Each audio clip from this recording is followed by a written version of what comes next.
Y'all know what it is. MZ Talks Boxing.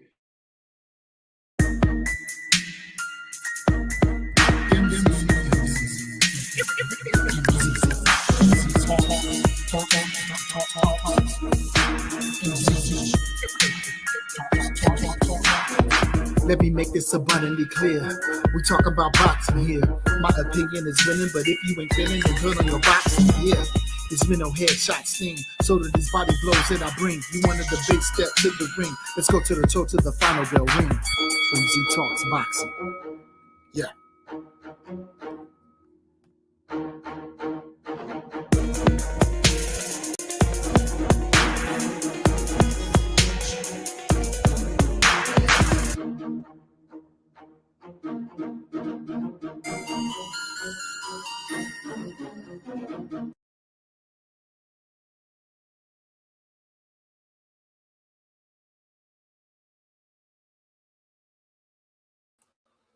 Well, look like we on. yeah, we on. Let's go and get it. Now, it's a lot of stuff that's going on. We're gonna wait for the family to start rolling in. Let's get our usuals out the way. Hit that like button when you're coming in. You've been here before. Thanks for showing up again. If you new, hit that subscribe button. Hit the bell icon so we can get cooking. Oh man, feels good to be me. Feels great to be alive. Boxing has thrown us some curveballs. Ready to check them out, but I'm still a fan. I am still a fan. Gonna sit back and let things marinate a little bit. Try to catch some things up. And just enjoy the night. See where it takes us.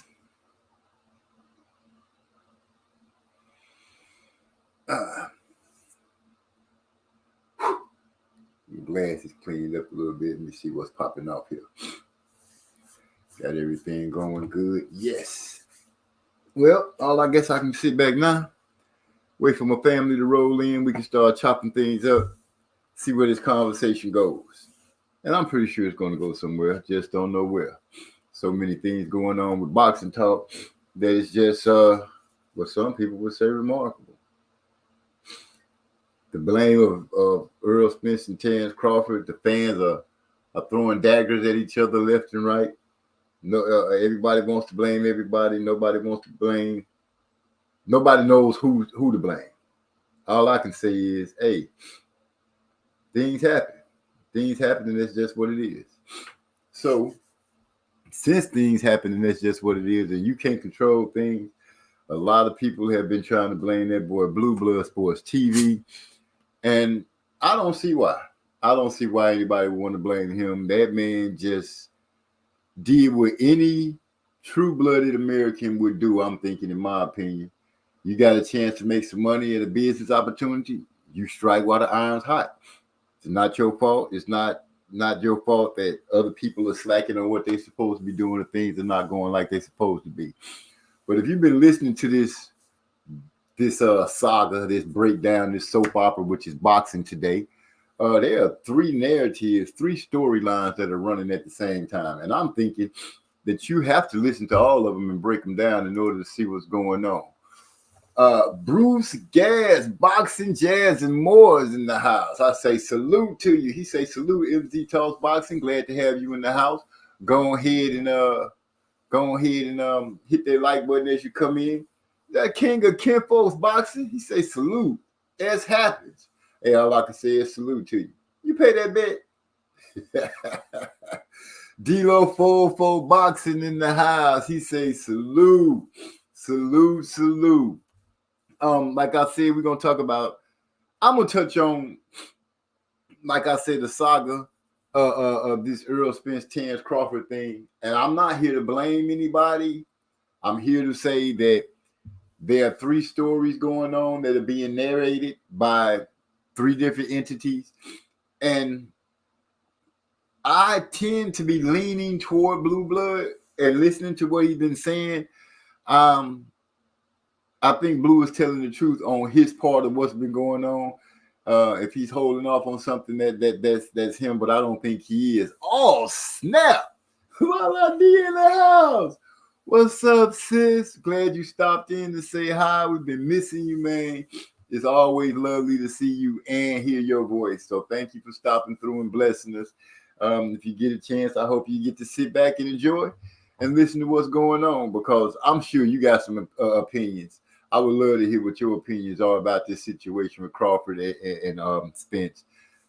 Not to blame anybody, just what you think about how things went, about the BLK thing that's coming up and all that stuff, because I think BLK is a good thing for Blue, and I wish him the best on his endeavors, and I hope it kicks off for him.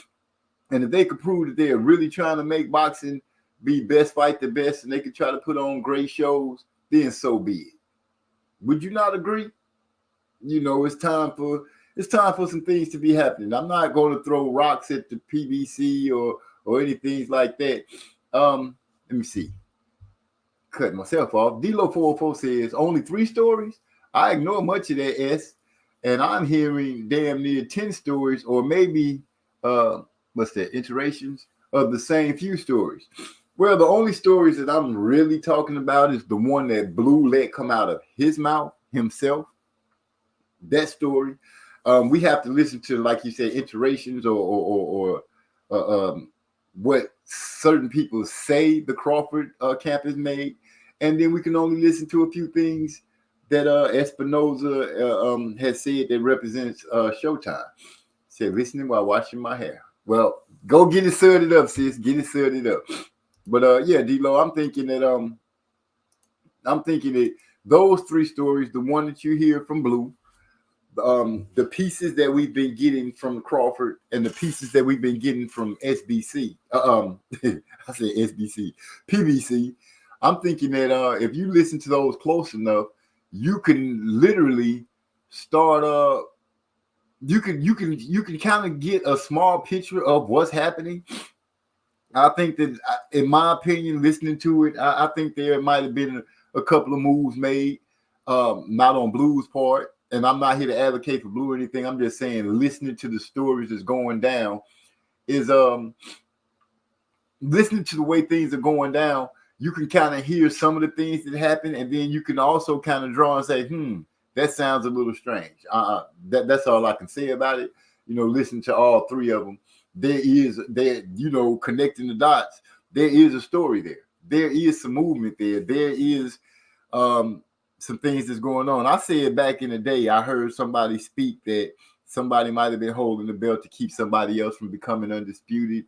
You know, it's a lot of things going on, but you know, hindsight is usually 20/20, and people will usually say, "Hey, this is what's going on," but you know, we're gonna go ahead and take our time and dive into it.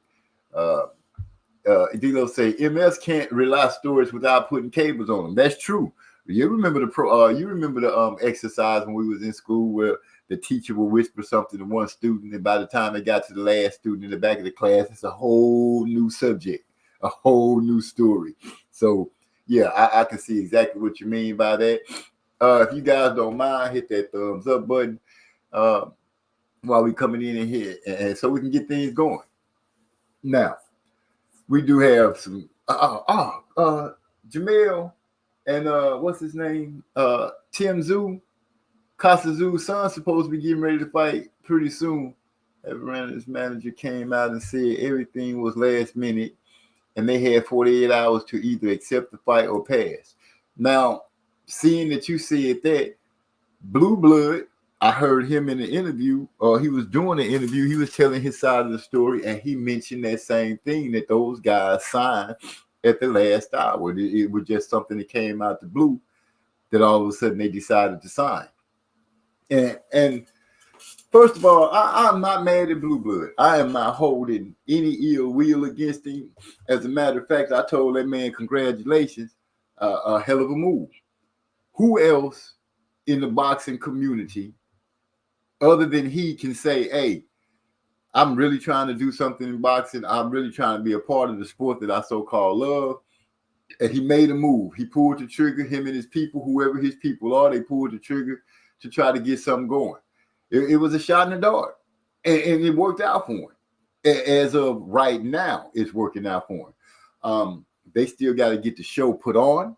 They still got to get the fight put on, make sure that the venue is everything it's supposed to be, make sure the tickets get in people's hands so they can come to the event. And the biggest thing, we don't know how this app is not proven yet. So he's got to be hoping, he and his guys has got to be hoping that this app plays this fight, shows this fight without any hangups, without any hitches, that everybody will be able to log on and not have any problems, because a slow moving app, bad connections and everything like that can cause them to fail before they even get started. So I'm hoping that everything that they need to have going works. People get to see the fight, they enjoy it. It doesn't skip, it doesn't break out or anything like that. Because you all know we made complaints about the zone is sometimes doing it and things of that situation like that. So let's hope for the best that the fight does come on time and runs professionally. Those guys already were in camp because he was supposed to fight next month. This is true. You're making some good points, and these are some of the points that I do want to touch on, because I'm just thinking that some people had people, if this makes sense, some people are doing business correctly, and they're just trying to make sure that things pop off. Now, if you got anybody that's making moves, double dipping or have you, then some things can seem a little shady. We have to wait for things to play out like they're supposed to and see if that be the case. But right now, my main concern is hoping that Blue Blood and his people be able to get this situation going and everything pop off good. D-Lo say, my big concern for parties involved is that we saw how things played out with Triller and Teofimo and George. True. That's a whole different situation. I don't think Crawford and them are going to play be foolish and have young minds like that. Trey X in the building. He say, salute, OG. I can't even do the Trey X voice no more, but salute to you, my Blair. Chill. Him and D-Lo for talking to each other. What I would like to know, first of all, because I haven't heard anybody complain and say they're not going to watch the fight. All I've heard people saying is, I don't know what BLK is. I have pulled it up and looked at it and seen it, and it seems to think that there are going to be some things. Triller was not the problem. The fighters, MZ. I know the fighters were the problem. That's what I'm saying. Teofimo Lopez had turned into a 100% diva. And we watched this man change right before our eyes. I know I was rooting for him to beat Lomachenko because I figured he was going to be real and fight the young man Devin Haney. But the minute he beat Lomachenko, he turned straight into a diva and started doing diva things, started talking about the Triller, bragging and all this kind of stuff. I'm starting to see that wait, he said no, Triller was the problem. I think that throwing this big money and not being what's the good word to use? Not being stable, throwing this big money around and not having all your ducks lined up and things squared away, T's crossed, I's dotted, will cause problems. Money is the root to all evil, and if somebody pops up with enough money, people will change their mind. $1.50 can change some people's mind. I'm just saying, that's what it is. $1.50 can change some people's mind. Tio and George both, D-Lo say Tio and George are both head cases, though. This is true because George Kambosos also turned into a diva, or I'm sorry, the emperor of the 300, or however you would want to put that. The dude is man, good luck to Devin on his next endeavor of whoever it is he has to fight. Can't wait to see Shakur Stevenson fighting again. I just want to keep seeing these guys fighting. But like I said, I listened to Blue Blood give his narration of what went on, piecing together this conversation from the parking lot of the 7-Eleven that he spoke about and things like that, where people laughed at him and said that he was full of it. And my mama, I have learned, I'm not going to put my mama in it. Salute, Joseph Brown. Glad to see you in the house. I have learned that when you listen to the truth can throw curveballs and have things that you could be like, that just couldn't happen. The truth is a lot stranger than a lie. When people tell lies, you notice everything falls into place perfectly. It's like everything was just tailor-made for that story to be great. When the truth comes in, you know, you could be walking down the street, you can't you just can't call out what's going to happen in the situation. You know what I'm saying? Somebody could walk up and slap the taste out of somebody while another situation is going on. People would be like, oh, you lying, that never happened. And that could be the truth. The truth is a strange beast. That's why it's so important to tell it instead of just going ahead and fabricating the story and making it the way you want it to be made. I hate the fact that Terrence Crawford's people, Bernie the Boxer, and all these different sides were making up stories and saying who paid this or who didn't pay that or who's going broke or who not going broke or who ducking and who dodging and this and that. I listened to Terrence Crawford, and his story changes in a few situations about what's been said or who's been said. But he was smart, and a lot of things that was spewed out didn't come from him.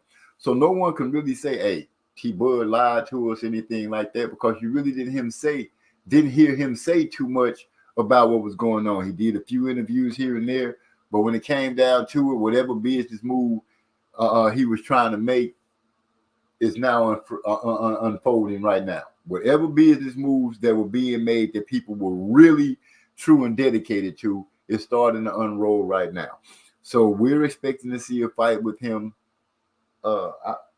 Is it November or December against old boy? And we just have to see how it's going to go. We don't know. We haven't heard any word about the undercard, but I do want to hear about who else is supposedly signed with BLK. Blue mentioned that some of the fighters that people like, some of their favorite fighters, have been in contact with them, in conversation with them. So let's see what goes on. I'm not going to be one of those people to stand up and just start hating on BLK. As a boxing community, as a person that gives content that talks about boxing, we see Blue Blood is part of it. I won't throw up no hate flags or anything. All I'm going to say is, hey, I hope things go well for him. Let that man shine through. If he could bring us some better boxing, then let it be so. Do you guys agree with that? If not, let me know. The truth is the truth. A lie is a lie, and the truth ain't ever lie on nobody. I feel you, my country brother. I feel you. The truth is the truth, and a lie is a lie. But a lie can come and disguise itself in many different ways. You just have to be smart enough to understand what's going on. Joseph Brown says Adrian Broner signed today. As a matter of fact, I think I saw that in the Discord. I haven't heard a lot about it. And well, it is what it is. AB trying to find a place to fight, trying to get that money. My question is, can these boys, these men, these gentlemen that are behind, am I saying BLK right? Is that the right initials? Let me make sure I'm saying it, because I don't want to disrespect nobody's stuff, especially when they're just getting started and they're trying to blow up and make things happen. Are these people 100% able to deal with the stable that might run to them? If so, because you know money gonna make people come. Money's gonna have people running up to them.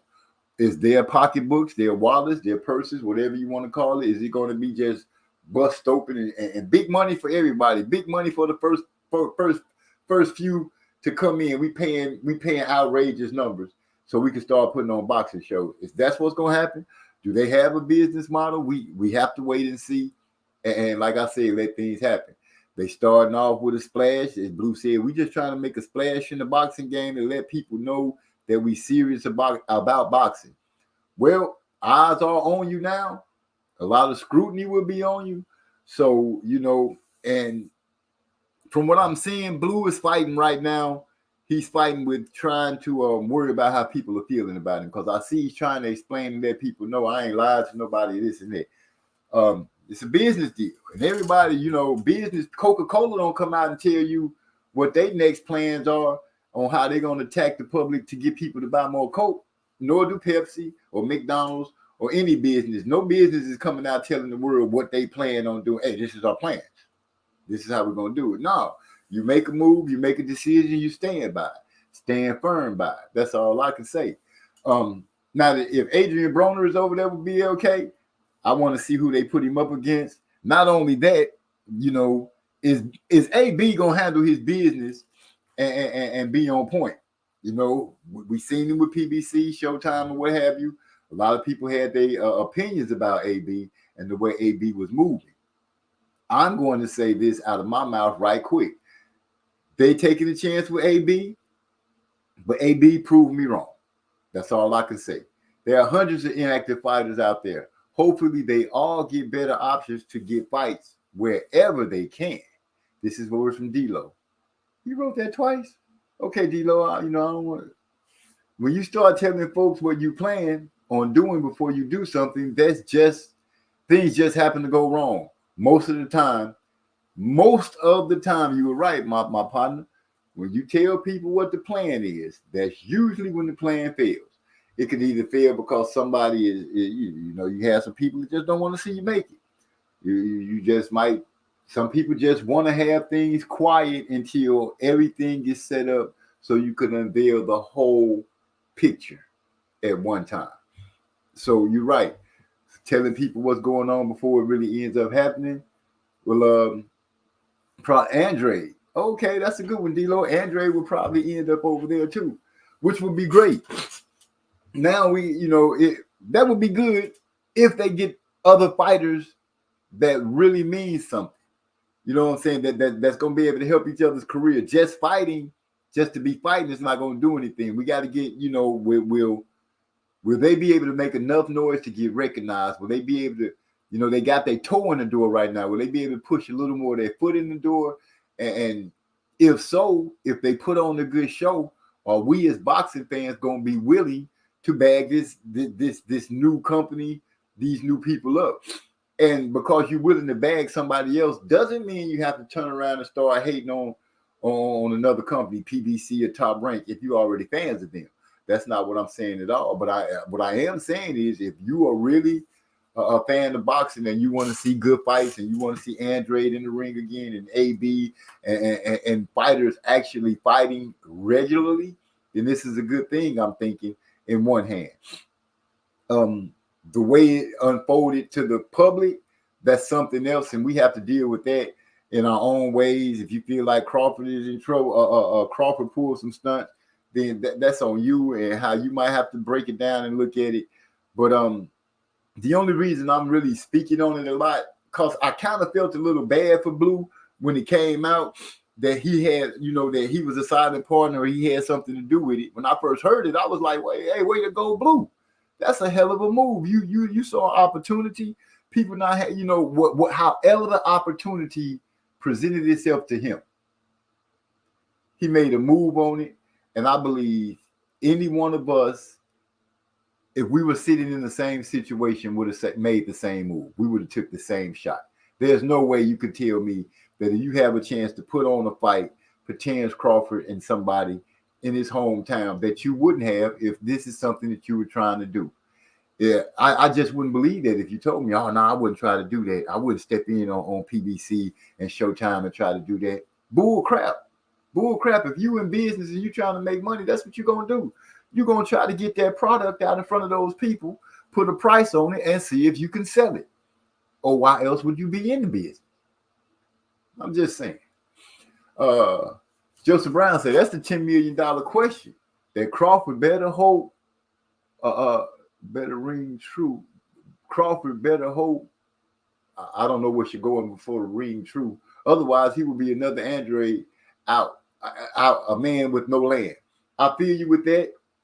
And I think I think BLK, I won't just keep calling it Blue. I'll say I think BLK is banking on that. They banking on the fact that some fighters, this is a chance. Yeah, I guess this will be a chance for like fighters, Andre, who've been having situations and problems with contracts and things like that. This is their second chance. This is a second chance for AB. Can you come back and shine? Can you get in shape, AB? Can you be serious? Can you go out there and try to put on a show, not just be collecting the bag? Because right now we're in a what is it? we're in a time with these fighters. Everybody's chasing the bag. Everybody wants the bag. And I heard people say this before. Everybody want to get that Mayweather money, but nobody want to be pretty boy. I'm not going to say they don't want to be pretty boy. I don't care who they need to be, but they need to be somebody that wants to fight on a regular in order to earn this money. Now, yes, we've all said that, hey, these guys are putting their lives on the line. They should be paid. But at the same time, you are not going to go to the well and gorge yourself just because you can. Don't be foolish and say, oh, my pocketbook is so fat, I could just pump out money, because at some point you'll be broke. Rich people don't get rich by just passing out money. They make good decisions, good business moves, and they only pay for what needs to be paid for. I'm just saying. Andre would probably, okay, AB messed up PBC fight card when he pulled out with mental illness. I do remember that, and a lot of people was upset with him. So, like I said, this is a chance for some redemption for AB. I'm thinking this is a redemption for AB. I don't even know what to say it is for Crawford, except this could be a good chance for him, seeing that Bob Arum did put a lot of dirt on his name. A lot of things that Bob Arum said did seem to be kind of coming to light. You know, I don't know how hard it is to do business with Terence Crawford, but we have seen damn near a 6-month waiting period of negotiating with him. That's just me. When it comes down to it, and Terence Crawford and the situations and the fights and things like that going on, yes, he's been undisputed. Yes, he's all the things that people say he is when it comes down to the facts and accolades. He's all of that. But we're getting ready to see, maybe, you know, is he really a butthole when it comes to trying to negotiate? Don't know, but the needle kind of leans toward that way. I'm not trying to point at him or put dirt on him. I'm just saying the needle kind of points that way. Most of the time, it's not the coincidence that it fails. Well, ideas hold up to be fluid company like you were trying to be, where they were willing to consistently work with others to make fights. Who the heck is him? I don't know about that company. I know about is it BLK? Nobody even told me if I was saying BLK right. It could make money. If I could make money, I make total compensation or better and work in boxing full time. I would jump on it if it made sense. That's what I think Blue did. I think Blue jumped on it because it made sense. Okay, Hype shall be on 15 minutes. I mean, support black-owned operated companies such as BLK. Hashtag B1. I'm not saying not to support it. I'm just saying it's a good thing. We have to see how things break down. We want to let's see what they put out in front of us, how their business model breaks down. Let's see that.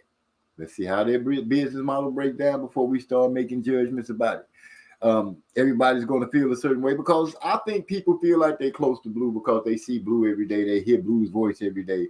They get to like reach out and talk to him via YouTube or back channels or what's the thing we on? Discord or however they get to talk to him. This blue blood BLK move seems to have the boxing community as far as YouTubers kind of in a little roar, because this is one of their own. No matter how you want to cut it or look at it, you know, Blue is one of their own. He's a blue blood. He's a YouTube boxing analyst. That's where there's a lot of YouTubers that's doing it, and you know, we all look at each other sometime or another. And right now, the spotlight is on him strongly because he put himself out there and he let it be known that, hey, he's part of this company. People said, "What? Boo, he lied to us. He was doing underhanded stuff." I don't believe that. I don't believe that if you're doing something, you're trying to make a move, you're not gonna come out and tell the world. You're not going to give people a chance to screw that over. You're not going to give people a chance to try to backdoor your deal or run up in there and do something to mess that up. So kudos to him being able to hold the top on the pot and keep his secret in. That's just what it is. And D-Lo, if you go into boxing, let me know. I might try to throw a hot coin or two in there with you. I want to make some coin too. Excuse me, I got something in my throat. Let me take some.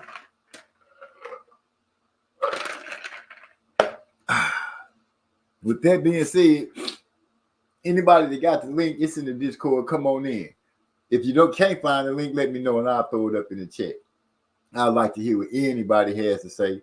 Anybody has to say about this situation that's going on with BLK Prime. I think that's it, BLK Prime. PBC, Earl, and Chance. Haven't heard a lot from Earl except this dude been stalling. I could have fought in November. Now, the only shady part I'm kind of seeing on this is two fighters been held up for a year. One fighter is getting ready to fight. One fighter is, I guess, scrambling, looking for an opponent, or probably is going to wait till 2023. Now, to me, that seemed a little suspect. If you wanted to fight or have a tune-up or anything like that, you should have just went on and been real with it and said it. But I'm not going to point fingers at either one. I'm just going to say, hey, one fighter is getting ready to fight. One fighter is going to be holding on. Who carries that blame? Do you think Earl Spence didn't want to fight? Did he want to just be on the shelf for a year? It's evident that Terence Crawford didn't want to just be on the shelf for a year because he's getting ready to have a fight. Things like that, when you see things like that happening, moves made like that, it makes you wonder, hey, what's really going on? Once again, I'm still not blaming anybody. I'm just bringing up points and situations that has happened, and we have to look at them. Both got options to fight this year. Yeah, I believe Earl Spence does have two mandatories that are knocking at the door. One on one side called is it Stanionis one of them and Boots is the other. And I'm also hearing a lot of people saying it, Earl should fight Boots. Earl should fight Stanionis. I can also understand the fact with Earl saying that I really don't want to fight neither one of them. I was trying to fight for Undisputed to move up. Fighting Boots or fighting Stanionis, and this is not going to be popular, but it's the truth. Neither one of them are bringing anything to the pot right away, except a good-ass fight. The opportunity they have is they're chasing the belt, and they might get a chance to get their hands on the belt. The other hand is it doesn't bring Earl Spence any closer to Undisputed. What's up, D-Lo? We got D-Lo in the house. D-Lo 404 Boxing, the voice of reason when it comes to boxing. How you doing, my brother? It's all good, man. What's going on with you? You doing all right? I'm doing great. I'm doing lovely. I missed you guys last week, so I made sure that I did not miss this week. I'm feeling quite well. I'm already rolled up and got my gas going. I'm loving the situation that has come up with this BLK. It shed a lot of light on things when it comes to this comes to boxing. To me, it shedded a lot of lights. It helped me get a little better understanding of what's been going on. Listening to Blue, listening to Terrence, listening to PBC or Steven Espinoza. When you listen to all three of these entities, because they're all talking about the same thing, you can kind of get a clearer picture of what has happened. For me, I don't know about anybody else. Yeah, so you chiefing on some of that Magilla Gorilla? No, I don't even mess with that no more.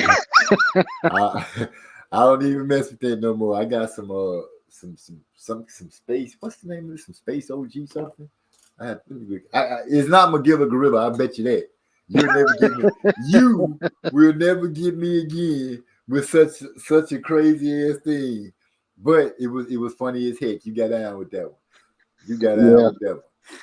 But yeah, man, I tell you, man, with this whole saga, it's to the point, man, where it's like it depends on who you're listening to, what you're gonna hear.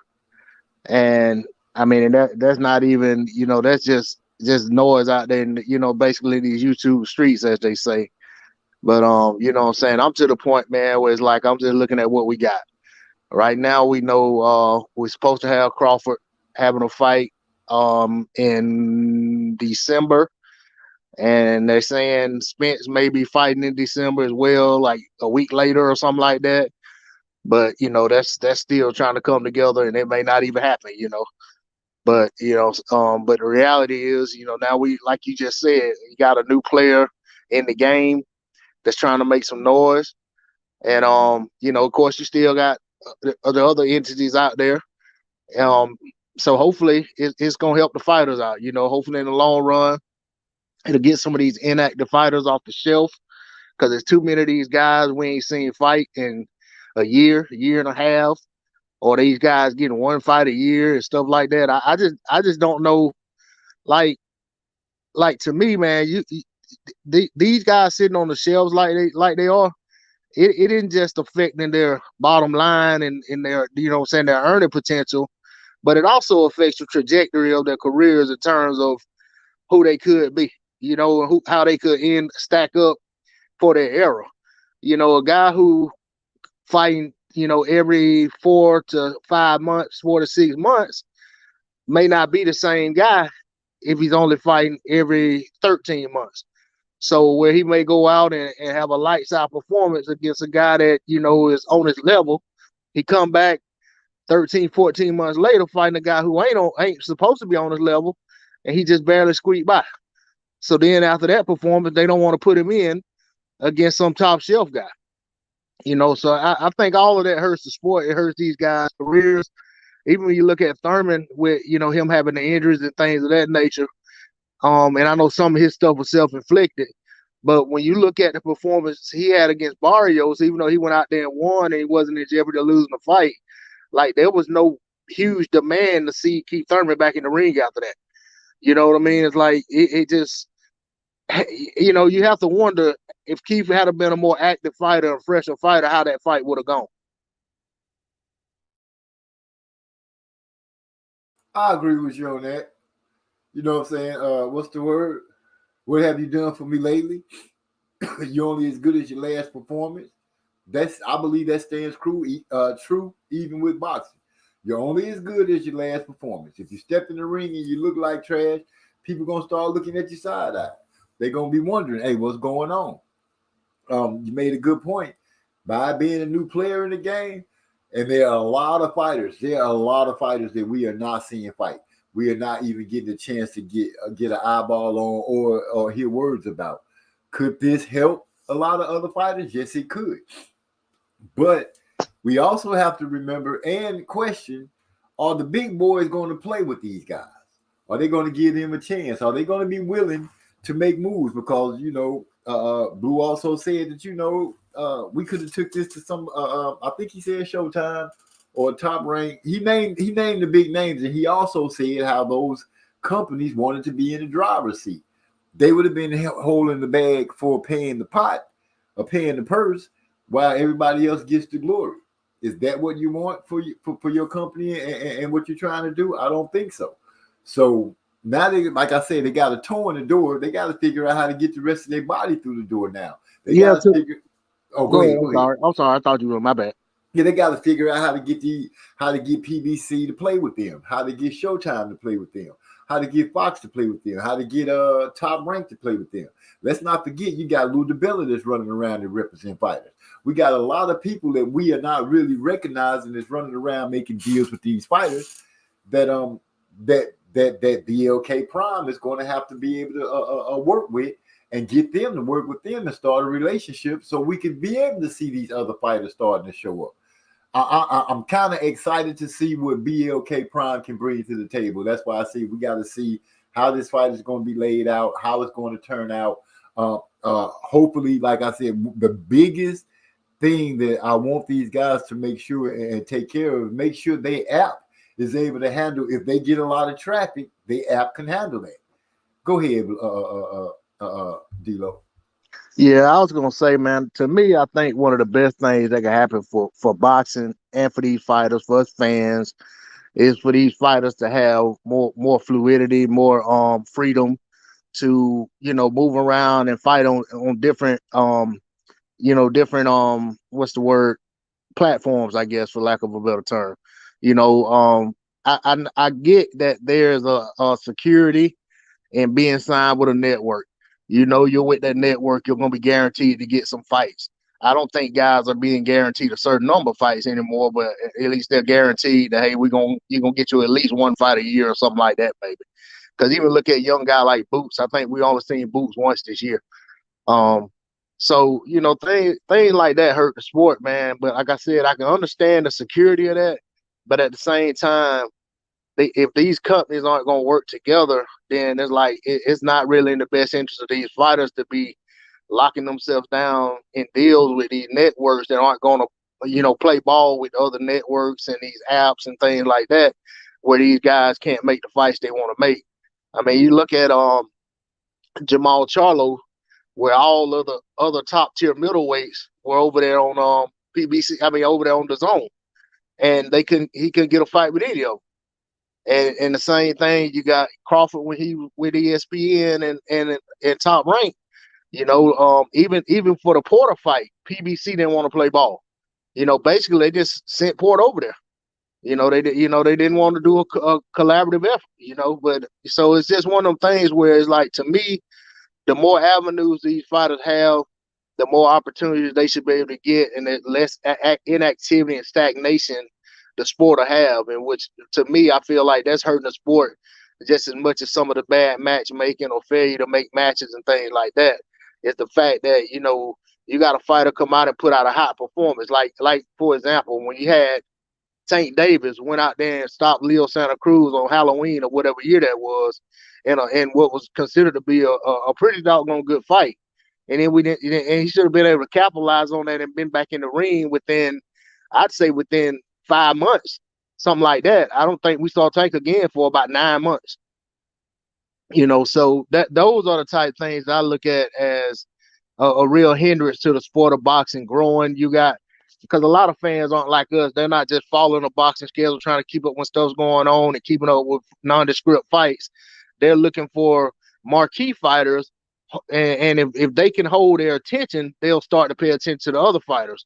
And see, when they see a Tank Davis fight or whoever, Deontay Wilder, or whoever they like to see, and go out there and put on a great performance, and then by the time they fight again, their attention's already shifted to something else. They're not even thinking about boxing again. So that's where I feel like boxing missing the mark and losing the opportunity to actually garner and bring in more fans, which is what they covet. I mean, they covet the casual fans more so than us, because there's a lot more of them than us. We're just the ones that are loyal.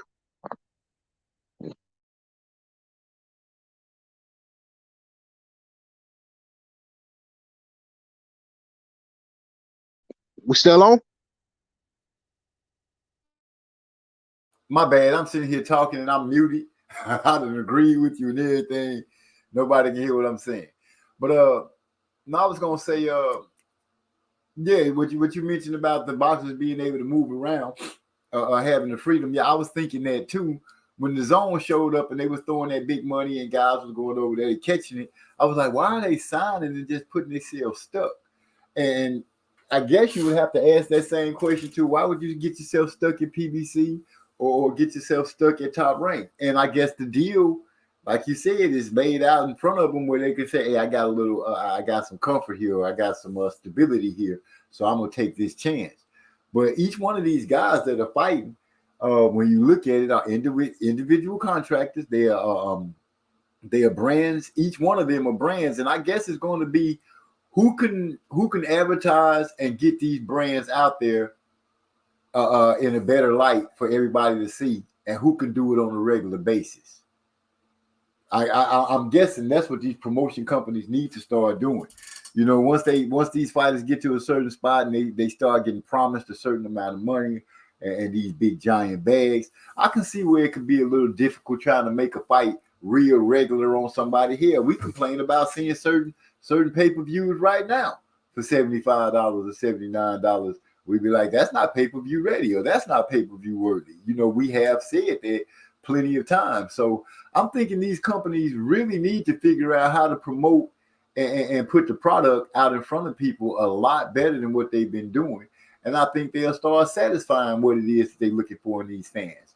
But nobody's really willing to do that because, we still got so much corruption and no rules that anybody has to follow. They can just do whatever it is they want to do. And that sucks. Just to say, we got Armin Brown in the house. She said, hello, MZ panelists, chat, and mobs. Blessings. Dropping in to say hello. Glad you're feeling better, MZ. I thank you very much, Armin Brown. Something jumped on me last week. I couldn't shake it off, but I got it shook off right now. So that's what it is. I'm all in. I'm all good again. Gil Cole's in the house. He says, salute OG and D-Lo. Got time to swing through. But yeah, now we're back on this right here. Yeah, I agree with you on that, D-Lo. If and hey, maybe BLK Prime can bring a breath of fresh air and pull a move like that, because Blue also said Terrence Crawford is not signed with them for a multi-deal. He signed with them for one fight, and then he can do what he want to do. Yeah, I think after what the situation with Top Rank, I think that's kind of what we're gonna get from Terrence Crawford going forward. I don't think Terrence Crawford wants to commit and lock himself into any type of situation. I actually think that's played a part in the negotiations as well, because you know Terrence Crawford coming in as a guy with without a promoter. He don't want to commit to PBC long term. He just wants to come over there for the Spence fight, and then I guess kind of play it by ear from there. And I think that was a problem. Because you think about, it's kind of like how they say about Top Rank, like let a guy come over, take the belt, and then leave. So, it's like they got a marketability thing with these guys as champions, not just Spence. I mean, Premier Boxing champions. That's their thing. It's putting on championship fights. That's what the deals with the network's about. That's why you got all these guys with these interim titles and regular titles and things like that, because most people don't know the difference. They just see a championship fight. So when you look at it from that aspect, you can understand why, as a business, they may say, if you want this fight, then we need you to commit to X amount of fights with us, just in case you win, or whatever the case may be. Just kind of like how Don King, they say Don King would enter the ring with the champion, and he left with the champion. Whether the champion was the guy he entered with or not, he left with the champion. Because a lot of times in these contracts, he was putting in there, okay, if you beat my guy, you owe me 2 fights.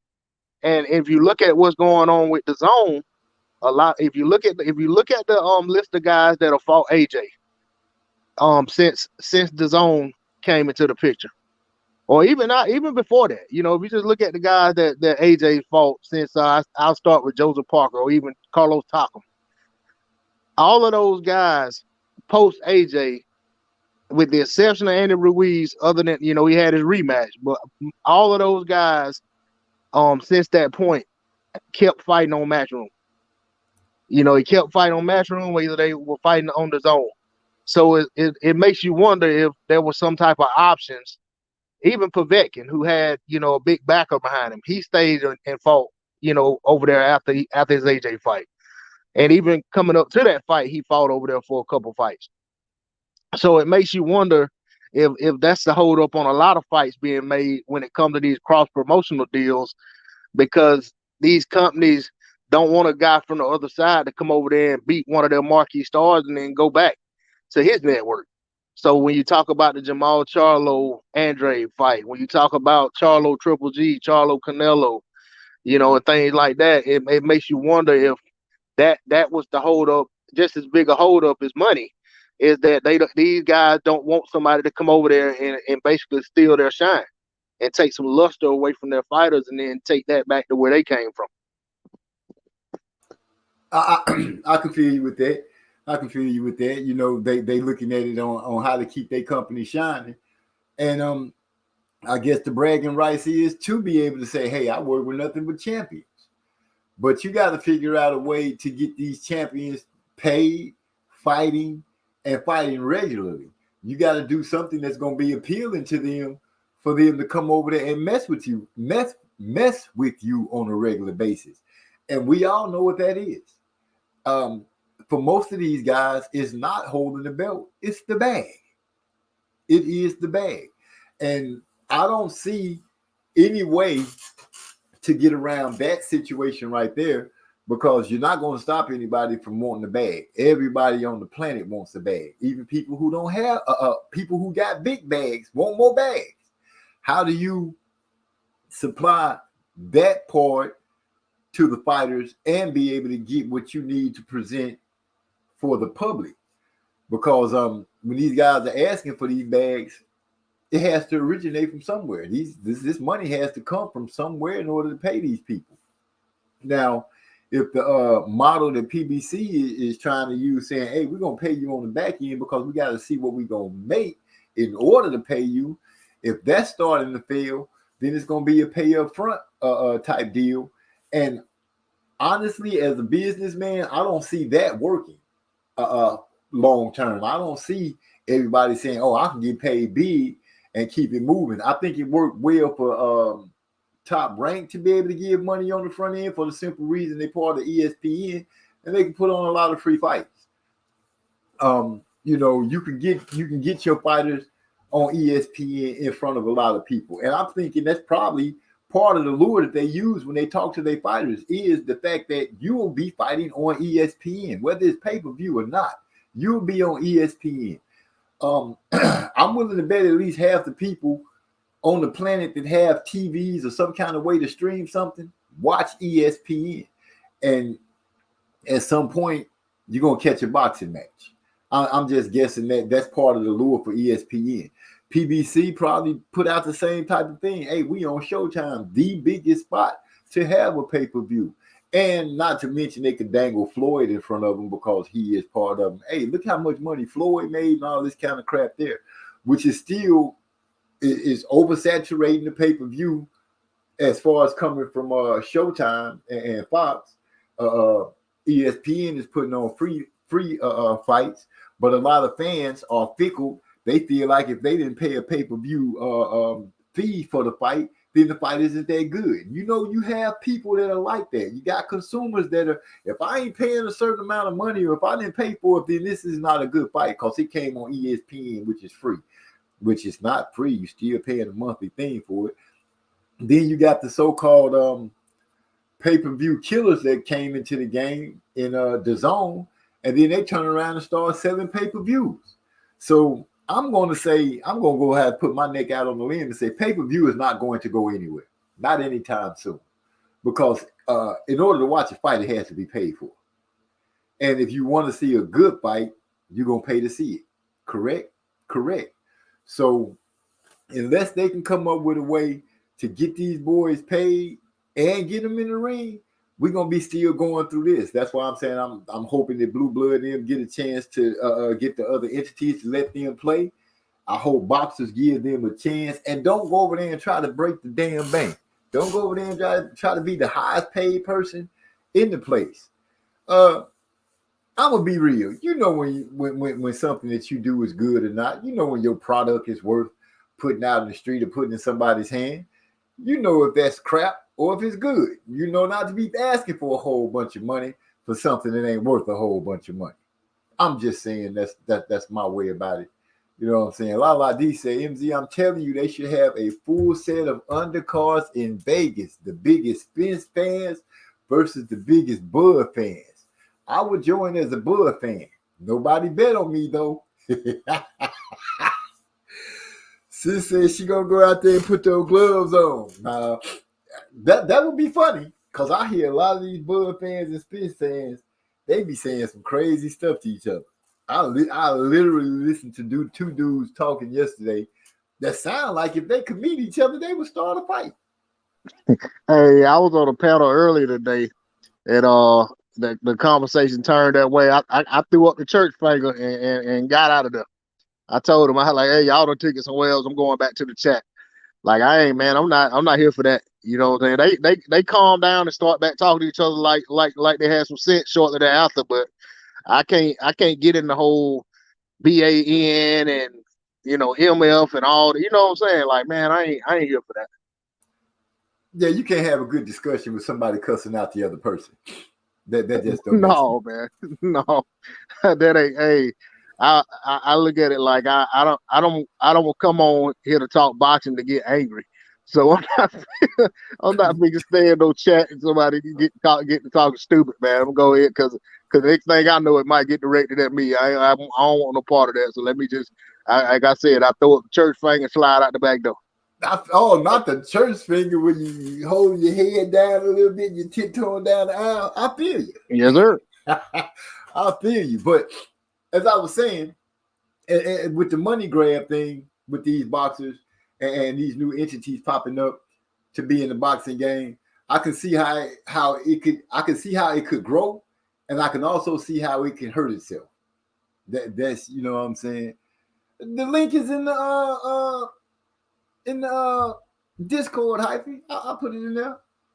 Off of your word. You the one told me to put it in there. Now you asking where it's at. But if you want me to put it up, I'll put it up and go and throw it up. Hey, MZ. Uh-huh. Since Hype about to come on dialogue, which I'm gonna hop off for a minute. I put my phone on charge. I got 10%. I'm putting on charge for about 10 minutes. I'm gonna come back on. Hey, do what you need to do, bro. I understand 100% totally. Okay. Joseph Brown say BLK Prime doesn't mean Black Prime. The site says it's multinational people. Multinational people are assuming that it means Black Prime. Okay, thanks for clearing that up for me. Not clearing it up for me, but yeah, you put it in my mind. So yeah, thank you very much. Well, we know Blue is part of it, and let me put this out there. I know everybody is not a Blue Blood fan, and I know everybody don't hate Blue Blood, but you have to tip your hat to the guy for being brave enough to take a step into the unknown and try to do something and try to make something happen. It sucks that, you know, people say, dang, it's Terrence Crawford just messed up that fight. But no, it didn't mess up that fight. Oh my gosh. Let me put a pause. Look who just stepped into the building. Holly Wallace. That's my girl, y'all. Y'all don't know nothing about that. But that's my baby right there. What's up, girl? Glad you stopped through. Hit that thumbs up for us. Sit back and enjoy as we talk about this boxing. Now, where was I? I was saying something about Blue Blood. Man, she threw me. I just seeing my baby come up here, threw me all the way off. So, I got your back. Oh, Lala D. Joseph Brown say, Lala D, I got your back. I use steel chairs, so you're gonna be out there pulling some wrestling moves. You're gonna be out there pulling some wrestling moves. There's a Canelo female fan, forgot her name. She hates me. She sees me coming a mile away and wants everybody in the chat. Dang, Lala, you got people mad at you like that because of Canelo. Oh my goodness, Hyphy then stepped in the house. Let me go ahead and bring Hyphy in. What's going on, my brother? Hey, don't let Joseph Brown lie. I don't know. This nigga need to stay on code. He's on BLK. Wait a minute, what? He talking about BLK don't stand for black. Anytime in the history, what has BLK stood for? It can only stand for one thing, which is black. So that nigga need to stay on code. First of all, we need to give it up and support black companies. Niggas is out here cooning, being off code. Look, Black Prime is a black-owned company. You go to the website, the owner is black. The other people that work like in the top, them motherfuckers is black. So this is a black-owned company. They grabbing black fighters. You see, they ain't signed no other fighters. They didn't grab black fighters. Gave them niggas multi-million dollars, world-breaking money. Their biggest paydays. Y'all niggas need to support black businesses. Stop hating on black. Support black, nigga. They don't got to sign those slave contracts like the PBC, where the niggas only fight one time a year. Adrian Broner, you know what I'm saying? The nigga ain't been fighting that often in a while. But now, my nigga, he got, 3 fights within 12 months? Yeah, they doing good for the black niggas. These niggas is black first. Be okay. one, nigga. I hear you. I hear you on that. But we man, you came in, you hit the gas so fast. It started speed. Yeah, we gotta let Joseph Brown be able to come in and speak for himself. Joseph, if you want to come in, you do have the link out there. With AB, if they got 3 fights lined up for him, then it's up to AB to make these fights happen. It's up to AB to make sure people want to see him again.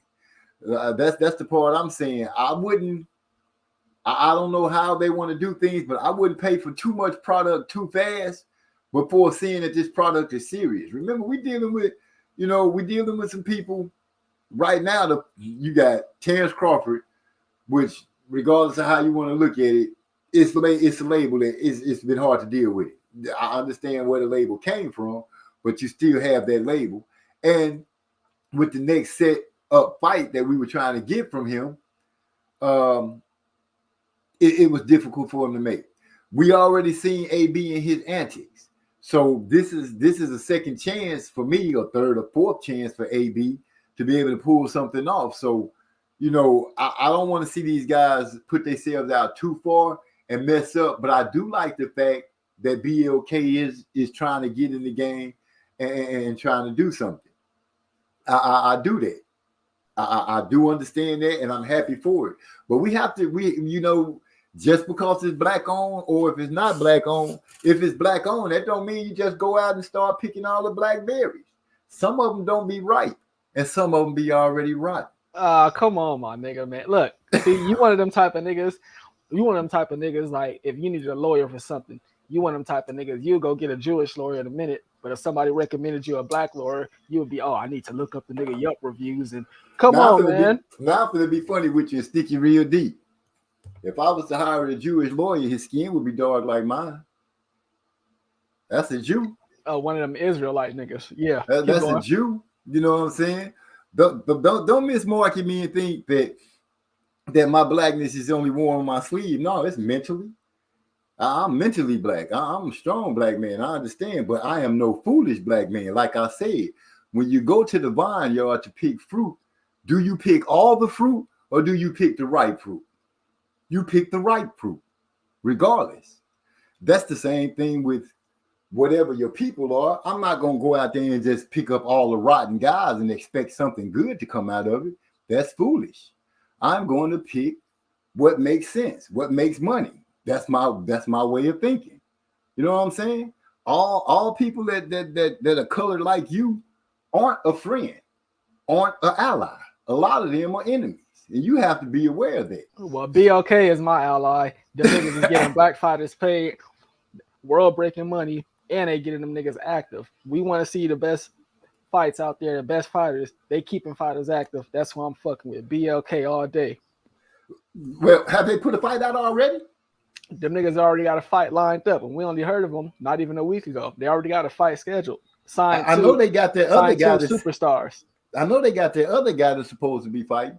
That he said that Blue was speaking on. We only get most of the information from Blue right now, but like I said, I'm excited to see him in the game, and I do want to see them succeed because it does give other fighters places a chance to fight. And it gives some of these fighters who've been missing for so long a chance to come out and start fighting. Will they start fighting more regularly?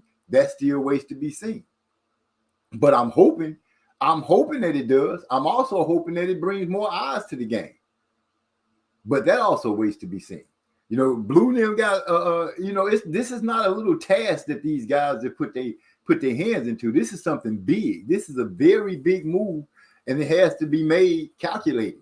They have to make the right calculations, the right decisions.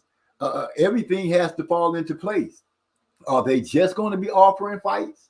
Are they going to be offering something else on this platform?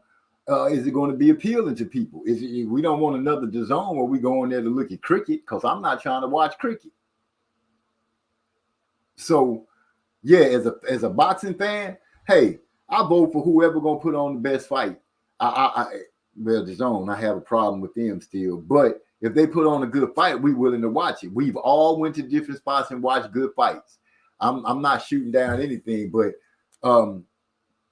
I do have to make sure that, because I'm black owned, I want people to make sure that when I do something with my candles or my music or anything that I create, I want to make sure that people know that, hey, yeah, I'm black owned, but go do your homework and make sure that I'm good at what I do. I'm not going to hire you if you ain't doing your job right just because you black. Crawford is doing his job right. No, going pound for pound. Oh, okay. So we talking about Crawford and Spence. Hey, Crawford doing a businessman moves for his business, and I can't knock him for that. If he can get paid what he wants, then that's great, and he should go with that. Now, I don't want to hear anybody saying, "Oh, he should have fought this dude," or "He should have fought this dude." And then say who his opponent that he's not fighting, Spence, should fight. Things are set up a certain way, and it is what it is. If Crawford can get 5 or 6 fights like this, then it is good for him. But at the same time, hardcore fans, and because it's going to be the hardcore fans that say it, is his opponents going to still be worth talking about? Is he going to be still as great as he said he is? Those things are going to come into play too. If Earl was smart, he'd go try to get with Black Prime also. But Heyman don't like other niggas fucking with his fighters. So is Earl gonna be his own boss, like you said in that video? Well, That part is what we see. We have to sit back and see, because when a fighter tells you he's his own boss, we need to look at it a little deeper than what it is. When a man get up and say he is his own boss, he is his own boss, because the only person that can make you sign anything is you. If they decide to do something, then he made the boss move to do it. If he makes the boss move to leave PBC, then he makes the boss move to do it. If he chooses to stay at PBC, then he stays, and nobody can be mad at him. These guys are rich. Let's not forget that. Regardless of how we look at where they were and who they were with, Terence Crawford was top ranked, but Terence Crawford is rich. Earl Spence is with PBC, but Earl Spence is rich. So regardless of how anybody looks at it or what they have to say about it, these guys bossed up enough to become millionaires. No, Crawford bossed up, nigga. So Earl Spence isn't a millionaire? Man, Earl Spence is crying. Let me add. The only thing I'm asking is Earl Spence a millionaire? Oh, we talking about two different things then. No, I just said, they both did a boss move. They wouldn't be bosses if they didn't make up their minds to do what it is that they've done. Can you agree on that? Well, shit, if they both bosses, the one nigga is whipping the other nigga ass and chest, him and his boss, Crawford, nigga. Well, I can see you riding that way, but the only time they whooping each other is when they get in the ring. That's the only time. Other than that, nothing that Crawford did has any effect on Spence, and nothing that Spence has done had any effect on Crawford as far as the ring. If we're talking boxing, we can't say that they money did anything to each other, because they weren't in any endeavors together. So the only thing we waiting to see is them just get in there and fight. This part that we're talking about is just the crust around the bread. You and I both know we want to see them fight. Period. It's good to see a new player in the game to put on fights, but we have to wait first for the first fight to be put on so we can judge if we're going to even want to mess with it anymore. You're not going to tell me that you're going to see a fight and it end up trash, or it keep blinking on and off or cutting off. You're not going to tell me that you're going to be excited to see the next fight on that. Would you? Hey, well, first of all, nobody really come in the game, 100% firing on all cylinders. So, we got to allow some time for that. But shit, look at our, for example, Boxer. Boxer came in the game kind of brand new. They put on Amir Khan versus Kell Brook. Nigga, that event was amazing. Production, everything about that event was amazing. So it's possible, but I get where you're coming from. Yeah, that's all I'm saying when it comes down to business and doing stuff. Just because it's a certain group that's doing it, don't mean you have to ride with it. I had to learn that the hard way, but it's a lesson well learned. So when it comes down to these fighters and this new project, yeah, we have to sit back and wait. Let's see what we get. Let's see how we're gonna digest it. It's gonna be some checks and balances that run through your mind that you're gonna be concerned with. Like you said, those people that put on that Amir Khan fight. They crossed their T's and dotted their I's. They put on a good show. Just like what BLK is gonna do. At the end of the day, it's BLK. Niggas need to go fuck with BLK. Tired of having fighters be signed to PBC where they only fight once a year. Can't go fight. No type of unification bouts with any other promoter. Fuck PBC. We fucking with BLK. Wait a minute. Because wasn't Top Rank in the game before PBC ever existed? Yeah, yes, Top Rank is the number one in the game right now. Now, have you never heard any fighter from Top Rank say that we don't fuck with PBC? Have you never heard that? Yeah, the smart ones. Have you heard them say that we don't do business with them? We're not going to fight with them, even when it came down to fighting mandatories and champions? Yeah, it go both ways. Okay, so I can't say fuck one because of that and not fuck the other because of that. It's the same situation. It's the same thing on both sides. Why both sides have done exactly pretty much the same thing. Both sides. Both companies. Nah, Top Rank is good for boxing. Look how many unifications, undisputed fights they give us. Top Rank is good for boxing. PBC fucking boxing up. Who they give it to us from? What you mean? Elaborate. Who? I mean, like when they give you the Top Rank unification and the Top Rank championship fight. Oh, okay. Look. Isn't their fighters? Isn't it some kind of way wrapped up to be their fighter? Look at Devin Haney, who just went over there to fight for the championship belts and be undisputed. End up having to sign more than one fight deal in order to make that happen. Hey, he wasn't forced to do it. He did that shit willingly. Exactly. Nobody is forced to do anything. These companies have models that they run by, and if you are willing to sign, you're not forced. You've done something that you wanted to do. That's why I spoke on it earlier. I said everybody gives something that's appealing to that person to make them sign. Top Rank, for me, I was just spitballing, but I'm like, Top Rank has ESPN. This is very appealing to some young boxers because Top Rank has ESPN. And like I said, I think half of the people in the United States that has TVs at least have ESPN. So at one point or another, you will be placed in front of millions of eyes. That's appealing. You know, that makes a person want to, you know, somebody might want to sign. PBC has a different story. We do pay-per-views and we give you money that comes in from the back end, and you could be getting paid some years after that. You know, to some people that might be appealing. Apparently it is because they got a lot of fighters. Hey, let's talk about that. Okay. Man, PBC pay-per-views be so fucking bad. Marlo don't even want to call the fights no more. Trey don't even want to call the fights no more, man.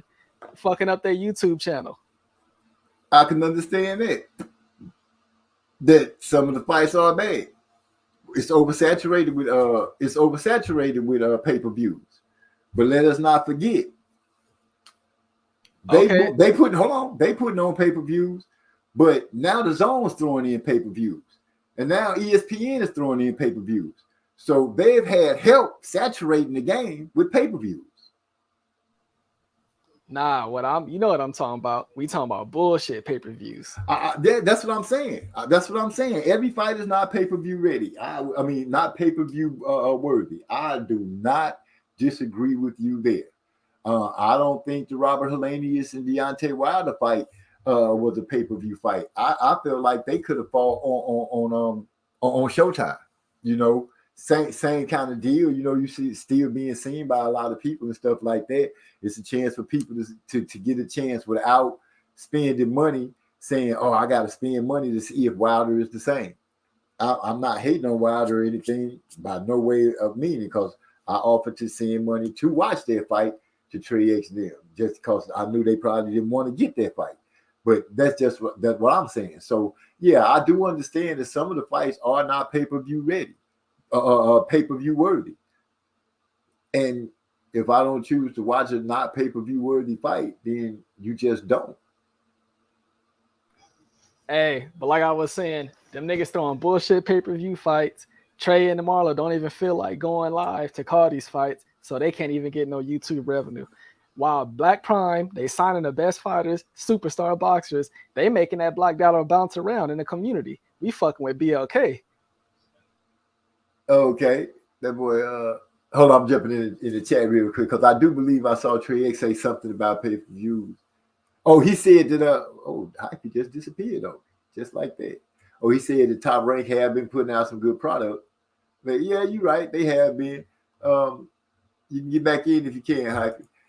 Joseph Brown said, "Brother Hype, what's the undercard? Drop the link. Have you paid for the fight? Yeah, we need receipts."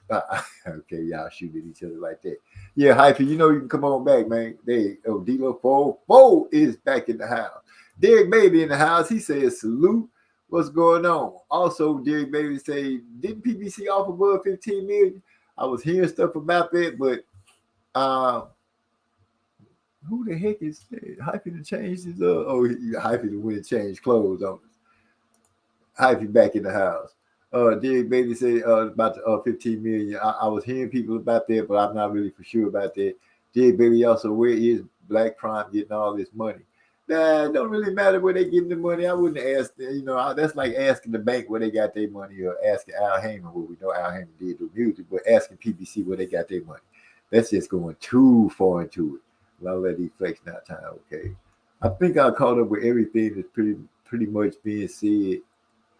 That's that imaginary. Okay, now Top Rank has been putting out. There it is, right there. I can't lie. Top Rank has been putting out good product. Yeah, Trey, they have been putting out some good fights. I didn't say they didn't put out any good fights with Hyphy. I'm just saying that all these companies, when you really look at them, have been doing the same thing. They're just doing it in a different way, like that. Derek Bailey said, or Fox MZ. That's right. They did have a move on Fox. I had so many good jokes from Wilder. Knocked out Hellenius, who was the same. My best work. Derek Bailey, AB. Okay, we back.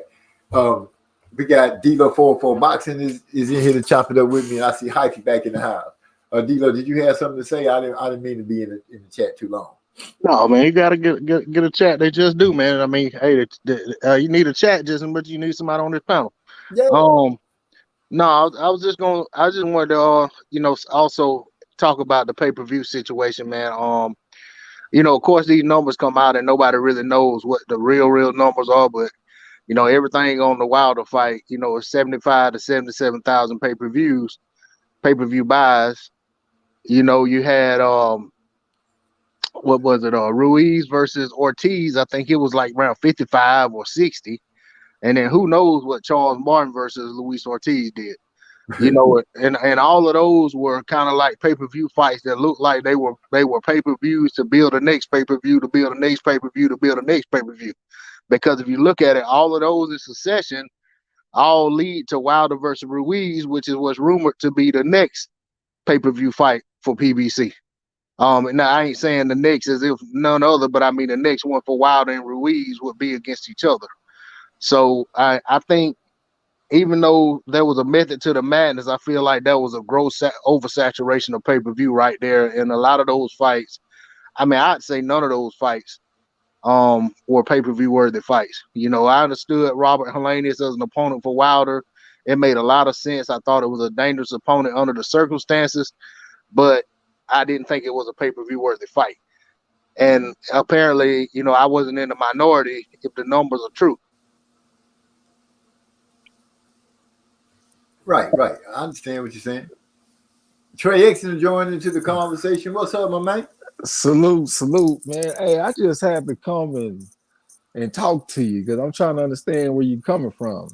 Like, you really feel like all the companies are doing the exact same thing and oversaturated? You disappeared, but I think I know.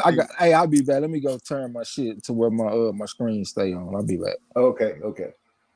If I had to guess, I think he was going to say, do I really think the companies are helping to oversaturate the game with pay-per-view? Well,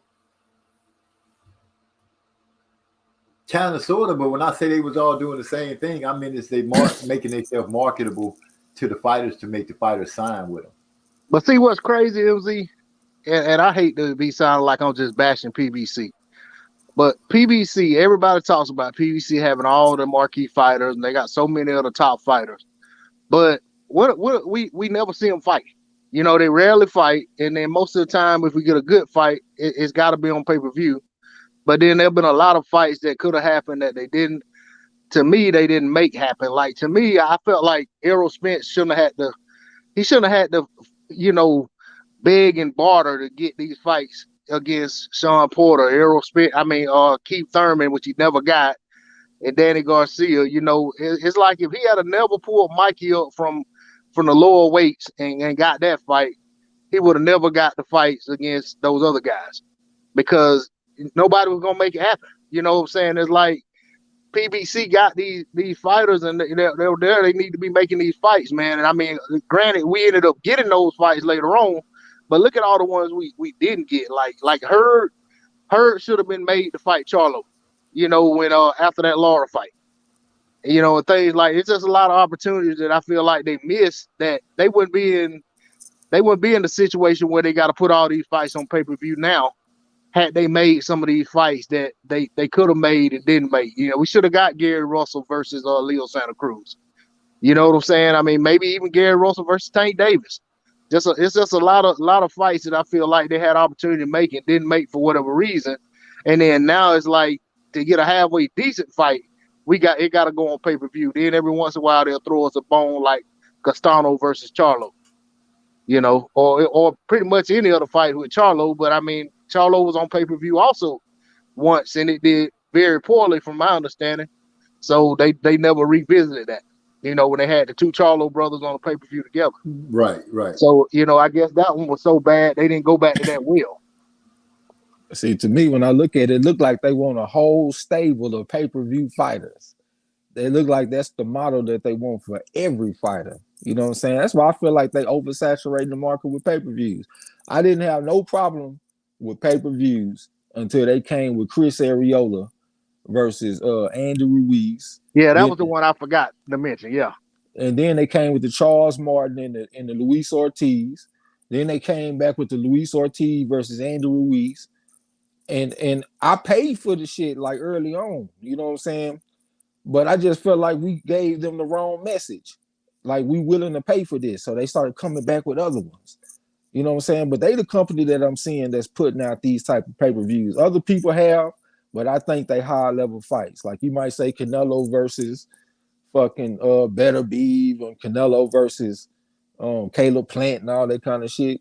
Yeah, they probably ain't pay-per-view worthy fights either, but they definitely higher level than Chris Arreola at 40 years old going against Andy Ruiz. You know what I'm saying? Like, to me, it really ain't even no comparison. And then, like, when you start seeing shit like that, people do mimic each other. So we probably gonna start seeing it other places. And we are, in my opinion. Like, we seeing Crawford versus Avanesian. That shit ain't pay-per-view worthy. Tyson Fury versus Derek Chisora. That shit probably gonna be on pay-per-view. That's not pay-per-view worthy. You know what I'm saying? So, yeah, I just don't like the direction that the game is going in with that shit. I feel you on that. I was gonna touch on G-Lo. When it come down to the fighters, you saying that we should have gotten Keith Thurman and Earl Spence. Yeah, I feel the same way. We should have gotten them, but who could have made them fight? Who could literally make them fight? Who could make any of them fight? Literally, PBC, Top Rank, DAZN, anybody. Hey, ESPN. Top Rank made Bud fight Mean Machine. They on record on both sides saying that Bud didn't want to fight Mean Machine. He was mad about that fight, didn't think it made sense. And basically, he had Bob had to sweeten the pot to get in to take the fight. And that was when the promise came out that if you take this fight, I promise you the Earl Spence fight by the end of such and such, and if I don't give you that fight, we'll pay you $1 million. Okay, $1 million bonus. So I mean, it's ways to make guys take fights. I mean, a lot of times, I mean, you look at some of the guys Floyd fought, and even Rolly and Tank didn't want to fight Rolly. So you know what I'm saying? They can make these guys take fights. I mean, they got them under contract. You got them under contract. That's the only way you're gonna make them fight. And then you still say, even though Bud fought Mean Machine, he didn't want to fight him. They had to sweeten the pot. They literally had to do something in order to get him to really go out there in that ring. And that's what I'm saying. Who could make him fight? If Keith Thurman didn't want to fight Earl Spence, Keith Thurman didn't fight Earl Spence. We saw that.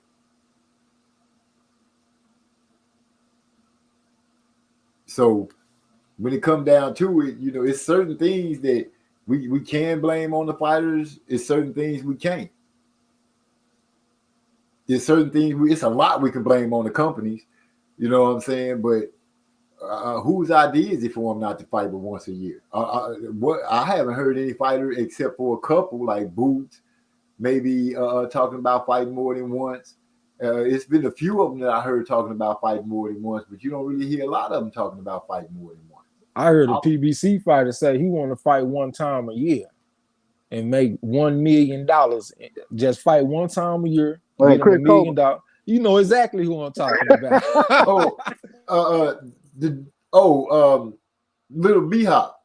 Yeah, so when a fighter say something like that, I can't help but think like, damn, where are you getting this type of thinking from? Like, did you come up with this on your own, or is this something like a goal that some fighters have, and y'all getting together talking about this, or are you talking about this with the company? Like, that's some shit that you would want to, fight one time a year, get you $1 million, chill. That's pretty much what Gary Russell did, right? Fight one time a year, get him a nice little check, chill. You know what I'm saying? Hey, can I chime in on that? Go ahead, Hype. Go ahead.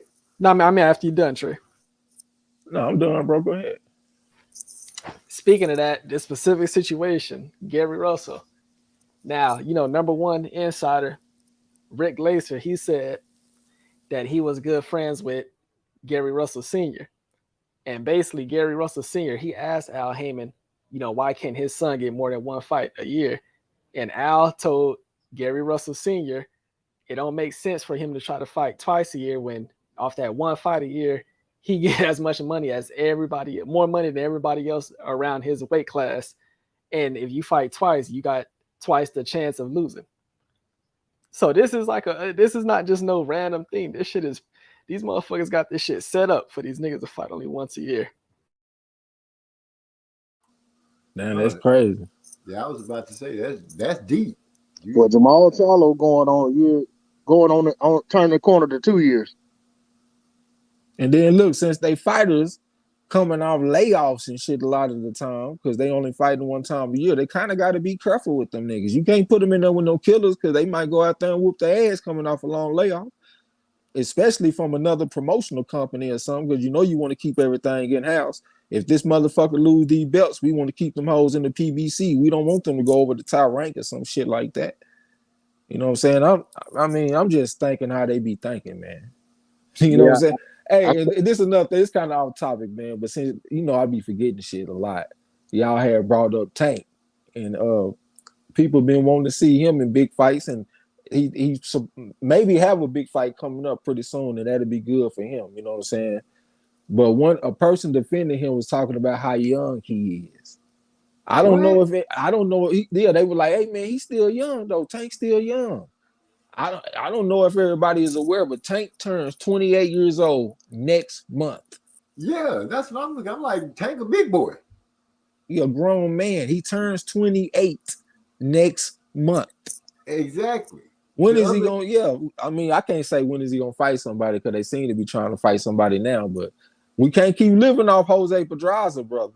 No. And Mario Barrios, I mean, that was okay. That was what, B- level or some shit like that. You have to get up in the ring, man, and start building on your legacy. Get some respect in the fight game from the public, because people ain't respecting that shit outside of the black community, because people love Tank, but hardcore fight fans, he ain't getting that type of respect. Right. But his handlers is moving him a certain way. If him making these little tweets and stuff like that is indication that he really trying to have good fights and stuff like that, let's hope that's what it be. Hey, but you can't forget this. He seemed to be the one to choose Barrios. I remember when he announced that fight, he was all excited, like, "Hey, man, I got a big announcement coming up," and like this, and they were saying like, this is a fight that Tank wanted. He wanted to move up in weight and take on a challenge and all that kind of shit. So when it seemed like he had some say so, look what he went and chose. He ain't gonna choose no killer. He went and chose Barrios. Yeah, it was on that cheat history nonsense, like Canelo. Like Canelo went and fought that Rocky Fielding cat. That's what they were doing, trying to move him around like Canelo and go pick up these belts that don't matter. Because you remember around that same time, Josh Taylor and Ramirez was getting ready to fight for undisputed in that weight class. And now look at Tank. He right back in the same situation. You got an undisputed champion in the weight class, and here you are. You the only guy around that's still supposedly a champion in the division, but your belt don't count for undisputed. It seemed like to me he like a fighter in limbo on the cool. Like he kind of inboxing, but he like on the sidewalk. He ain't in the streets. Like when I think about it, like what's the difference between him and Andre? The same thing could be said about both of them. People wanted to see them in big fights, but didn't get a chance to see them. Only difference is Tank got this machine behind him that's putting him on pay-per-view, and they got consumers that'll buy it. You know what I'm saying? He got a big knockout punch that makes him marketable, but we still don't see him in the biggest fights though. True that. True that. Yeah, and he getting called out all the time. That's the other thing. You know, I mean, everybody in and around his division calling him out. Hey, But didn't Mayweather threaten to set him straight by putting him in there with Lomachenko a couple of years back? yeah, it was something like that had happened. You know, he said, "I call Todd the Buff and make that Lomachenko fight." Tank fell in line too. What? You said, man, I ain't trying to bash the man all day, but we got to see him in some big fights. And that's not a good look when your promoter uses another fight as a way to coerce you to act right. You know what So it's a video for that? Yeah, I could have sworn I seen that shit. Yeah, I mean, it's old, man. It's around. Wow. It was the post fight press conference for the Broner versus Jesse Vargas card. Okay. I'm gonna have to look that up. Hey, I know Trey X don't care nothing about it, but just for the sake of the conversation, and you know, going forward, there probably gonna be more boxing on it. But I just downloaded that BLK Prime app on my Roku, and that's the first thing that pops up at that fight. But it's got other stuff too. It's got movies and stuff like that, and the comedy shows and different things on the app. But you know, just putting that out there, just a little insight on what's all on the app. Is some good comedy shows on there? I mean, it's a movie called 35 and Ticking that I like. It's one of the first ones that pop up. You know what I'm saying? It's just a comedy movie. I mean, but I mean, I just opened it up, man. I'm looking at the home screen. It show like 4 movies, and then it got 4 or 5 movies, and then it's got a big, gigantic. You know, half of the screen is the Crawford fight. Hey, if anybody ordered the fight, send your boy the email and password so I can check it out. You know what? You know what? I'm gonna go ahead and keep you can load it on the Roku, you say, right? Yeah, I imagine it's on the Fire Stick too. I got a Fire Stick and Roku. Well, it's a Roku TV, but I got a Fire Stick in it. I misplaced my Fire Stick remote, so I did it with the Roku. Okay. I'm gonna do it. D-Lo did it. I'm gonna do it so I can check it out. I want to see this funny movie that he's talking about. Let me ask D-Lo a question. Yes, sir. What is the most intriguing thing about Crawford versus Avenesian? The layoff. That's a motherfucking shame that you have a pay-per-view, and the most intriguing thing is that the favorite is coming off a long layoff. So that might it throws some uncertainty into the outcome of the fight. But only hardcore fans think like this though. The average fan, a layoff, that don't mean shit to them. But to somebody like us that follow boxing close and we make picks, Champ Ross, and now we betting and shit like that, yeah, that means something to us. So it make it intriguing. But if you have a fucking pay-per-view, that shouldn't be the most intriguing thing about it. Right. And that's not worth $40 even. The amount of money the guys ain't getting paid ain't got nothing to do with us, whether or not we care about watching a pay-per-view or not. And the other thing I will say is the fact that like to me, it's a lot of potential traps in this fight for Crawford. I mean, I know he's supposed to be the odds-on favorite. Hands down, he's supposed to win this fight, you know, but this is boxing. You know, one thing about it is his inactivity versus Avenesian being active. The other thing is a lot of time when these guys are coming off of a disappointment of they thought they were going to be fighting one person and then they end up fighting somebody else, whether it be a late replacement or whether it just be they couldn't get the fight they wanted. Sometimes you end up seeing, you know, something not particularly go well in a fight. Maybe it's not the whole fight. Maybe something goes wrong and they're able to stem the tide, you know, turn things around. But you know that it's got trap fight written all over it. And then of course the other thing is here it is with this brand new app. You know what I'm saying? It, you know, as far as the app goes, it's all eyes on y'all. So you know it's some stuff there that don't make it a pay-per-view fight, but I'm just talking about the fight in and of itself. You know, so you know, those things I look at like I mean, the first thing I said when I found out who he was fighting, I said, man, I don't like this guy for Crawford coming off a layoff because I know the dude hits hard. You know what I'm saying? I know the guy gonna be up for the fight. And I know that Crawford can come in there and have, you know what I'm saying, have a lull or a lapse because of, you know, feeling like he's supposed to go in here and beat this guy, especially when he done been stopped by a guy that he stopped, and then he go in there and mess around and get dropped.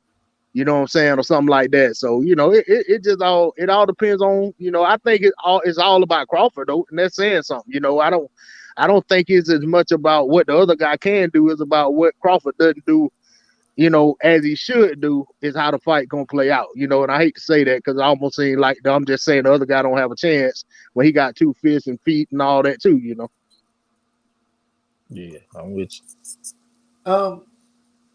you. Y'all have to forgive me. I must be high. But this whole time I'm sitting here and I'm thinking about the BLK, and not once did I think about the fight being a pay-per-view fight, because I'm like, in order to get BLK, you got to pay for it to get it. So it's almost like the fight is just thrown in with your first sign up. I don't know, because I like when I hadn't got that far. Like I said, I just got on the home screen, but I'm pretty sure, kind of like how ESPN Plus and what's name, like you may have either the app may be free, or maybe you may have to pay like $3.99 or $5 something for the app, and then maybe the pay-per-view is on top of that. I don't know, but I know good and well the dang app ain't no 49 or what. Well, how much is it? $39.99? It better not be 39. Yeah, the Nah, app, it ain't gonna be nothing like that. The app better not be $39.99 a month. Yeah, the way DAZN do it is that if you order the pay-per-view, they knock $20 off of it if you already got the subscription. Yeah, and like I said, I downloaded it, didn't say anything about the money, but some of them apps are like that. Then as soon as you start trying to watch something, it basically asks you, you got to pay for the app. Or get the version without the ads and shit. So when you downloaded it was free. I thought I was going to get the app. I'm still going to get it. Hey, I tell y'all one thing, a lot of these movies on here that I just went to another screen. A lot of them seem like they're kind of like some of the lower budget, lower tier movies and stuff, kind of like what you find on Tubi and stuff like that. But I mean, I find good movies on there, but I'm just saying right now that's what I see. You could find a good B-rated movie. Look at us looking for shit to find to keep it going. But yeah, I will watch a B-rated movie. Let me jump in the chat for a second. Hyphy say Rick Glacier equals #1 boxing insider. Crawford was crying about his fight being on ESPN after the people not knowing how to buy it. He cool with being on the app. Nobody knew. That's a good point. Lala D says, I have more faith in Spence versus Bud happening than I do versus Tank versus anybody black. Damn. See, that's I was just talking to my mom about that shit earlier. I swear, because she loved Tank. And she loved Tank, but she feel like Shakur Stevenson will beat him though. And I was like, man, why you doing all these fantasy matchups that ain't got no chance of happening, man? This man ain't about to fight nobody black. That's the Mexican assassin. It's what it is. You know what I'm saying? Hey, I just tried to click on a movie, and it said basically I got to sign up for $3.99 monthly unlimited, or I could pay for a yearly subscription for $39.99. That's the two options. How much monthly? $3.99 or $39.99 a year. Okay, that's what's up. I swear to say, Lala D, she said some real shit a while back though when she was talking about them Africans don't never win big fights. I ain't never forgot that shit. Like we had a fight like a week ago. Jazza Dickens, he was fighting this dude, last name Lamini, like Dlamini, some shit like that. And he had 150 amateur fights. 3-time South African national champion. I ain't never even heard of no shit like that. But you know me, I like the amateur background. Nigga, I picked Jazza Dickens because the motherfucker was African. I said, man, them Africans don't win no big fights, man. This motherfucker have 400 amateur fights and be a 10-time national champion. He is not going to win this big fight.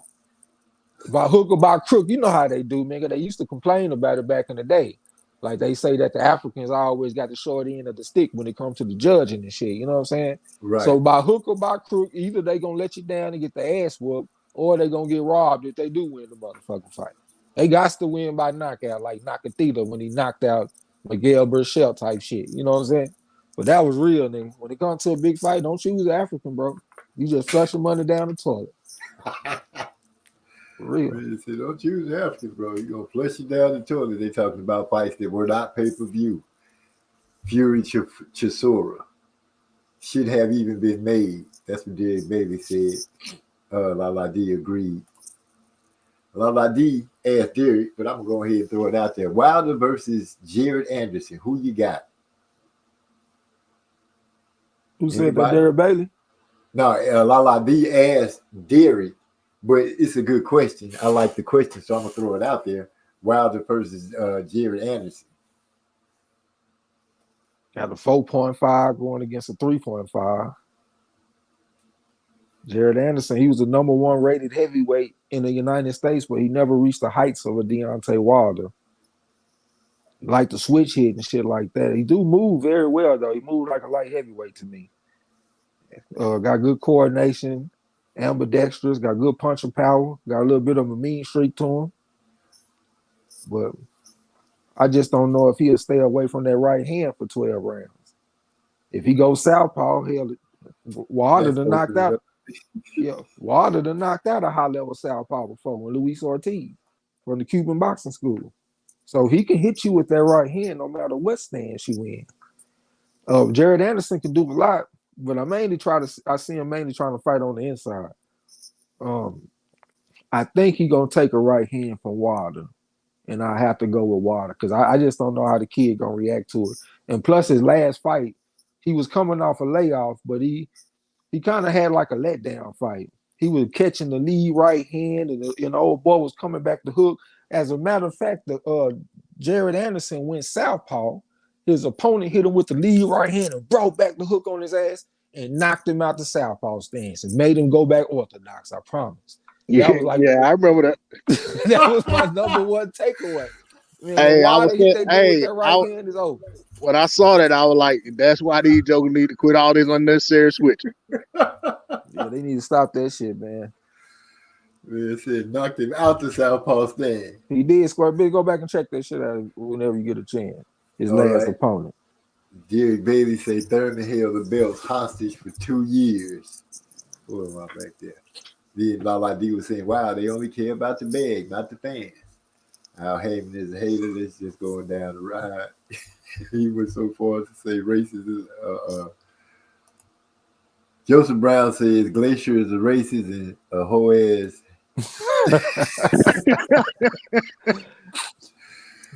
I don't even know nothing about the dude. I just be hearing this motherfucker Hyphy always saying he on some good shit. He a racist? Yeah, the fella blind for one, but Square Business blind? that's what he said. Like legally blind. Legally blind, yeah. You can still see color with legally blind though. That's just me. Yeah, what percentage, huh? Yeah, I like listening to the interview with him and stuff. So I used to give him a hard time. 'Cause I didn't like some stuff he said about the Cuban boxers. You know what I'm saying? So I kind of held it against him for a while. Plus, What did he say about the Cuban boxer? He was on one of them crusades where where these guys want to go out and trying to make it prove how old the Cuban guys are. He was talking about he know for a fact that Rigo was like 10 years older than what he was saying, and this, that, and the other, and the same thing with Luis Ortiz. And then he said Laura was like, this was like 5 years ago. He said Laura was like 43, 44 years old at the time, and a lot of stuff like that he was saying then. But it was just to me, I kind of felt like he had a bias against the Cuban boxers because there was a lot of other stuff he was saying he wasn't giving no credit for nothing. And I was like, to me, because I actually made a video about it, I was like, man, if these guys really that old, man, well, shame on everybody they fight then. You know what I'm saying? Because you guys going out here getting beat by 50-year-olds and stuff, man, and these guys out here styling on you. So, that was kind of, I kind of had took exception to that, but, I let it go. And like I said, I can appreciate the conversations and breakdowns of the sport that the guy does. And, I'd be right. He seemed to be a pretty good insider. Like he said, I was listening to him on the interview the other day. He said, one thing about him, and compared to a lot of other people, he was like, that's all he do for the last like almost 35 years. All he done is work in boxing. So, you know what I'm saying? You got to know something. You know what I'm saying? I can't sit here like I know more than it because I ain't on the inside. But one thing I will say about the Cubans, a lot of people say that they be old because like their hairlines and shit like that. I be thinking them niggas just had some stressful lives. A motherfucker had to literally escape to be over here. Man, you don't know what them niggas have been through. But when it comes to their age though, like when I look at their background, I be seeing them fighting in tournaments that's fairly recent. Like as a matter of fact, Andy Ruiz and Luis Ortiz, they fought a common opponent in the amateurs. That was one reason why I picked Ortiz to win the fight. I was wrong, A Crow, but they fought a common opponent. Ortiz wasn't fighting in no fucking tournaments back in 2002 or no shit like that. That motherfucker was fighting the tournaments in the 2010s. That motherfucker ain't that old, man. He kind of looked old, I guess, but I don't think they be that old. And the same thing can be said about them other Cubans. If you look at the amateur backgrounds, you'll see what tournaments they participated in, and that'll kind of give you an idea of the age bracket that they in. Like, yeah, Laura and Andre came up, fighting around in the same tournaments. Fought each other in the fought each tournament. other, right? You know what I'm saying? Hey, but then the other thing is I say about them, hey, if they, most of them don't look like they done aged since they got over here. That's the crazy thing about it. No matter how old you say they look, they've been looking the same for the last 10 years. Even look at Gamboa. You know what I'm saying? Lord, them cats don't look no different. So I guess it could be true that they're 10 years old and they look now they look 20 years older than what they look. Hey, Yeah, yes, sir. The one who I know for a fact older than he say like 24, 25. Oh, you talking about Frank Sanchez? Elvis Gomez. Oh, okay. Yeah, you talking about that power puncher? Yeah. I think I know you talking about. I know some of the motherfuckers don't be having the strongly looking hairlines and shit. And that's what make people say what they say. Yeah, they say Frank Sanchez 40 already. I think he going for like 29 or something, 29, 30 now. Now that don't even make sense because he was fighting against Lenier Perro, and Lenier Perro, he got knocked out the Olympics by Filip Ergovic. You know what I'm saying? Right. Ergovic is a young fighter. And Lenier Perro, he beat Frank Sanchez either 5 or 6 times, depending on what you read. You know what I'm saying? Because he's 214-6. Some people say he lost all 6 times to Perro. Some people say he lost 5 to Perro. Well, that's his common opponent. If you look at Perro don't look old at all. You look young. You know what I'm saying? So yeah, I don't think them people old like they be saying that shit, man. Some of them maybe because like when you read in the past, you will read about some fighters that come from Cuba and they would change their name and shit and claim another nationality and shit like that. And they be used to lie about their age and shit, but in the modern day, I don't think it's that common. Yeah, well, Luis Ortiz, he came over later, but he supposed in the amateurs he was fighting against Orlando Solis, who came over with Laura and Gamboa, around the same time they did, and he ended up getting all the way up to fighting. I think he fought Vitaly Klitschko for the heavyweight championship, and then after that his career kind of faded, kind of had trouble with his weight and had a leg injury and stuff like that. But that guy, nobody really claimed that he was old. And like I said, him and Ortiz should have been around the same age. I think they fought like 4 or 5 times in the amateurs, and he beat Ortiz every time. Sure did. Man, you got some over here that's looking young, like Morel. Morel seems to clearly be a young fighter to me. You know what I'm saying? So it ain't like everybody that's coming over here from Cuba looking all mature and shit, man. They got a bunch of different type of motherfucker that's coming. Right. Morel need a new trainer. I'm sorry. Who is trainer? Ronnie. Nigga, you know who his trainer is. I shit. Ronnie Shield. Y'all know how I feel about him, man. He the most overrated trainer in boxing all day. His fighters look basic, bro. Name me a fighter that's exactly what was in my head. I was saying basic Ronnie. Yeah, name me a fighter he trained that don't look basic when he fight. From FL Jogger when he was training them, Morel, the Charlo brothers, the motherfucker look basic to me on the Ronnie Shield. Jab right hand type motherfucker. Yeah. You know what I'm saying?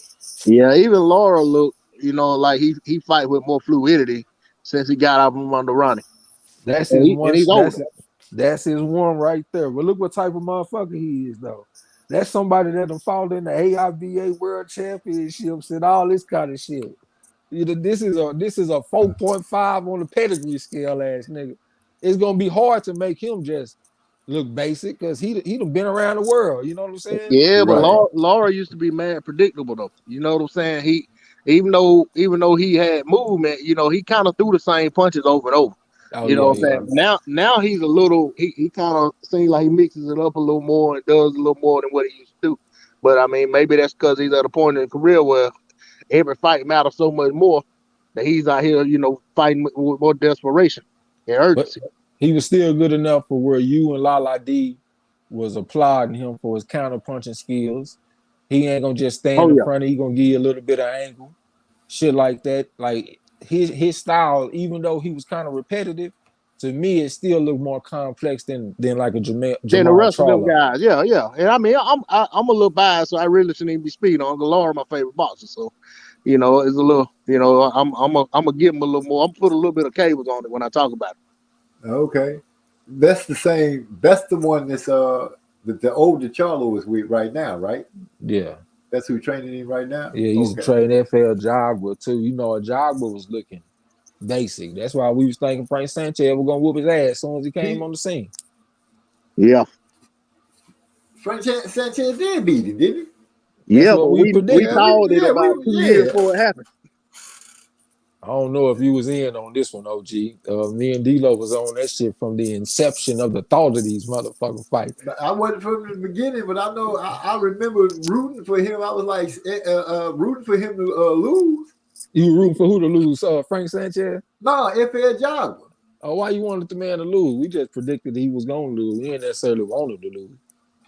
Well, that's when you pick the other dude to win, then you want the other dude to lose. Oh, I got you.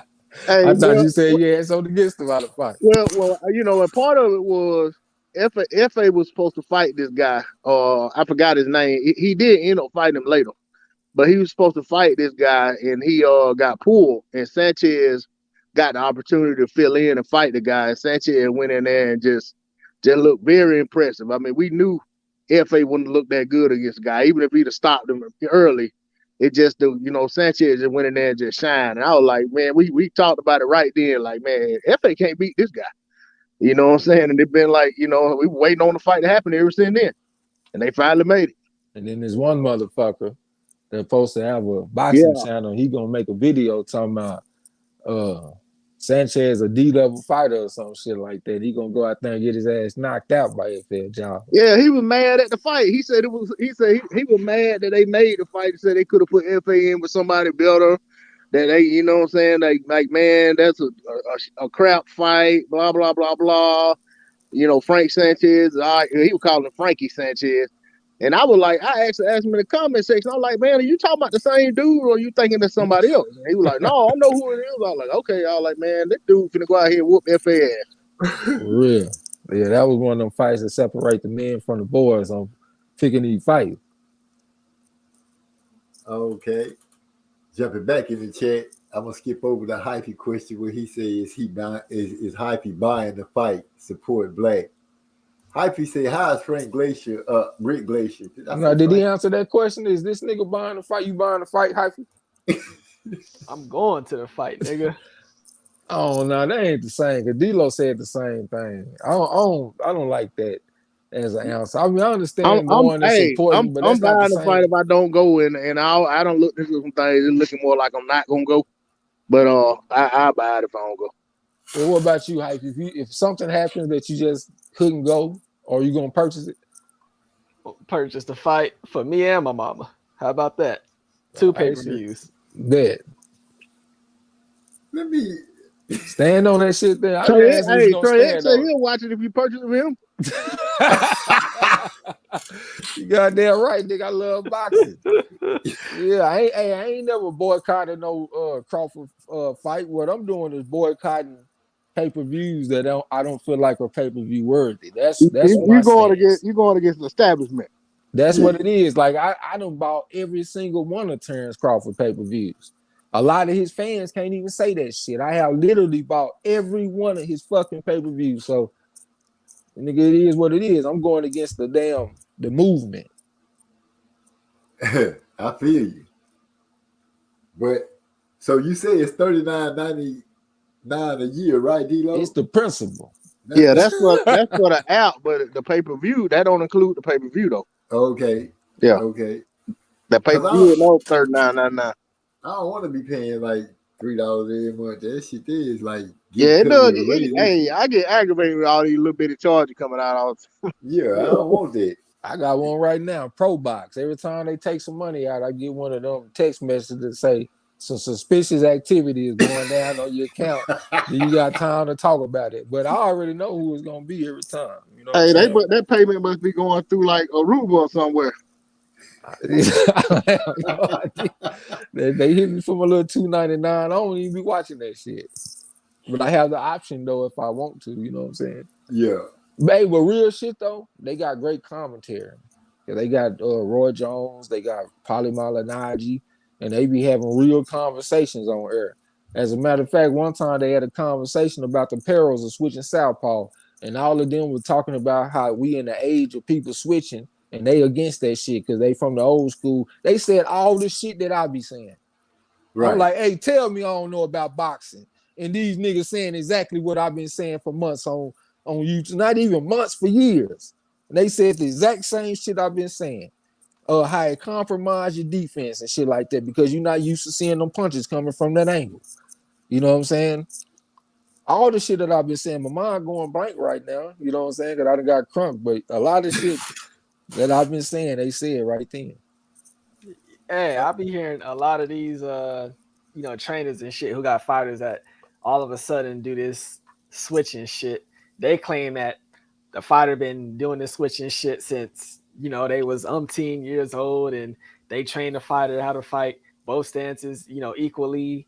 That shit sound good, but it don't translate well in the ring to me when I be looking at these fighters. Like, for example, Trey was talking about Jared Anderson.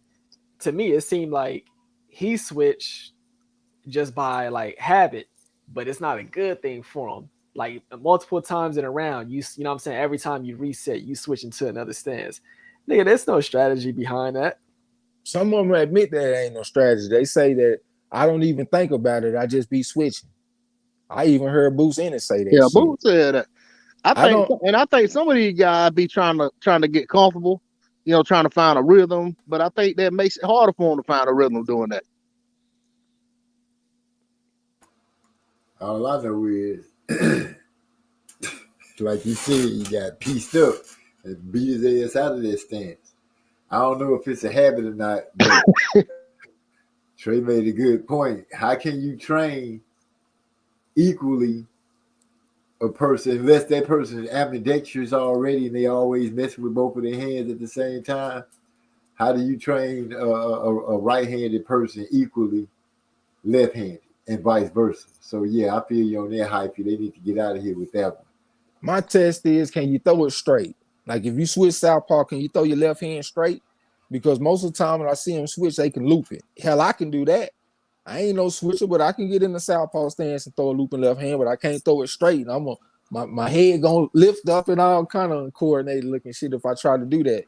And I don't see them doing that for the most part. You know what I'm saying? Even a lot of the fighters that are converted, like Andrade and Shakur Stevenson, I see them throw some straight punches from time to time, but I don't see them throwing them in a regularity that I would see an orthodox fighter throw a straight right hand. I see them throwing a lot of looping type shots. You know what I'm saying? And the reason that I know they switch hitters too is because I went and nigga, one day I just started watching everybody sign autographs. And I was looking at Shakur sign autographs with his right hand, and I was looking at Andrade sign autographs. I looked at De La Hoya, I looked at Miguel Cotto, I looked at a whole bunch of fighters. They was signing autographs with their opposite hand. You know what I'm saying? But if you can throw that motherfucker straight, like Bruce Ennis, he can throw the motherfucker straight, even though he loop a lot of his shots too. You know what I'm saying? But I do see him throw him straight. But for me, the only fighter I really trust is Crawford. And he done it so much that he is listed as a southpaw on BoxRec. That's how much he done been in the stands. And he didn't even choose to do this. He went to the stands out of necessity. He broke his hand as a child. So he couldn't train in the orthodox stance. So he had to get in the southpaw stance because he wanted to still be in the gym. So he developed this from a young age. He didn't just watch TV one day and see somebody switch and be like, oh yeah, that's cool, man. I want to do that too. Like his shit came naturally out of necessity. So I look at him different when it comes to that shit. It's always gonna be an outlier. I mean, you know, Marvin Hagler was a good switcher, but you can't give me a list, like a long list of fighters that had a lot of success switching. Unless you in the modern time, you know what I'm saying? Because we got a lot of switch hitters. But go in history, boxing history, and bring me a list of 20 fighters that had success switching. Can't nobody do that. Yeah, I agree. There ain't no record of success with this shit, except for a few, like Crawford and a Marvin Hagler. I was gonna mention too that you know, if you even think about guys that were successful early on in their career fighting out different stances and stances at times, like, you know, Andre Ward early on, he was known as a guy that would, you know, do some switching, but it seemed like he came to a point where he realized that he needed to settle in a stance, and it kind of seemed like it happened right before he got in that tournament. You know, it like right when he got in that tournament, that's when he kind of settled into a stance and just kind of stayed there. And it also might have had something to do with that Darnell Boone fight, because he got dropped bad in that fight too. So you know, I'm gonna tell you why he is a converted Orthodox fighter. Right, just like Chad Dawson. Was converted. I think he was converted southpaw. That don't even make sense when it comes to the old school for the most part. Why would you take a left-handed fighter and convert him into orthodox? That's what Cotto is. Why do you do that? Yeah, The only be one reason. Put the strong hand in front. That's what Cotto and Oscar De La Hoya did. Okay, but when I'm asking, I have a definite answer, and this came from Virgil Hunter on why he did this. What is it, Hyphy? Oh, just because you are afraid that you can't get you can't be like invited to spar guys, or you can't get certain fights because then you can't get fights. For motherfuckers don't want to fight a southpaw. That's the reasoning behind that shit. You want your fighter to get fights. Southpaws get avoided, especially slick black ones. We got too many instances of this taking place in history. You know what I'm saying? Southpaw, they don't want nothing to do with that. You got a left-handed fighter switch his ass over to orthodox. Yeah, my trainer told me that too. He said he cool with fighters going from left-handed going to orthodox, but he ain't cool with the other way around. And that was like a hard rule. Like, he's square business. He don't give a fuck if you got an injury, nigga. If you got one leg, nigga, you gonna be in the orthodox stance if you right-handed. I'm square business. My partner had an injury, bro. He had a fucked up right knee. He could not put his weight on that right leg and fight in the orthodox stance. And he had to go with the Mexicans because they let him fight in whatever stance he wanted to fight in. You see what I'm saying? Like, they be square business about that shit. Wow. Lala D, I guess she's talking about the app. She said, oh, I love those movies, like Plug Love. And These Men for Everybody. I've never heard of Plug Love or These Men for Everybody. And then she said, only $8 saving. I don't know about what's up with the 32 teeth showing after losing. All happy with photos with the dude who just whooped him. Danny, Trey X, no champions in Zamunda. Nah, Wakanda either. Shit, those motherfuckers don't win shit coming out of Africa, man. By hook or by crook, like I said, because it ain't like they ain't never deserved to win. But even when they deserve it, they don't get it. That's terrible all day long. Jerry Bailey said, that's what I was thinking, Trey. He switched hit too much. That's when you were talking about Jerry Anderson getting knocked out of that left. The way you said it, though, it tickled me. MZ said he could spot a Negro. Yeah, sis, we sure can. Ronnie Shields going to get Marshall Morrell Bear beat. Okay, Joseph Brown, I feel you. We need and you know what? My bad to cut you off. But Morrell is really the type of fighter that needs skills. If you look at him in the amateurs, he won gold in the Youth AIBA World Championship, so we consider him a baby world beater. But if you look at his fights, it was all talent, like raw talent. I ain't talking about he out there looking slick and smooth, setting shit up. I'm talking about he just out there out fighting a motherfucker. And he's so gifted and he got such a mature body compared to who he going against. He was able to beat the motherfuckers. You know what I'm saying? But it ain't like he was out here demonstrating great skill. So I think he need a coach that's going to put him on the right track as far as the skills go. He don't need to be basic. He gonna fuck around and get in there with somebody that can fight him, get his ass toe up. Get hands put all on him. So Ronnie Shields is not a good fit. I don't think so, bro. I just don't think his fighters are complex. Like if you look at, like, people think Robert Garcia ain't a good fighter, but look at Ben Rodriguez. Like, he one of the most complete technical fighters in the game. Yeah, he's my favorite fighter right now, maybe. I definitely love watching his fights. When I first watched him fight, I watched all his fights that they had available on YouTube. It's very rare that I do that, bro. A lot of time, if I'm looking at somebody's style, I can look at their style for a little while and I kind of understand where they're coming from.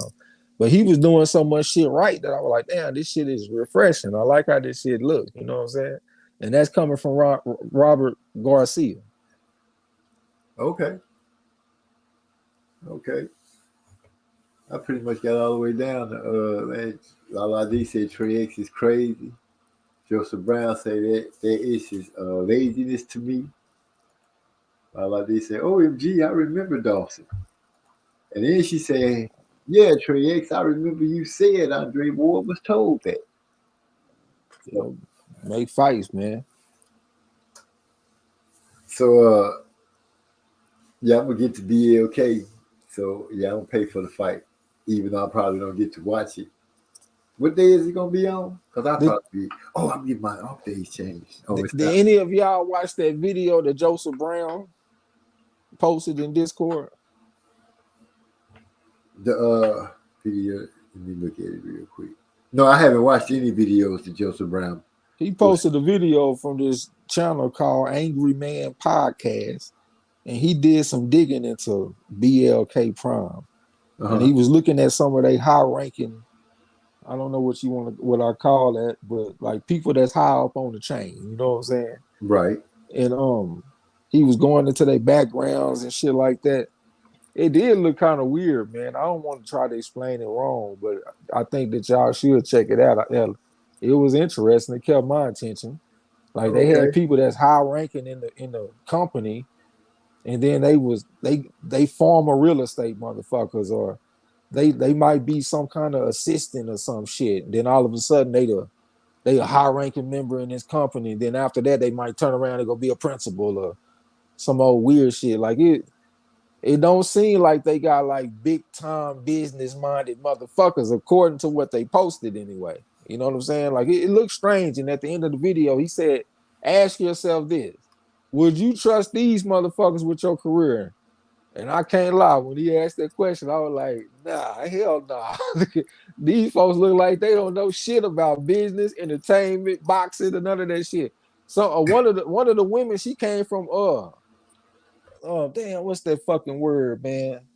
Hospitality. Like she was in the hospitality business and shit, like industry, I mean. And it just seemed kind of weird, like the jump that she made from where she was to where she ended up.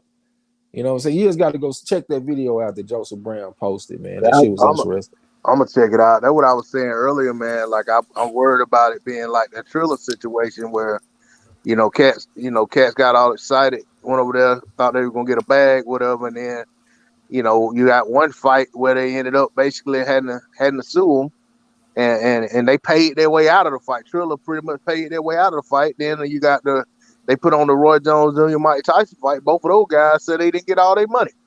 So you got a situation like that. They got to be that. It got to be concerning. When you look at some new venture. That small time shit, period, man. I done got to where I prefer the big time shit like PBC and Top Rank and even the Zone, because like let's say you got Mickey Bay going against Tevin Farmer. I don't even know what the fuck happened, but it was some bullshit that went down where the money wasn't right, They ain't had the money for Lorenzo Truck Simpson and Devin Haney offered to pay the man purse, and it's just some old weird shit. Yeah, what That- somebody he offered to pay a per, but I thought it was like $100 or something. That's what I heard. Like, who in the hell getting paid $100 for a boxing match? I thought they said 100,000. Maybe it was 100,000, but the person I keep hearing talk about keeps saying $100. Yeah, but I think I it was. did see. I seen the break of those the two young boys that was supposed to be fighting. Talking, they got on. Was he Twitter together or YouTube? Not YouTube. Instagram together. They was on one of those things where they told the fight wasn't happening because the people didn't have their money. Yeah, they were telling people not to buy it because they were still advertising it like they was gonna be on the fight, but they had already pretty much pulled it, and they were still trying to sell the fight and sell tickets, and they were telling people not. They actually went on there and told people don't buy the tickets and don't buy the fight because the main event ain't happening. Hey Trey, what was that you who was with us? We was on like Discord waiting for that Tevin Farmer versus Mickey Bay fight. I wasn't there. Y'all told me about it. Oh, okay, yeah. So we watching the card. Now ain't no news came out, and all of a sudden while we just waiting, it started coming out that Mickey Bay and Tevin Farmer they not fighting because the promoter don't got their money. Janky Promotions. Y'all remember that movie? That's with Ice was that Cube Ice and Mike Cube? Epps. Yeah. Yeah. Yeah, that was pretty funny. That was pretty crazy. Joseph Brown got a question for you, Trey X. I'm listening. He said they did all that digging on the PBC investors and officials, but not diving into the BLK Prime. Who these people are, That's a question. and who these people are. I guess it's more of a statement. I guess he. Hell, I just seen it addressed to you, so I figured it was gonna be a question. He said, Trez, they did all that digging on the PBC investors and officials, but not diving into BL Prime and who these people are. Yeah, he ain't asked me no question. That was a statement. Yeah, I just assumed that it was a question because I saw it was at you, and I'm sipping on this Jamaican me happy, and I got this fire in the air. So I can't even say nothing, man. 'Cause, nigga, everybody do that, man. We always blame it on the alcohol, on the weed, or every time a nigga fuck up. Hey, it's all okay, OG. Players fuck up too. Shit, I fuck up a lot. I ain't ashamed. Shit, I know I fuck up a lot. I'm bound to call somebody the wrong name any minute. Yeah, for real. Just as Joseph Brown, I called him Josh one day. You was like, Josh? You just gonna give that man a new name? Yeah. Hey, I tell y'all what, man. If it do end up being a situation where everybody got egg on their face and it don't end up being what it's supposed to be, I could tell you that Terrence Crawford and what's his name, Broner, people are not gonna be sympathetic toward them whatsoever. It's gonna be a full court press. You know what I'm saying? Folks gonna be just waylaying them every day. You know what I'm saying? Going out, probably, man, it's gonna get ridiculous. They're gonna be doing the worse than they do Andre. Crawford career would be over technically. Yeah, I was just thinking that. He a Hall of Famer though. But that would be the end of his career. Well, he'll be on his way toward it because that'll probably be a wrap. Yeah, for real. I'm just giving the words that he give. I'm a Hall of Famer. I don't need boxing no more. He rich. He good. I don't know. All I can say is we have to sit back and see what kind of fruit this product bear, and then judge it from that. Niggas say Black Prime should go sign Andre. Man.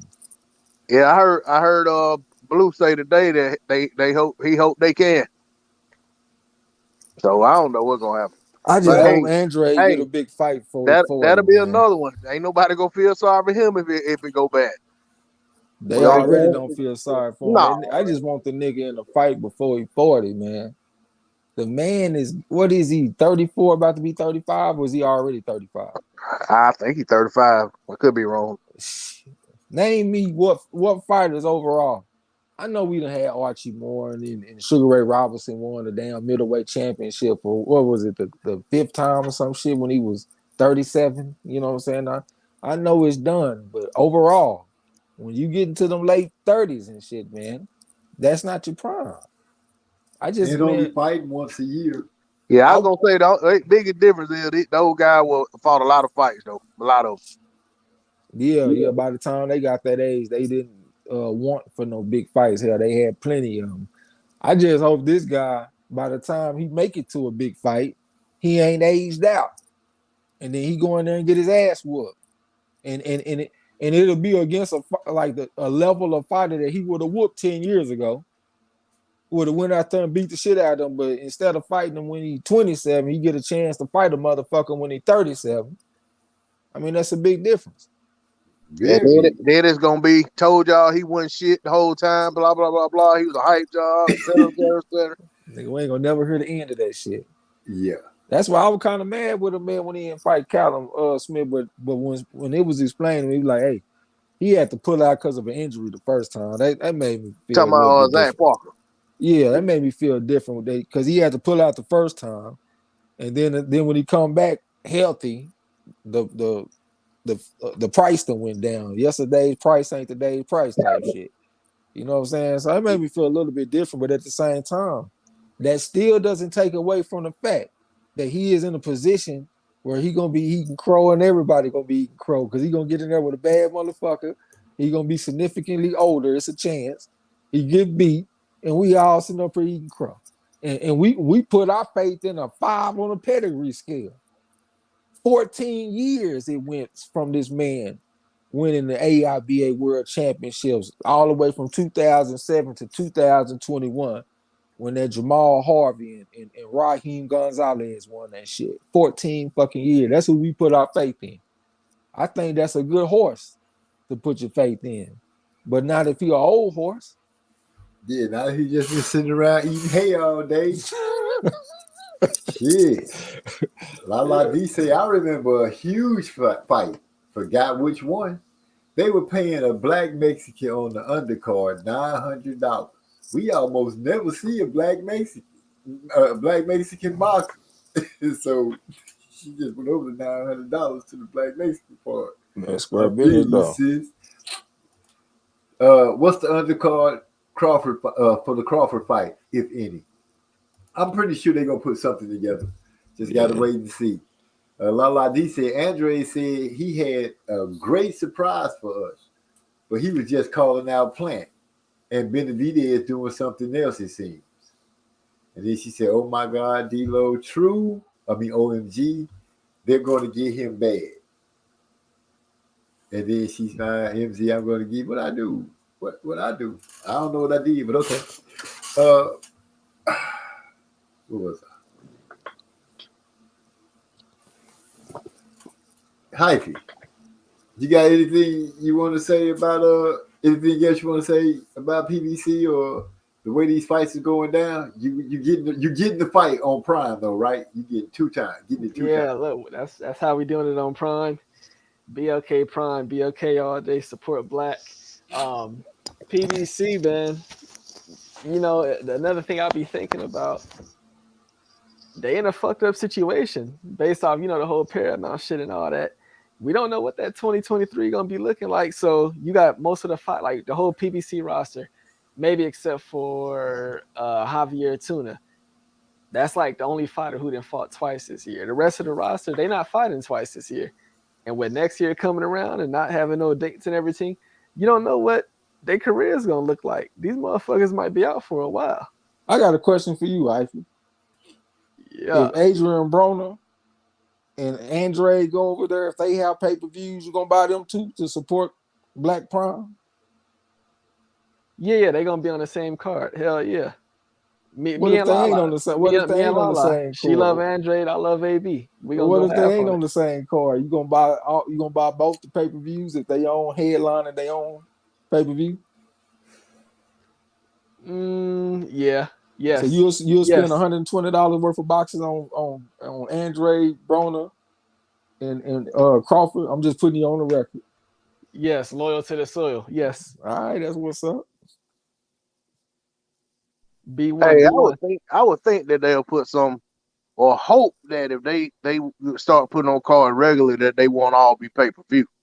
You know, that they'll have some, you know, some included with paying for the subscription. $3.99. You I ain't about mean, to get nothing for no. ESPN Plus ain't for $5. That shit ain't $5 no more. That shit done went up in price. That's what they do. They start Hey, low. you know, man, you know what I pay for ESPN Plus? I pay $13 a month for ESPN Plus, Hulu, and Disney Plus all together. Right? That's a bundle. I ain't Yeah. got no bundle. My shit is $9.99 a Yeah, I month. see. I didn't know it had went up. Yeah, it used to be $4.99. Now it's $9.99, and it's probably gonna go up again. That's what the Zone did. They started low. It was like $10. Now they up to $20. That's Yeah. how they do. So if they putting on big fights on Prime, guarantee it ain't staying $3.99. It's gonna go up. Well, maybe that's about a year or two, but at least they put some content out. You know what I'm saying? Instead of everything just being pay per view, that's the thing I don't want to see. Is it's just a pay per view service? Like I think that's gonna fizzle out fast. I mean, if they promising these big checks, that shit gonna be on pay-per-view, I think. Yeah, If you look at that video, the Zone was giving out them big doggy bag too, right out the gate, and they didn't do pay per view for a long time. They only done it for that boy, that dude that got his face beat in by Bivol. I forgot his name. He the only one they don't put on pay per view so far. shit, giving big money to Canelo seem a little bit different than giving $10 million guaranteed to Crawford. Like No, he's some kind of pay-per-view star. I'm saying when they were first launching, they were giving out big money to a lot of them guys, not just him. They you know, when they were trying to lure those PBC guys over and stuff too, a lot of them just couldn't go or wouldn't go. So they was guaranteeing people $10 million out the gate. I ain't talking about no $10 million per Well, fight. that's what I'm talking about, But see, brother. that's a one-off thing though. It ain't like he got a contract, you know, $100 million contract for 10 fights or something. I mean, that's a kind of a one-off. But yeah, you're right. I mean, $10 million is $10 million. Sure is. See, Adrian Broner sounded like he was happy in a motherfucker when he was talking about signing. Like they done promised him something. They said, You know? Adrian Broner. Hey, I saw a report on, I think with ESPN or somewhere, might have been Bad Left Hook, where Adrian Broner said he getting up to $10 million, but I don't know if that's for 3 fights. You know what I'm saying, or whether that's per fight. You know, for 3 fights. He's supposed to got a 3-fight deal. Even if it's 3 fights, I'm supposed to believe this shit ain't gonna be on pay-per-view on this little bitty ass app. Nah, and then they got this dude looking at the background of the motherfuckers at the top, and these folks don't sound like they come from nothing that's paying nobody $10 million. Hey, the dude, he pretty much came to the conclusion that they got an angel investor. That's what he called it. So they must have an angel investor that got some deep pockets that's pretty much investing in the company, so it start out on the right foot, so to speak. You know what I'm saying? But Yeah, just looking at them motherfuckers, don't seem like they no big money motherfucker. They high school principals and shit, assistants and shit. You just gotta go see what I'm talking about. Look at that I'm gonna video. go check it out. Yeah, I'm gonna go check it out. Hold on. Let me see, because I got somebody in the chat shooting at me. They say, didn't AB say he was fighting 3 times in a year? That's from Derek Bailey. Hey, the motherfucker need to fight 3 times this year. Dang, for real? 3 times this year? yeah, Okay. he needs some fights. Yeah, he do need some fights. Hey, Hey, they got to put AB in succession because he can't have that idle time Yeah, he for a get in lot trouble of too much. reasons. One, because he get in trouble too much. 2, he started abusing his body by drinking and stuff. And remember, I'm on the record saying I don't want to see AB get hurt. I'd rather see AB just retire and chill. I don't want to see him get hurt trying to be something he's not anymore. So that's my biggest thing. You know, I do. You know, I know people say they don't have investments in the fighters, but I don't want to see none of our fighters get hurt. I seen what the old fight. I don't want to see them walking around barely able to talk, shaking and all that stuff. But back in there, he said it was 8 figures. He talking about AB. That's a minimum, Benjamin. And he said, MZ, you slandering Andre. You know that's Lala D's husband. I just said you can't bet on a horse that been eating hay all day if he been laid up for a year. You know, I was just bouncing off what Trey X said. It wasn't slander, that was the truth. When the last time he fought? There you go. I know it was like he got like a first round knockout. Like he had fought. He was second round against that Quigley dude that had really lost to Shane Mosley Jr. Yep, and that was after the fight that he had fought against Liam Williams or Liam Smith or some shit like that. What's his name? Liam Williams. Liam Williams. and then he had that fight with the Quigley guy. That shit been a while. You know what I'm saying? Yeah, he been on. Yeah. It's at least a year. And the one thing I was happy for him is that he was getting activity.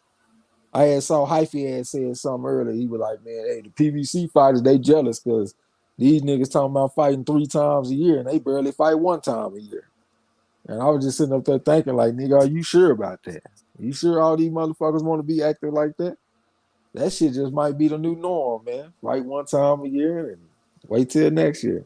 Hey, they got to be great at budgeting then, because usually the thing is with most people or a lot of people, I hate to use generalization. But anyway, with some people, is the more money you make, the greater your lifestyle is, and your spendings and the way you structure your life. And then you got to budget that for a whole year until you get another payday. You know what I'm saying? Like, to me, that's why I think these guys would want to be active. You know what I'm saying? If you look at how some of these guys living or how it looks like they're living, they need to keep that money coming in so they can sustain that lifestyle. And like, primarily, I'm talking about like Jamal Charlo, because he's done a lot of things where he showed his wealth on like his build up to his fights and stuff. And you know what I'm saying, that you would think that you got to keep that money coming in to sustain that type of lifestyle. Well, one thing that I've heard more than one of the fighters for PBC say, that Al Haymon bring them in preparing for retirement. He bring them in and start giving them ideas of investments, how to make their money keep moving and keep growing. Earl Spence even spoke about, once he signed, he was like, okay, now let's start talking about your retirement. And he was like, what? But he broke it down to him like that. That if that's a true thing that goes over at PBC, then that's something I can respect in business. They're actually looking out for the fighters. So they if you overliving what you're making, that's kind of your fault. For not being fiscally responsible. Yeah, You also assuming when we hear them. If it change, I mean, that's different. It's just like if you got a job and for the next 2 years you're gonna be working 60 hours a week. You don't go out and set your lifestyle up based on that 60, because that could go away any time. But with these guys, they're fighters. They're supposed to consistently be fighting. So I mean, you would think that the norm would be for them to expect to get at least 2 paydays a year, and a lot of these guys ain't even getting that. A lot of them ain't getting 1. And then it ain't like they get 100% of that purse too. Shit, they got a lot of palms they got to grease. Motherfucker, we done got like 60% of that money after taxes and all the other motherfuckers you got to pay. I heard $1 million payday for some fighters is $600,000 or less. That's why I said about 60% of that shit. That's exactly what we just said, 60%. So yeah, you got a budget. That go to the nature of the beast of it, and I'm gonna just be real. When Mike Tyson started making big money, they kind of like that kind of turned some eyes. But when Oscar started making big money, that put a little more eyes on it. And then when Floyd showed up and started making money, these boxers, you got to look at. I hate to always blame it on age and the millennium that these guys are in, but they are of that age where money is the first thing they want. They really want it. I need my money first. You ain't even did the job yet. You need your money first. And to make a transference of it, where it first started showing up was in football and basketball, where the rookies were getting outlandish contracts and hadn't even played a professional game yet.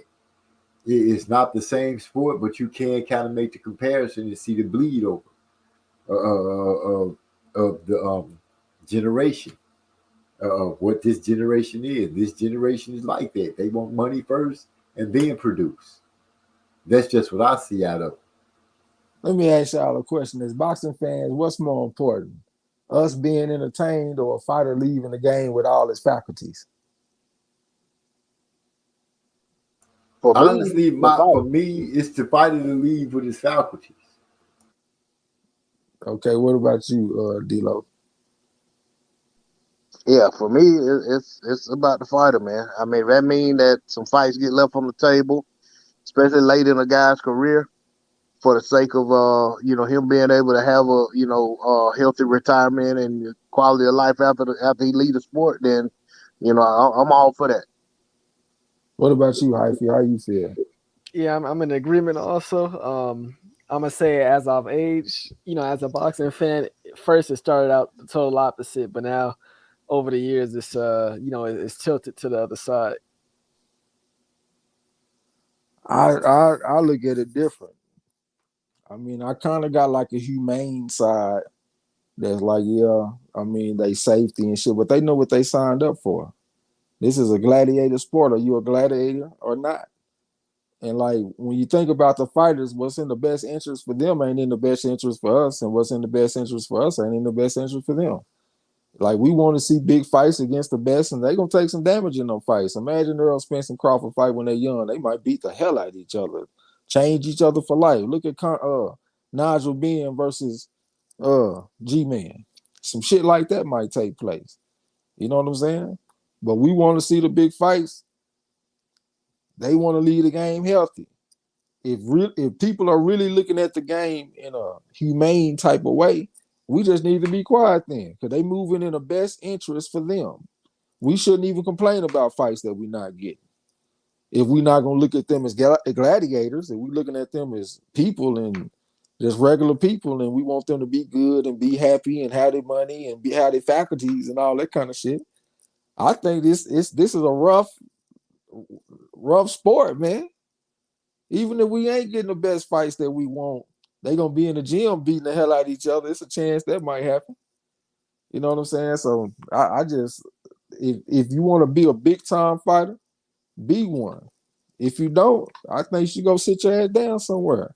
Why should we be stressing and worried about what your next move gonna be if we got to worry about the humane side of it? Like, how are you gonna be when you leave the game? Well, I think about that stuff in regards to like what we see in the ring and in the action, not necessarily about who's fighting who, but like when like I want the ref to do their job. I want the ring doctor to do their job. I want the corner man to do their job, because you can't leave it up to the fighter. So that's why I was one of those people who my position on the Wilder Fury 2 fight always was that I stood in support of Mark Breland stopping that fight, and I felt like, had I been in the corner, I'd have done the same thing. And because if you leave it up to the fighter, you know what I'm saying, he's not, if he's game, he ain't gonna pull himself out of no fight. You know what I'm saying? I mean, you got some guy that'll lay down and just say, "Oh, that's enough." But you know what I'm saying?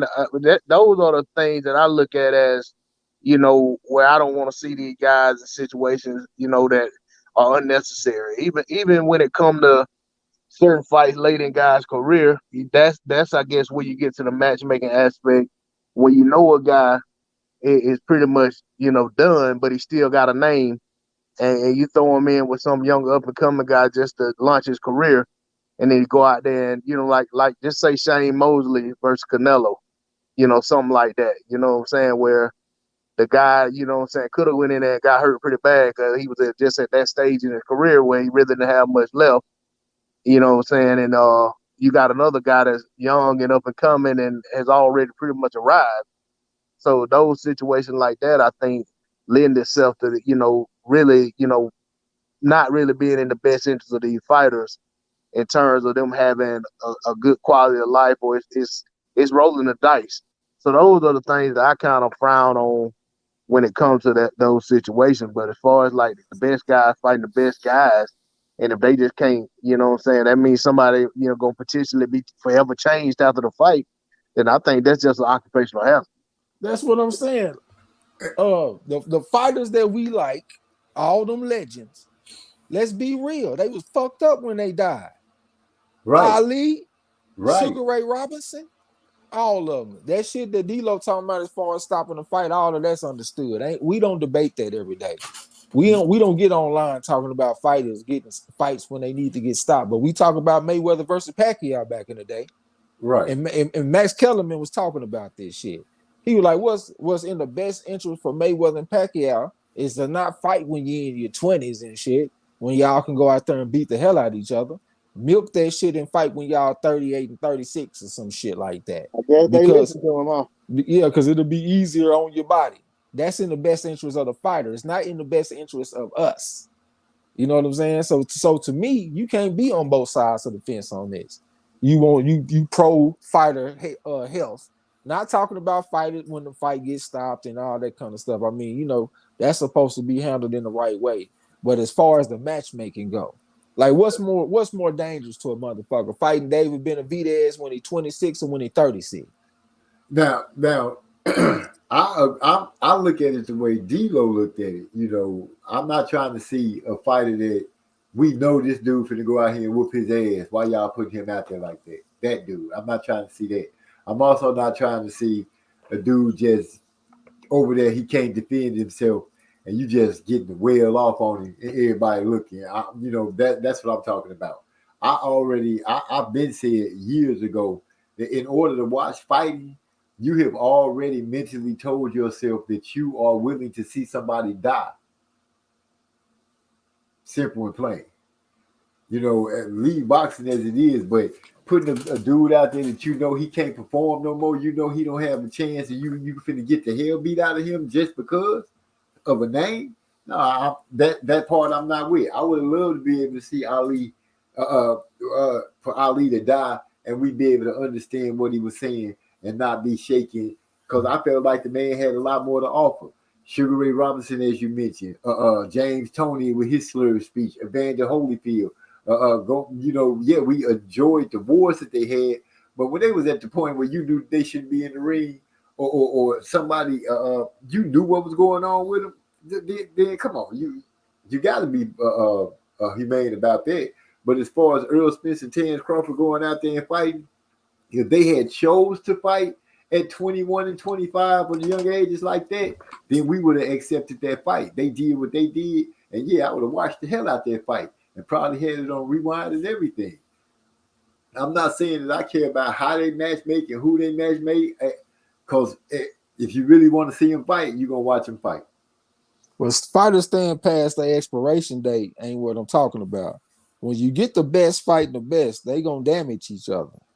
Even if they 21. They fight each other, they going to put some damage on each other.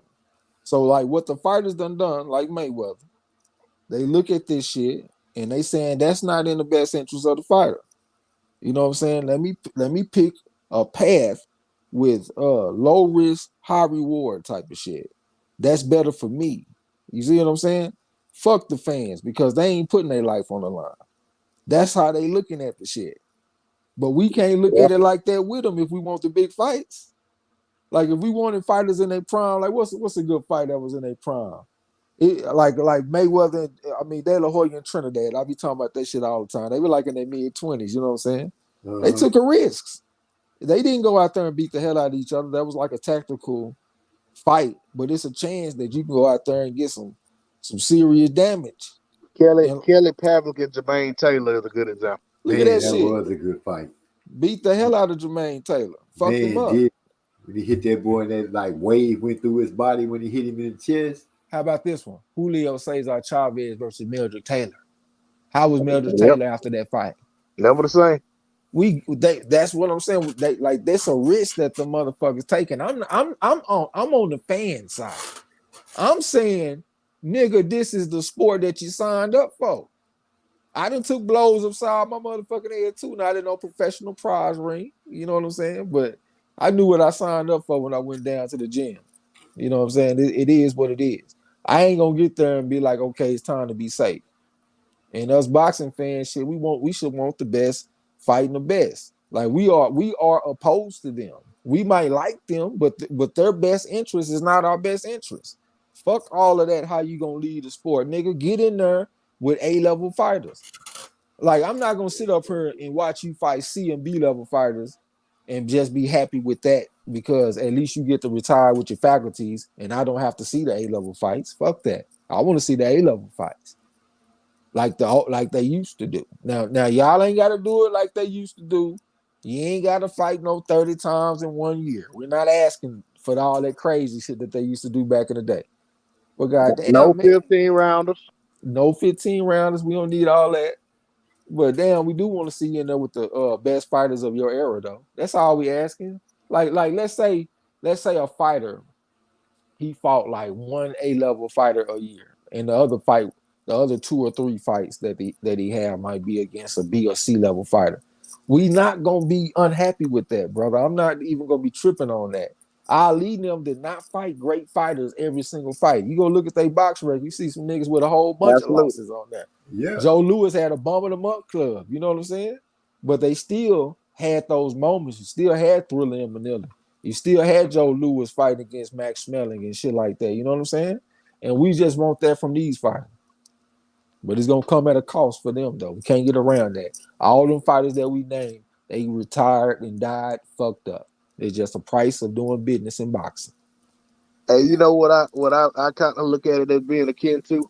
It's like we kind of, let's say, I don't know if everybody on this panel watch football, but, if you're watching football, no matter at what level you watch it at, but especially when you talk about Joker getting paid, you don't want to see, this stud running back, stepping out of bounds instead of trying to pick up the first down because he's trying to preserve his career. You looking at it like, hey, man, you get paid to do this. You signed up for this. You got to go out there and try to get them extra yards. It's kind of the way I look at the same thing with boxing. Is y'all in here as prize fighters, you got to fight the top guys at some point. Like you said, I ain't got to fight them every week. I mean, every fight, but at some point you got to be fighting the other best guys, and you know what I'm saying, and giving the fans what they deserve or what they pay for. And especially when you talk about the era we in now, where they want to put everything on pay-per-view, they got to be giving us some of these top tier fights. So I agree with that. Eric R said, "What's good, family? I was watching from the other account. Oh, well, what's going on, man? Glad you made it. he can't talk on the regular account. Oh, for real? That's why he say he came on a different account. I thought the other one had got fixed because he had been on here and everything. My bad. That's a different account. Two account. Yeah, you got him blocked or something on there. Don't know it. I don't have him blocked. I had never blocked him. You can stop that. Stop that. Well, he the one said it. I don't have anybody blocked. I have never attempted to block anybody. Let me see. Lala D said, I think Spence damaged Peterson. That was ugly as F. That was at the end of Peterson career. Yeah, see that. Yeah, that was a guy on the way up that had arrived, and a guy on the way out. And now that type of fight is a danger to a man like Lamont Peterson, right? Yep. Yeah, that's not helping the fight game at all. So if you can have a fight, like, what's more fair? Having him fight somebody that's 35 or some shit like that, beat the hell out of him like that, or fighting somebody more on his level in a 50-50 type of fight? Like, when the last time we said it's a 50-50 fight, y'all? Been a long time. It's been a long time since we said I'm gonna tell you what crazy you bring that up. Like, I was on that panel earlier today. Like, one of the guys was arguing the point. Of course, he was Spence. He was Spence guy. He was arguing the point against Crawford, talking about Crawford's always in fights that he's favored to win, and he said he ain't never seen Crawford in a fight. And of course, somebody tried to say, well, he wasn't favored to beat Gamboa. People were saying he was gonna lose to Gamboa. I was like, well, I personally don't remember him being an underdog since the British Prescott fight. I said, but sometimes that's a testament to who the fighter is or what people think of him. But I said, but at the same time, you could say the same thing for Spence. These guys hadn't been in no fight where they were underdog. Maybe the Kell Brook fight, but I don't think so. Not under the circumstances. I think he was the favorite in that fight too. And it's just one of them things where these guys, they're gonna be favored regardless. So, you know what I'm saying? But you want to see them against guys that are more closer to where they are, not somebody that's, where Lamont Peterson was, or even how a lot of people felt about Kell Brook when Bud fought him. That could have, luckily for Kell Brook, it was like a one shot, pretty much ended the fight, and it kind of just went downhill from there, and it was over quickly. But a sustained beating under those circumstances, that could change a man's life forever, not just change his career. Yeah, Earl Spence was a slight favorite over over Oh, Kell Brook. Brook. Yeah, I it thought was. he was. I thought he was. Yeah, he was like a 5-4 favorite, and Terrence Crawford, he was a slight favorite over Victor Postal. Like it was close to 50-50 Right. odds. Yeah, I remember. I told you I picked Postal in that fight. It was about 5-4 in that fight too, about -125.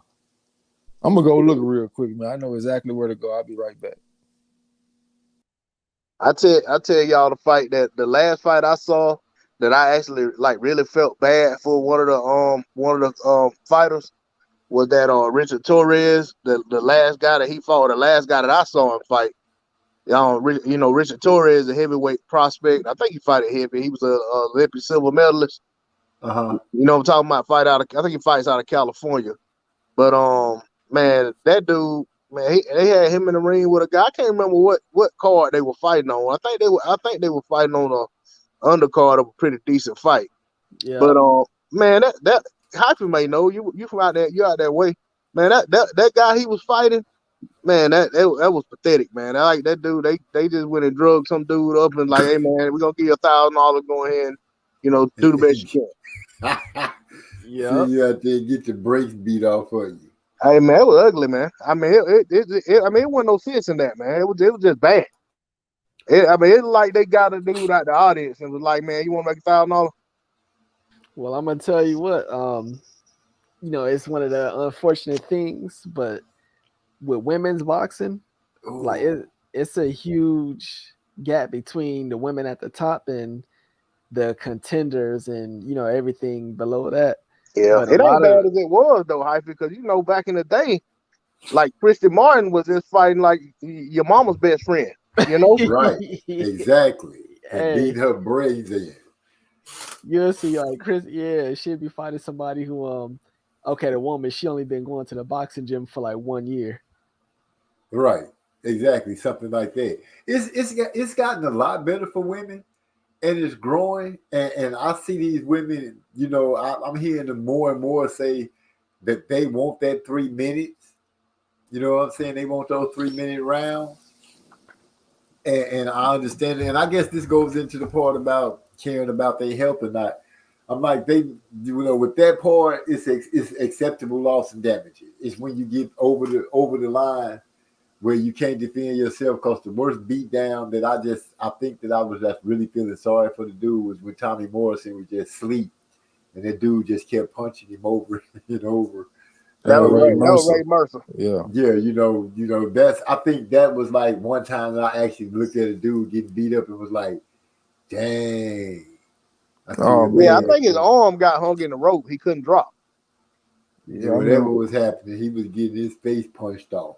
Emil Griffin, when he was fighting Benny Barrett called him a martycon. And he beat the brakes off his ass and killed the motherfucker. It was another one where Bo Jack, he fought against Ike Williams, and Ike Williams got him in the corner and beat the black off his ass. I'm talking about beat the brakes off his motherfucking ass. Man. I'm talking about beat the hell out of his ass. Fucked him up. And, I don't like to look at fight or read about fight where Bojack lost. That's the CSRA brethren. Yeah, coming out of Georgia and shit. We got Napoleon Armstrong in the house, y'all. What's up, bro? Who was that beat the shit out of Ken Norton, man? And the ref just sat there and watched him just beat the shit out of Ken Norton. And when he was done, Ken Norton was shaking his head and shit. Was it Cooney or some shit like that? Yeah, I think it was Jerry Cooney. And it was a title fight. Not a title fight. It was what was it? Was it a title fight? I don't know, but I know he beat the brakes off that man. I was like, damn, man, that shit was brutal looking. That was hard to watch. You know what I'm saying? Yeah, it was like in 1 or 2 rounds, wasn't it? I don't know how many rounds it was, but I know that shit was devastating. That referee, they should have done something to his ass. For real. That nigga should have went to jail or something for that, bro. Ain't no way you supposed to let that man get beat like that. Yeah, boxing can put you in a strain. You know what I'm saying? But I went and looked for them odds. I don't trust that website. Earl Spence, they didn't go back that far with him, so I couldn't go back and find to confirm the Kell Brook fight. But Terrence Crawford, They had him at minus 530 against Postal, and I do not remember that shit being that wide. I got a pretty good memory when it comes to shit like that. And I really call bullshit because they said that him and Amir Khan was even money. That's bullshit. He was not No, even no, it money. would. Yeah, with no fucking Amir Khan. He was at least an Even 8-1 money? favorite. Yeah, minus 120, minus 120, even money. I know Like, better than that. Hey, they Like- got you know found the revisionist website. yeah, that's some bullshit right there, man. Like it's a double favorite, like Carissa Shields versus Savannah Marshall or some shit, or even Earl Spence versus Terrence Crawford. You see double favorites. That's bullshit. La D says, speaking on women, Alicia Baumgartner still taunting Myers. It's getting a tad bit childish, unless she's doing it to hype up a rematch. I think they gonna make them fight again. You think so? I believe. But I mean, for Meyer, it will make sense to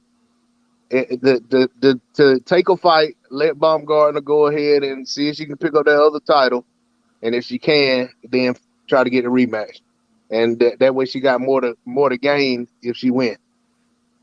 Yeah, And the fight will be bigger.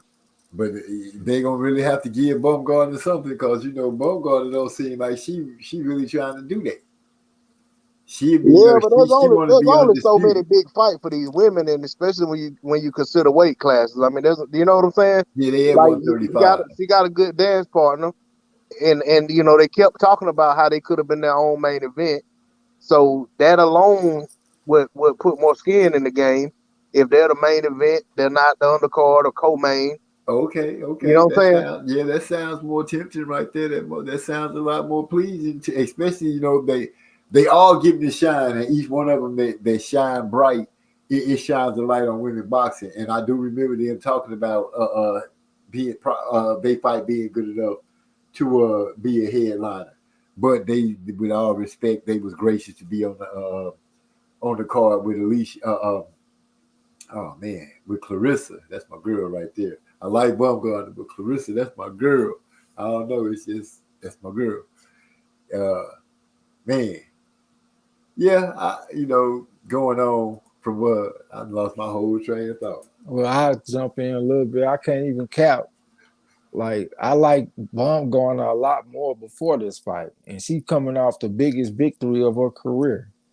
Just all the shit outside the ring, like that shit was kind of draining.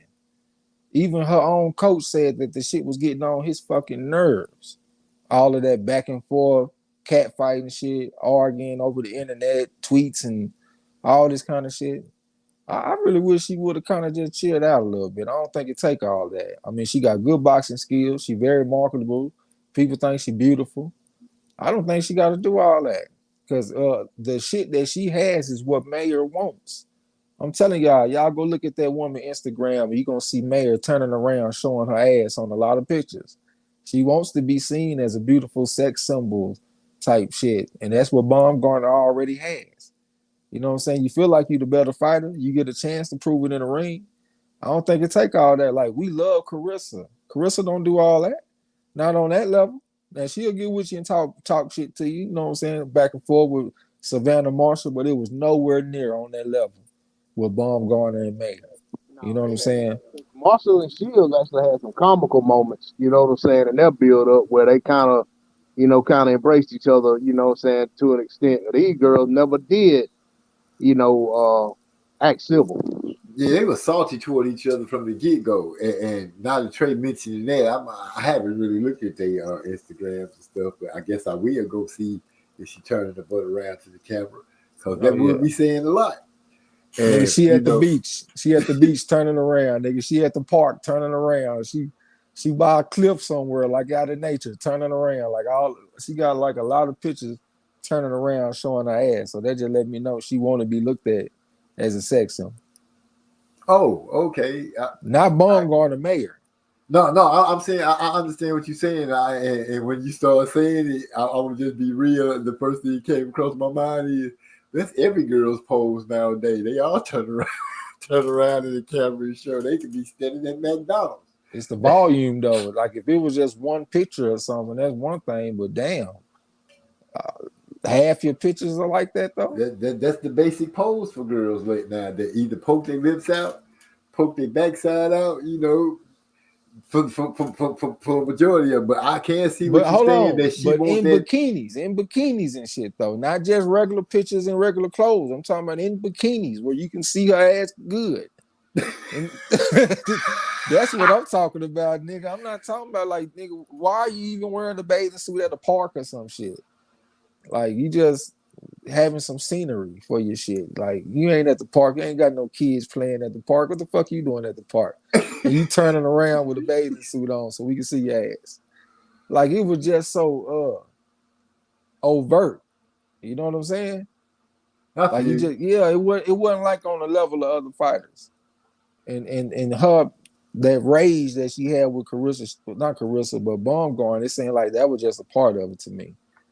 You know what I'm saying? And so I kind of, for me saying that, I feel like Baumgarten is already a step ahead. Like you ain't got to come with all of this aggression and shit like that for what? Keep your image, man. Men like feminine type women, even though you're fighting and shit. Men still like that femininity. I mean, hell, Carissa Shields, sometimes she'll weigh in, turn around. She weigh in backwards so we can look at her ass. She know what she doing. You know what I'm saying? Hey, but we ain't tripping on that though. But usually men don't like that loud mouth type type shit, man. You know what I'm saying? I just feel like she would be extra, like they doing a face off. Why you got to get in a woman's face and rub your nose on her nose and shit like that? Ain't extra. That was extra. That was extra. That was extra. She was really doing it.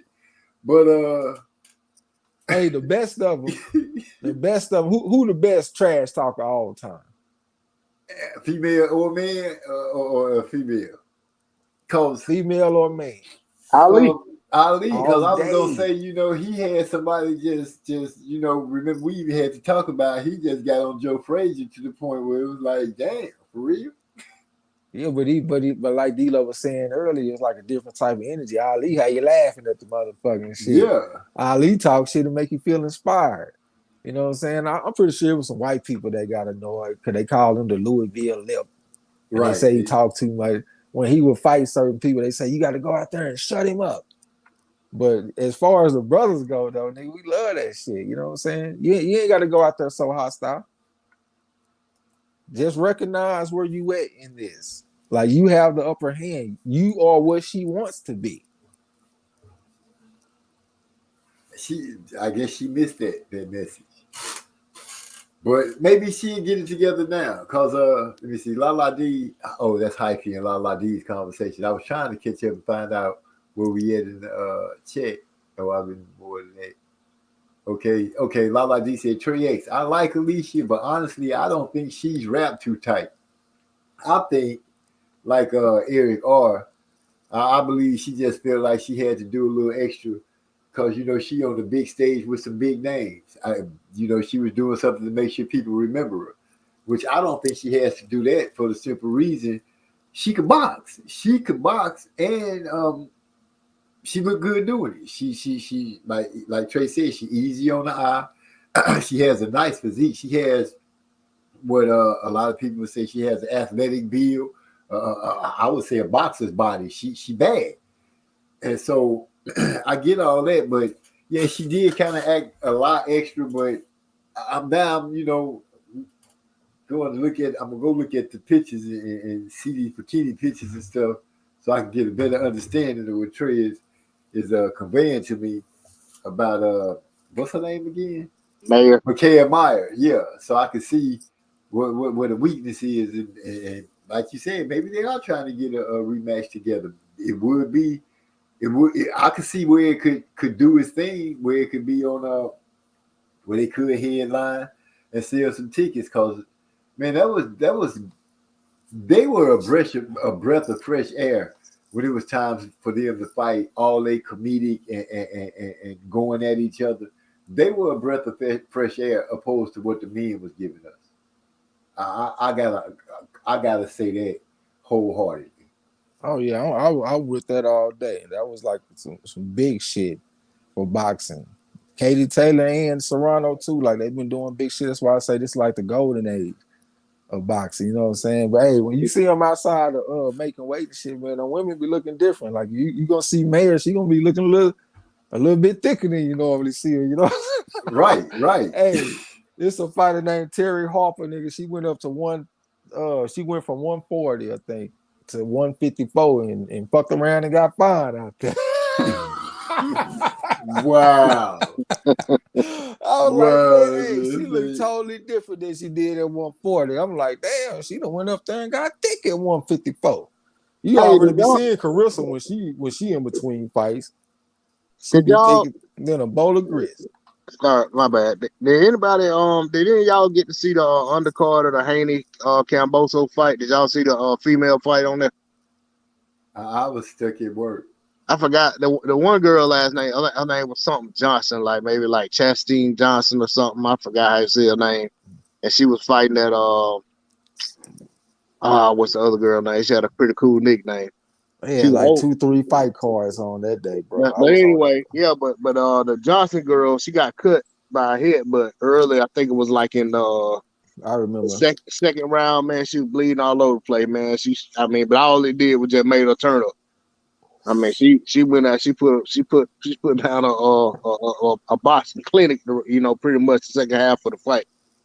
So I was just wondering if y'all had saw that. I mean, I was very impressed. Now I missed Yeah. it. I ain't watched it, but I heard him talking about it though.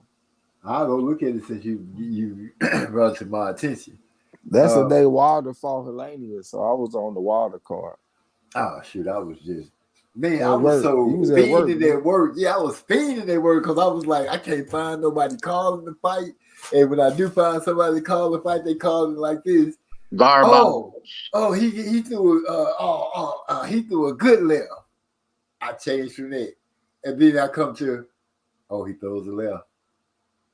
Oh, I can't watch this either. I'm at the job like in the corner shaking and cringing and sweating because I can't listen to my boy call the fight. I'm like, this is bull all the way around the block. I'm just up here looking to see who won, just flipping through the different channels. It was fucked up. I ain't gonna even lie to you. I'm at work. I was just at work, just all messed up. No fighting, nobody giving me good blow by blow, nothing. OG, that fight ain't even last one round. I know it didn't. You can listen to another nigga call the fight for 2 minutes.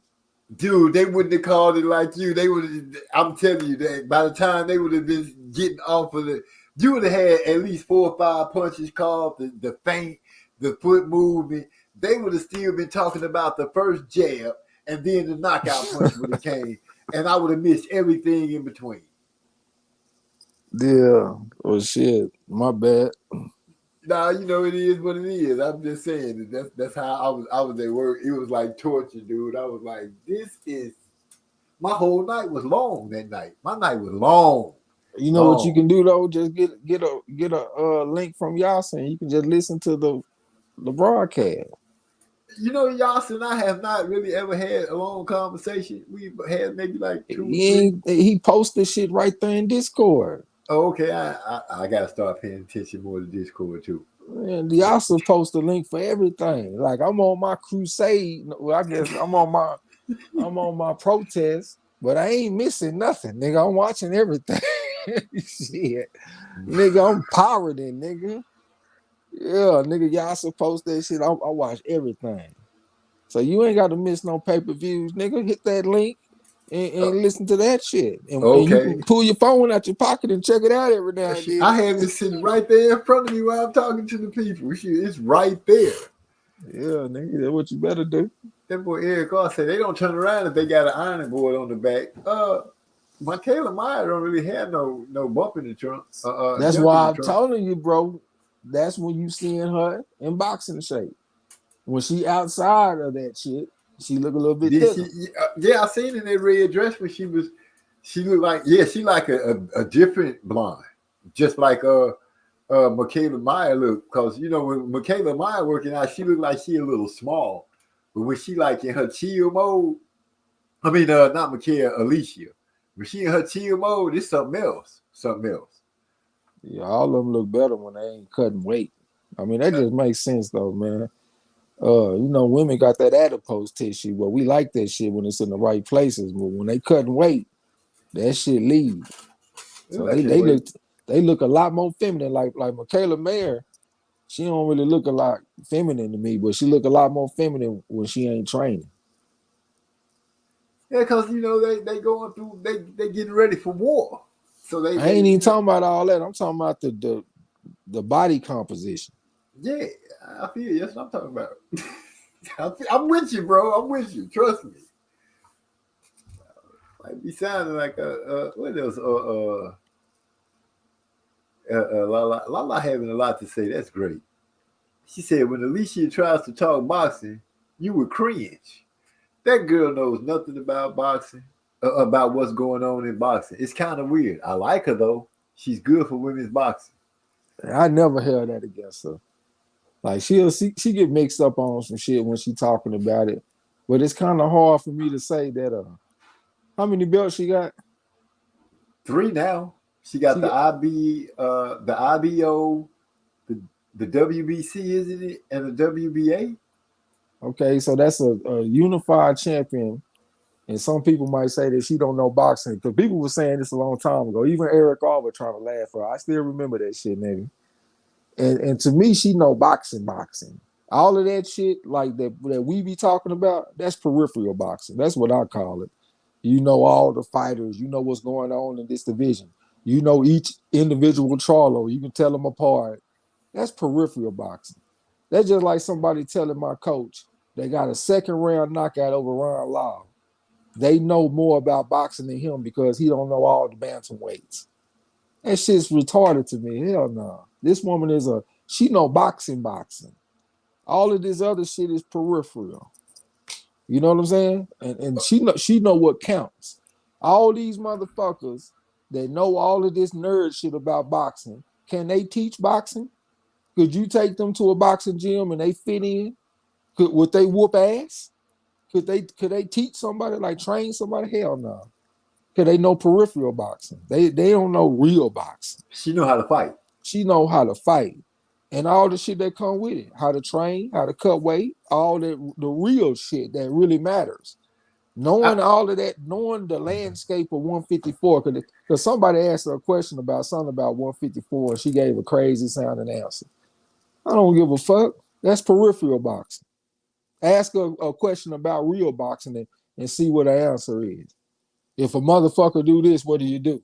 Slip the motherfucker and go to the body with the left hook type shit. She gonna come real quick with it. You know what I'm saying?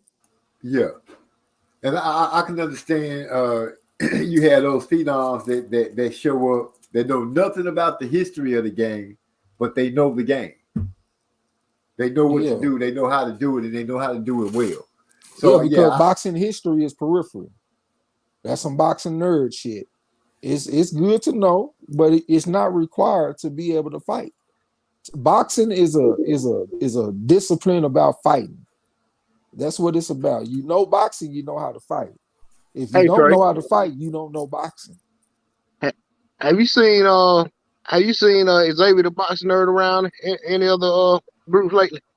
No, not lately. I ain't either. I was just wondering. I ain't seen him post nothing either. Maybe he's studying. Maybe he may be updating Wikipedia and stuff. He say he got a fiance. He probably kicking it with his woman. Oh yeah. I forgot about that. Yeah. Oh, he got him a girl. He got him a fiance. Did I know that? Yeah, he had said it. Yeah, he talked about it on your show. Oh, well, congratulations! You know I'm old. I be forgetting shit. Yeah, he chilling with his woman, man. Yeah, let that man go ahead and chill. That's good for him. He young too. Yeah, good for him. You know, that's right. Good for him. That's all I can say is just good for him. Let me read some of the chat. Bud too. Now I don't know if it's about that. Let me see. Where am I? I can't blame him. He got Bo Mac and Bernie to talk to. Oh, because Lala D said that Bernie the boxer went on and said Earl ran from Spence or something. She noted the Chad lit him up. I remember that. Wow, look at me paying attention tonight. I'm sipping good. I got to roll up something. Eric R. No, that's a conversation between them. What I love about Thurman, he is Who was It's that? his Gil body Cole? language about it. No, this is Eric Art. What I love about Thurman is, I believe his body language around Earl. It reminds me of Jim Carrey and Liar Liar. Wow. Napoleon Armstrong said, "I like women, MMA when they be on the ground, bent." That nigga, that damn fool. Wow. So I should have been paying attention if I just read that one. I like them when they on the ground bent up. Boy, you need to stop. Lala Decent. I can't say though. I like what's the girl with the Brazilian girl that was Amanda Nunes? Yeah, it was something about Amanda that I was like, I just liked Amanda. I like the fight look like at the a way she motherfucker. talk, and she could fight. Man, she could fight. She got some of the best highlights that you'll ever see. Man, I'm talking about knocking the shit out of women. I doing never her looked at her thing. like she attractive though. I don't even think she like men. She No, got she got a wife or a girlfriend or yeah, something. she got a wife. No, when I say I like with her look, is she looked like I guess I would have to take it to like a comic book or something, or a warrior like that, one of those warriors that you would see that somebody's cartoon image, her dressed up as a ready for battle. She looked like one of those type of people to me. like some anime type shit or something. Yeah, she looked like one. Exactly. She looked like that anime warrior, girl warrior. That's what she strike me as. But she can fight, and I don't know much about MMA, but the little bit that I do know, she is some of the history of MMA that I know. Amanda Nunes. I also like Holly Holm. I feel what's her name? What's the name of it? Because I know why you like Holly Holm, nigga. She got that little bubble back there, nigga. I done seen it. Nigga. You done already told her you said what you like. You done tried to be a little bit more civil lately, nigga. But I remember what you said about Carissa, talking about you like that wagon she dragging. He done tried to clean it up lately. I just like her because she a good fighter, nigga. I remember you talking about her that wagon she dragging, boy. Hey, shoot, that's how my wife called me. I was like, hey, wait, what's that? Let me holler at you for a second. Yeah, I can't, I'm trying to be a little more civil here. But yeah, true, I'm all thrown off now. Let me get my mind back right. La D, true, she knows boxing, but she be speaking like it's facts, so it's funny. She talking about I understand that. Yeah, she do be. She just get to talking, and like, it is something kind of strange about her. Like, she don't want to never show no weakness, never. So like, that part. If she don't know, she gonna talk like she know anyway, just so you can't look at her in a weak way or something. A perfect example of that, Trey, is when her and Maya was going at it, and Maya hit her with a factual statement about her, and the way she paused and looked, I felt like that's what social sciences and I was laughing at when I was saying the little ghetto girl was coming out talking about, "Ooh, I'm gonna beat your ass." She got kind of froze on what she wanted to say, but it's like she got to get the last word. She got to be the best of it. If we argue, we sit here talking, I got to be the one to say the last thing. I got to, you see, I said the last stuff, one of those type things. So I can see why the coach was like, girl, you getting on my nerves. Shut up. Yeah, that's what he said. Like, damn, they got on my nerves.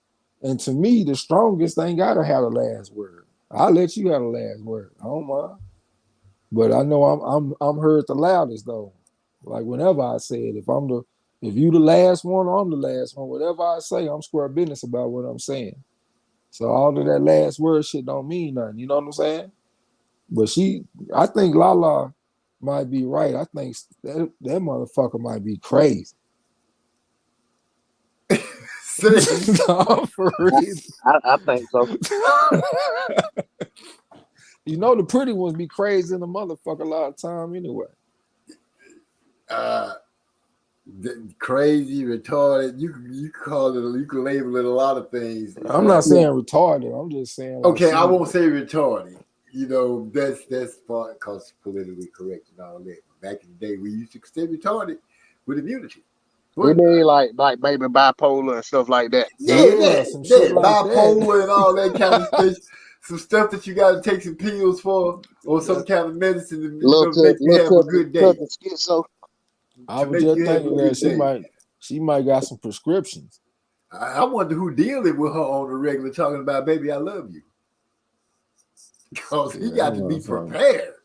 Whew, imagine having an argument, like a domestic little argument with her, and she always got to get the last word on everything.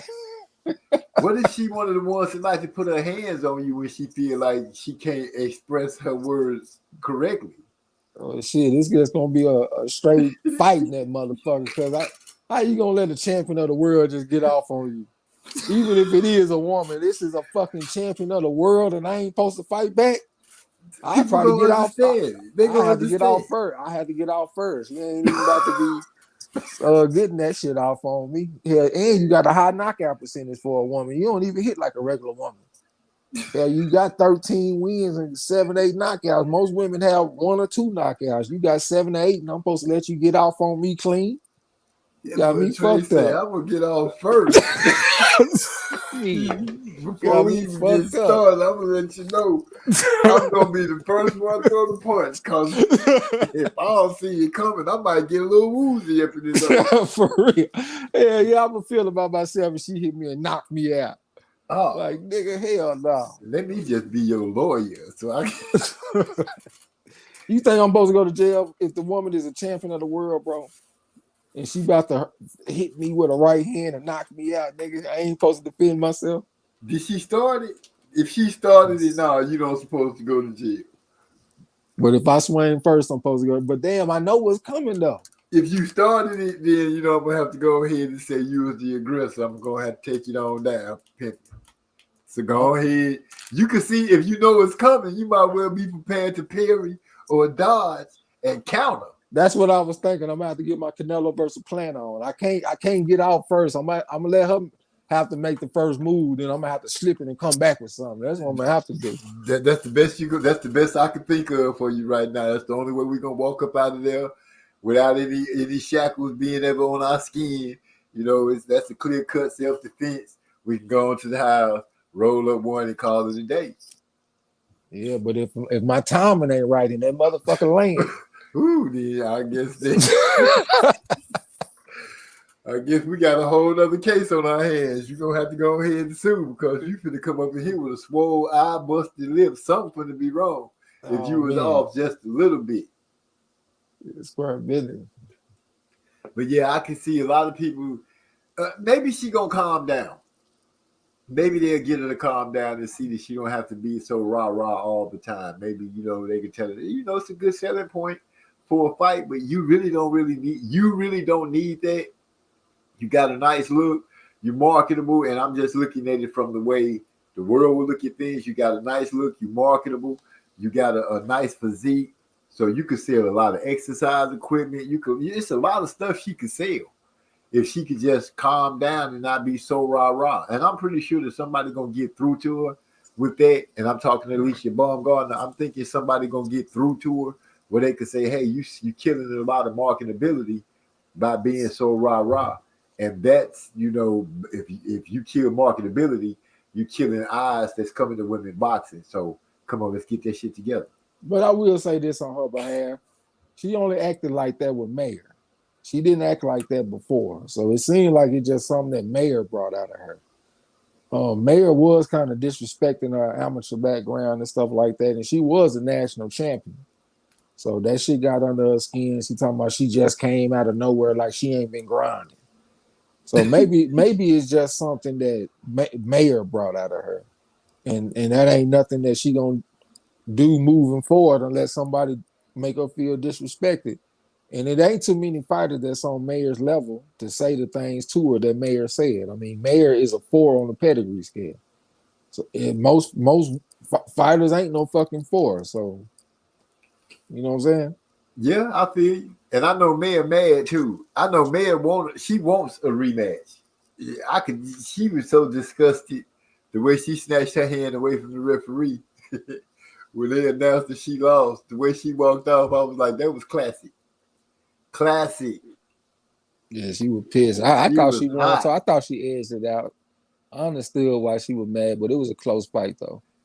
I'm not mad that Alicia won because I could see things throughout the fight that would be more memorable to the judges and how they went about making their thing, you know, with a foot movement in and out and stuff like that. I felt like that gave her enough of the edge.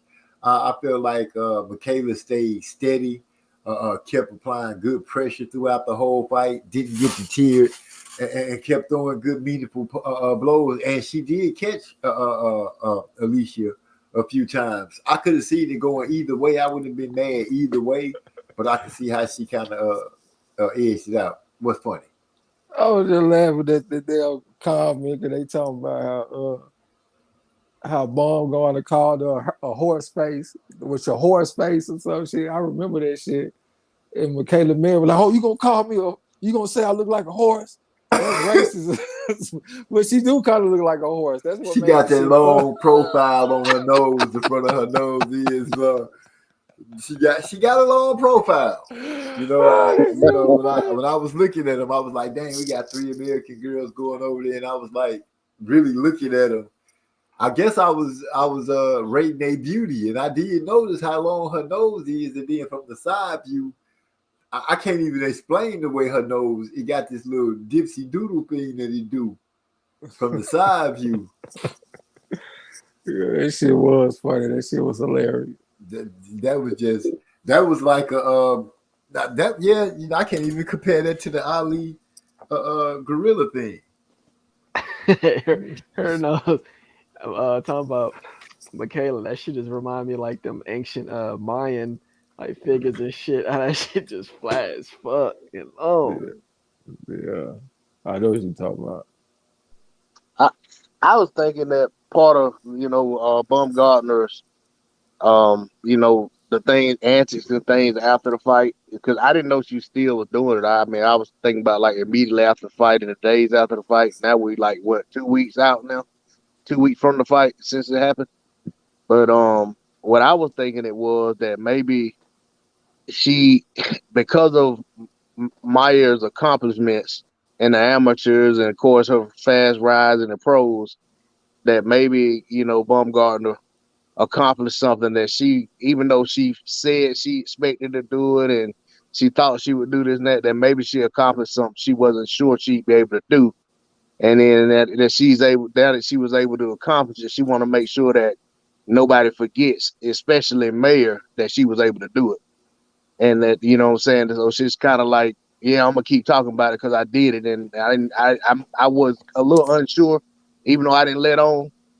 But so now I'm gonna make sure I bring it up at every opportunity, and I'm gonna poke fun at it, and I'm gonna do this and that. That's me just trying to make sensibility out of why she's acting like she's acting, but it may not be a logical explanation. I feel that. It can't go back to the fact, listening to them arguing with each other and stuff. Mayor did seem surprised. It almost like I worked hard and I did this, and you got a lucky opportunity. Not saying that you didn't take advantage of the opportunity, but you just happened to be in a certain spot to get your hands on the belts and stuff like that. I'm paraphrasing, but I did hear her mention something along those lines.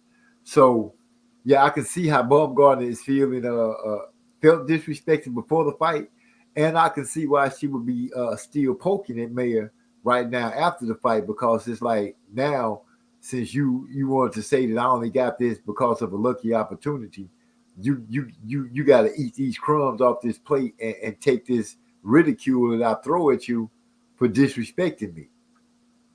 So having enough of their argument and listening to them for as long as we did, and they get to say what they said, the issues that they was having actually came out, and you actually got to hear them say it live in their interviews. And it seemed like Micaiah Meyer, by all means necessary, was a little jealous of the fact that Baumgartner got the chance that she got, and she proved to be the champion. And she felt like that she went a long route and had to suffer and scuffle through and all this. It was a woe me thing. It was Yeah, really the yeah. amateur background. That's really what she was talking about. Because she was fighting in international tournaments. She fought in the AIBA World Championship. She went to the Olympics. That's the kind of shit she talking about. Because that's when women's boxing really turned, like when it really got big, when they put them Olympics and shit in there. Because you know, it wasn't no two-time Olympic gold medalist and all that shit before Carissa. They ain't even have Olympics back in the day.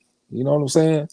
And Right. Michaela Mayer and all the motherfuckers, they was fighting international tournaments, but you can't take away from somebody that fought on the national level.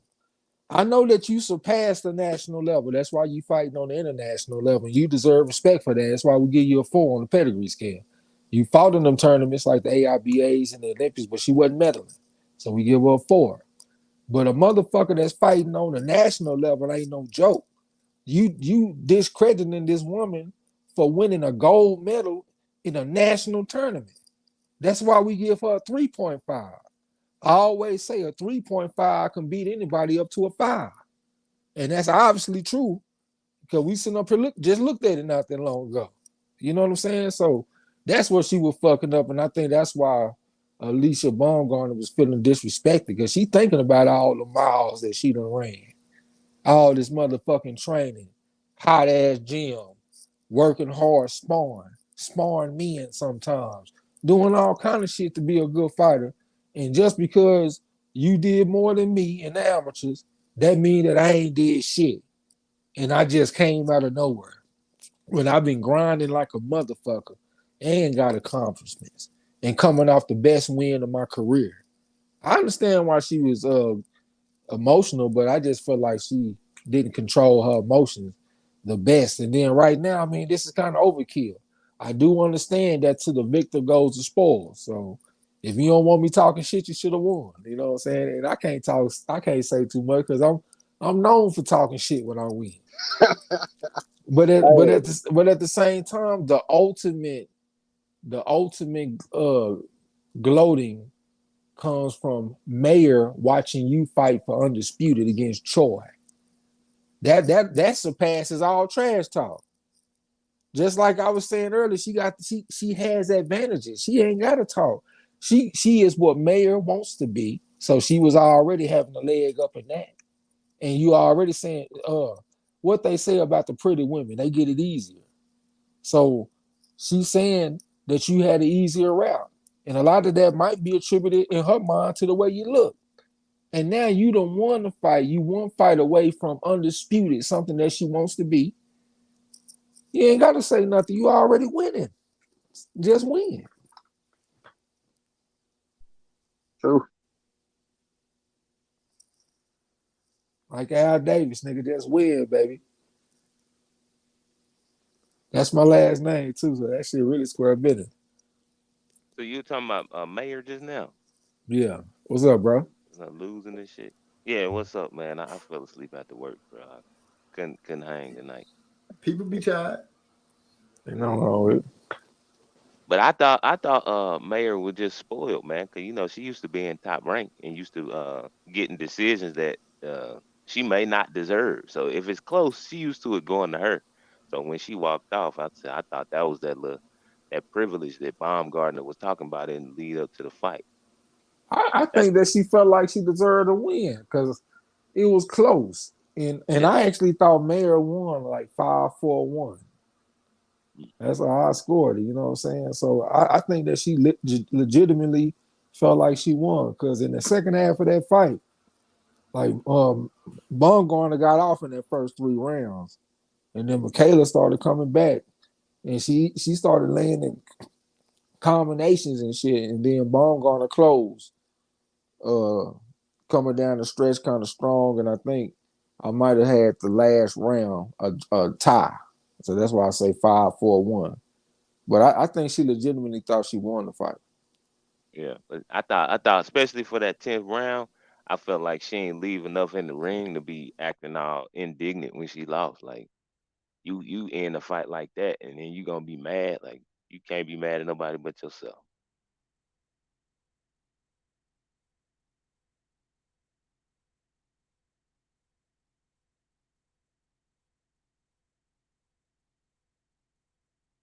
Where the hell OG go on his own live stream? I don't know, Went to man. sleep, baby.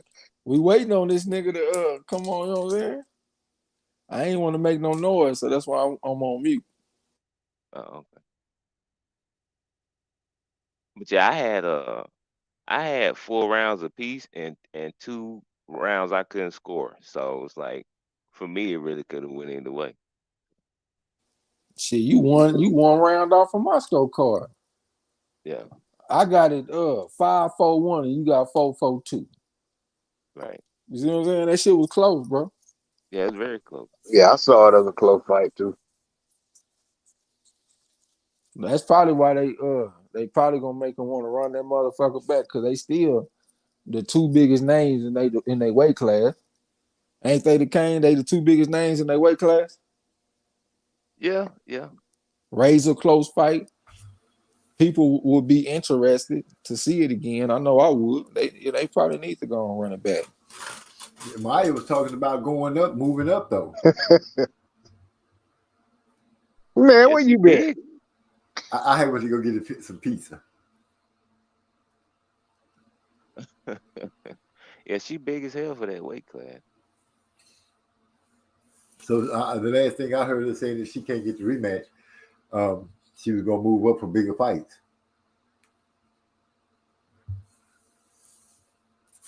She might have to wait. She might have to wait to fight for that rematch. That girl said she want a shot at Undisputed. That she did say. Baumgartner said that girl ain't getting no rematch. I'm going on for Undisputed. I'm paraphrasing, but I did hear her say that girl ain't getting no rematch. Oh yeah, speaking of big names, Delphine Persoon did drop back down to 130. So Okay. She might put herself in the running to face Baumgartner because She talking about Baumgartner say retiring, wasn't she? Oh, my bad, OG. I thought she was talking about retiring. she might be. I know she was for that LM Mekhaled fight.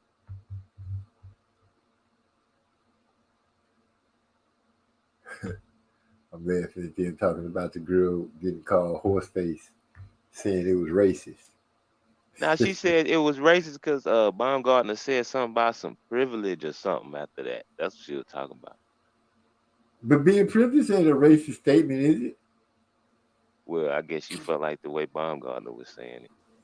I thought she was just saying that she was racist for calling her a horse face, because that's the way I took it when I watched that shit. Nah, it wasn't a horse face. It was something that she said after that made her say racist.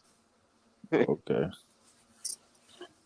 That's still cold though to call somebody straight up horse face. I don't know though, the Kane. I could have sworn I remember she was like, "Oh, so you're gonna call me a horse face? So you're gonna be racist?" She said something like that.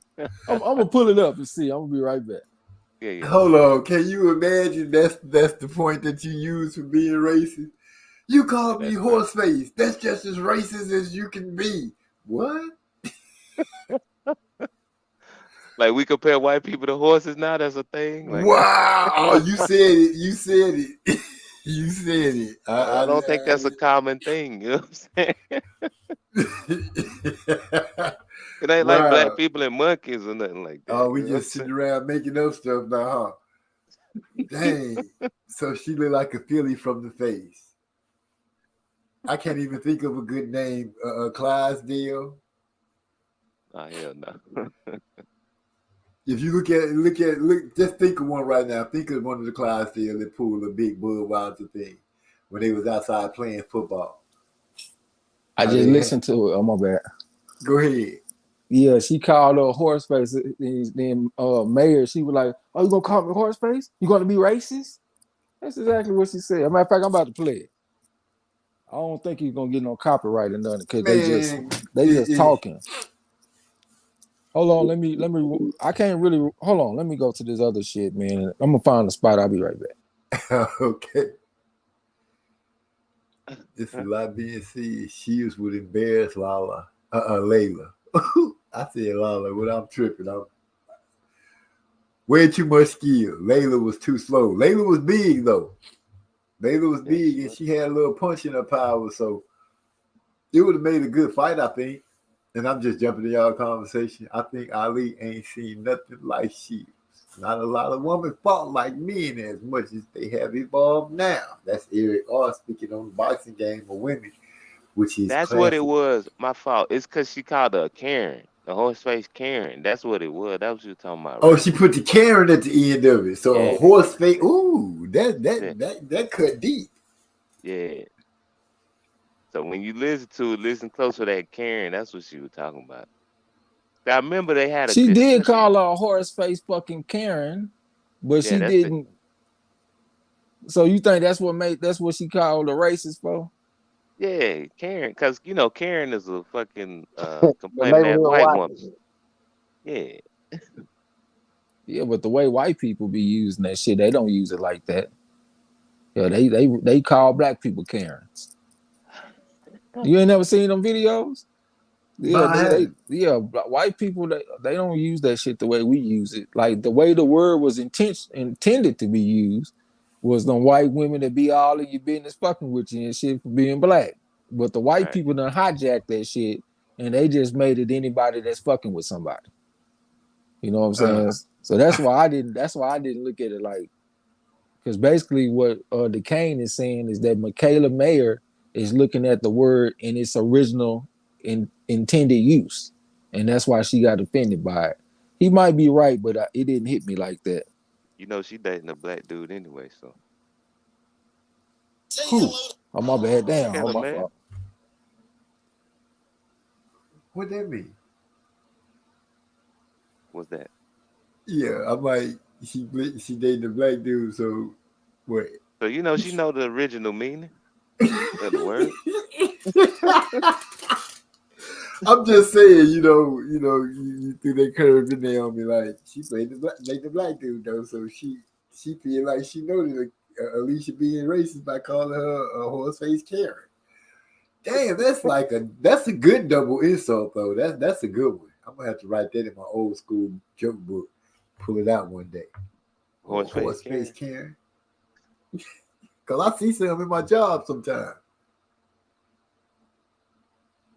Go ahead, Trey. I'm my bad, man. Me and DeCane hijacked the clip. Oh shit! I thought we had already cleared it up, nigga. I'm off in the kitchen. That man, stay where the calories at. See, I think Ali ain't seen nothing like Eric R. saying nothing like she is not a lot of women fought as much as men. And say Napoleon. Oh, they having a conversation. I just Eric all correct, man, because back then women wasn't coming out to amateurs when Layla, and you could tell by watching them fight. They just be in there throwing punches a lot of times. They don't be having no skill. They fight game has changed tremendously. Just given the eye test of the women that fought back in Layla Ali's time and the women that fight now, you can see a great difference. The styles of men and women, you can start seeing a closer resemblance to the way the punches are thrown, combinations are thrown, head movement is used, foot movement is used, everything. You can see a correlation of both of them, and they're starting to match.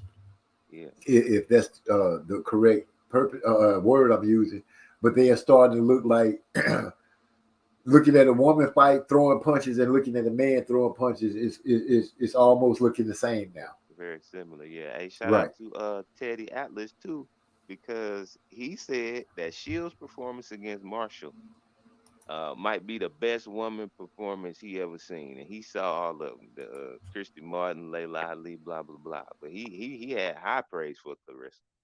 He was like, if you were looking at her, man, you would thought it was a good men's performance.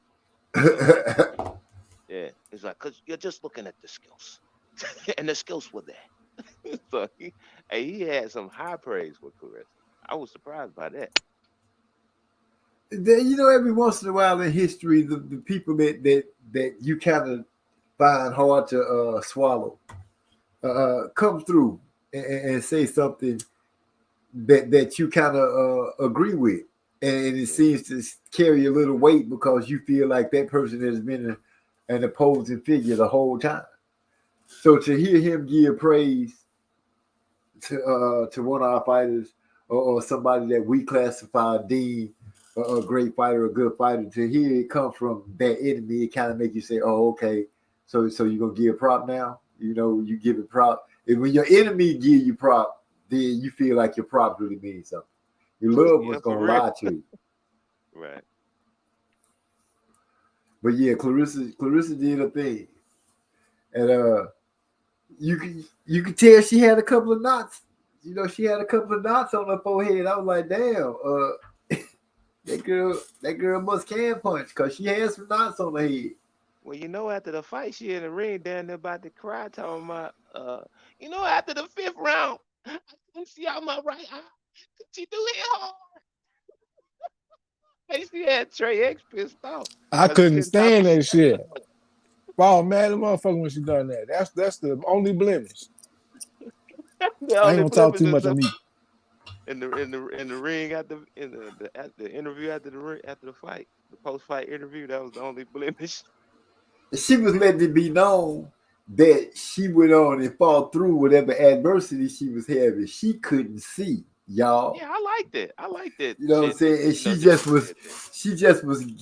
was so moved that she won and overcame when everybody was, you know, feeling like this woman could beat me. I went out there and had with just 50% of my eyesight, and I still maintained and put it down. When she hit me hard, I hit her hard. She hit me once, I hit her twice or 3 times. I let her know she was in the fight. I saw that, and man, all I can say is those fights, those girls did their thing, man. They did their thing. I thought They that was did. inspirational, man, for her to say that after the fight. Like, you know, I couldn't even see for half the fight, but you know, I still went out there and whooped her ass. So you feel what I'm saying? You feel what I'm saying? You feel what I'm saying? I see this Karen thing is going pretty hard in here. Napoleon Armstrong repeating Horseface Candy. Did the chat jump on me? It's hard to hear Alicia say Karen, but you see her mouth move. She's definitely saying Karen. Don't lose your No, job. I heard her say that shit. Okay. Don't lose your job before Thanksgiving and Christmas. You have to 2 Cornish hens and mashed potatoes for dinner that night. I like Cornish hens. I Actually. do too. Shit, that shit sounded good, the motherfucker.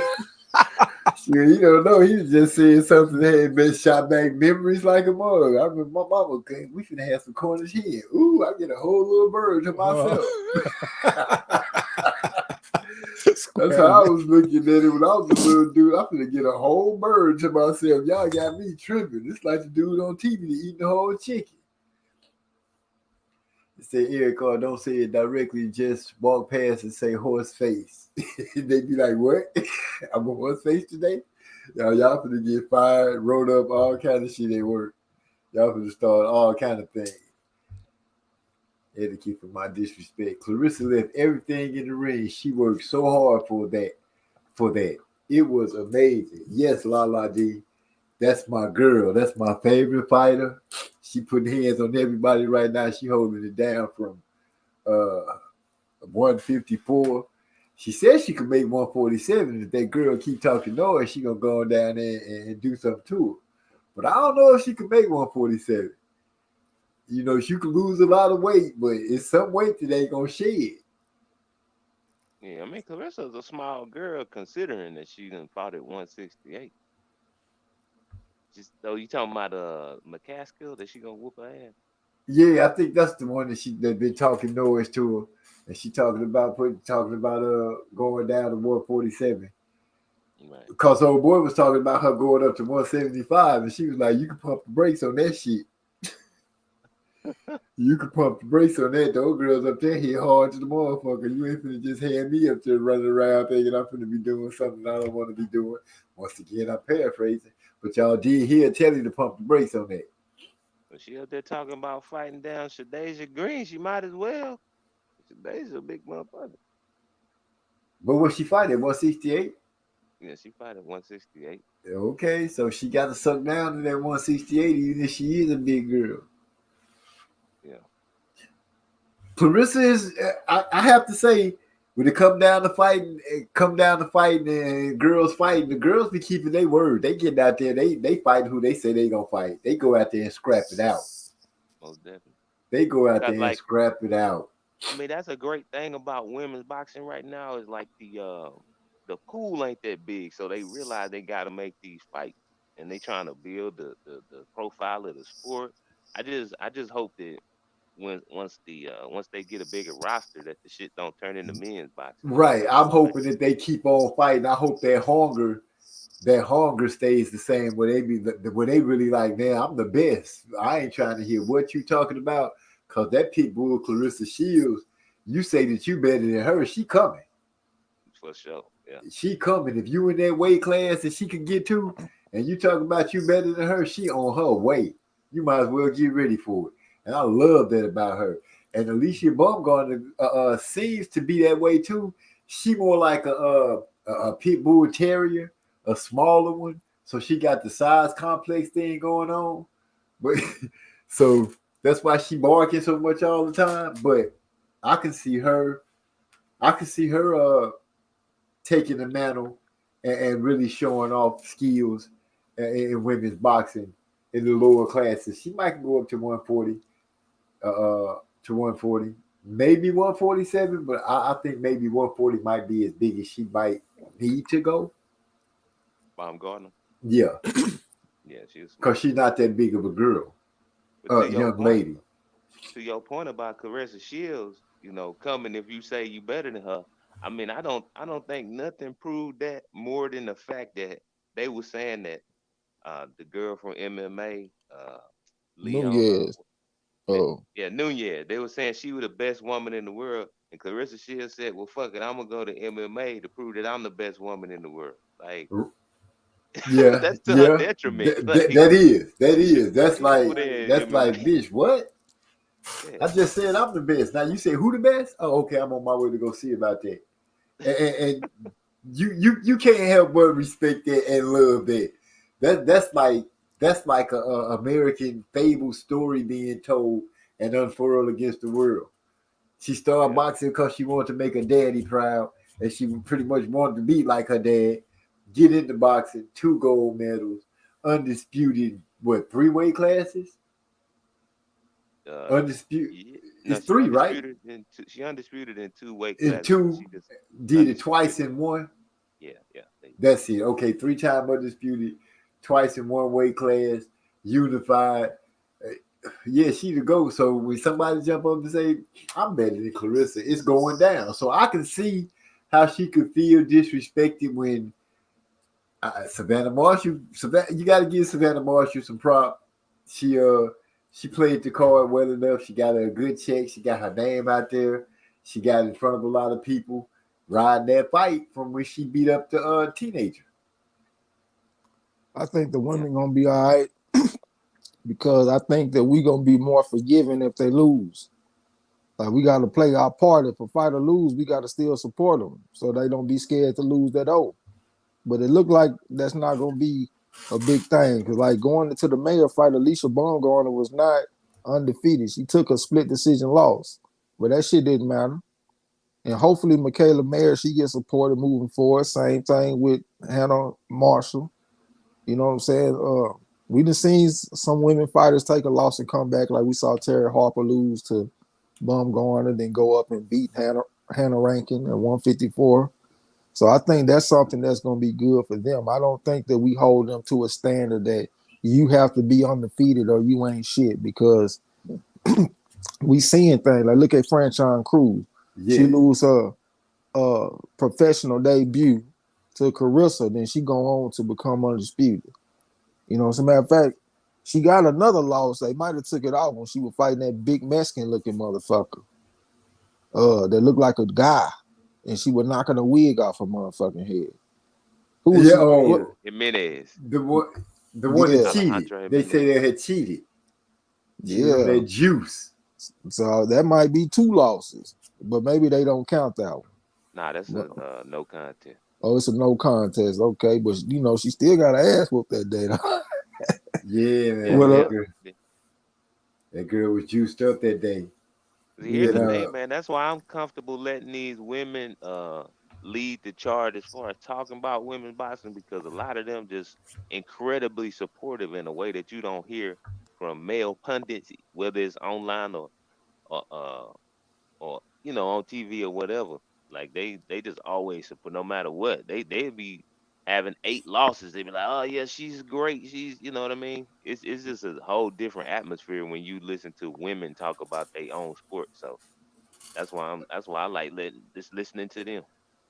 I was going to say that it's some attributes of the male psyche and ego that you don't see with the women, but I was about to say that, but then when I thought about it, I can't say it now because Alicia Baumgartner has brought that ego part in as well as Clarissa. Clarissa has that ego part of you're not better than me, so I'm gonna come get you.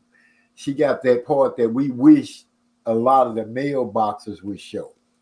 Baumgartner, right? Baumgartner has that you disrespected me chip on the shoulder because you think that I just got it easy. I just got put into a situation type ego, which I feel is both are good. And like Trey said, I think women's boxing is gonna be great if we get enough people to start seeing what we saw with them fighting a few weekends ago, and just getting to see that these girls talk noise, they dedicated, they truly work out, they jabs look like jabs.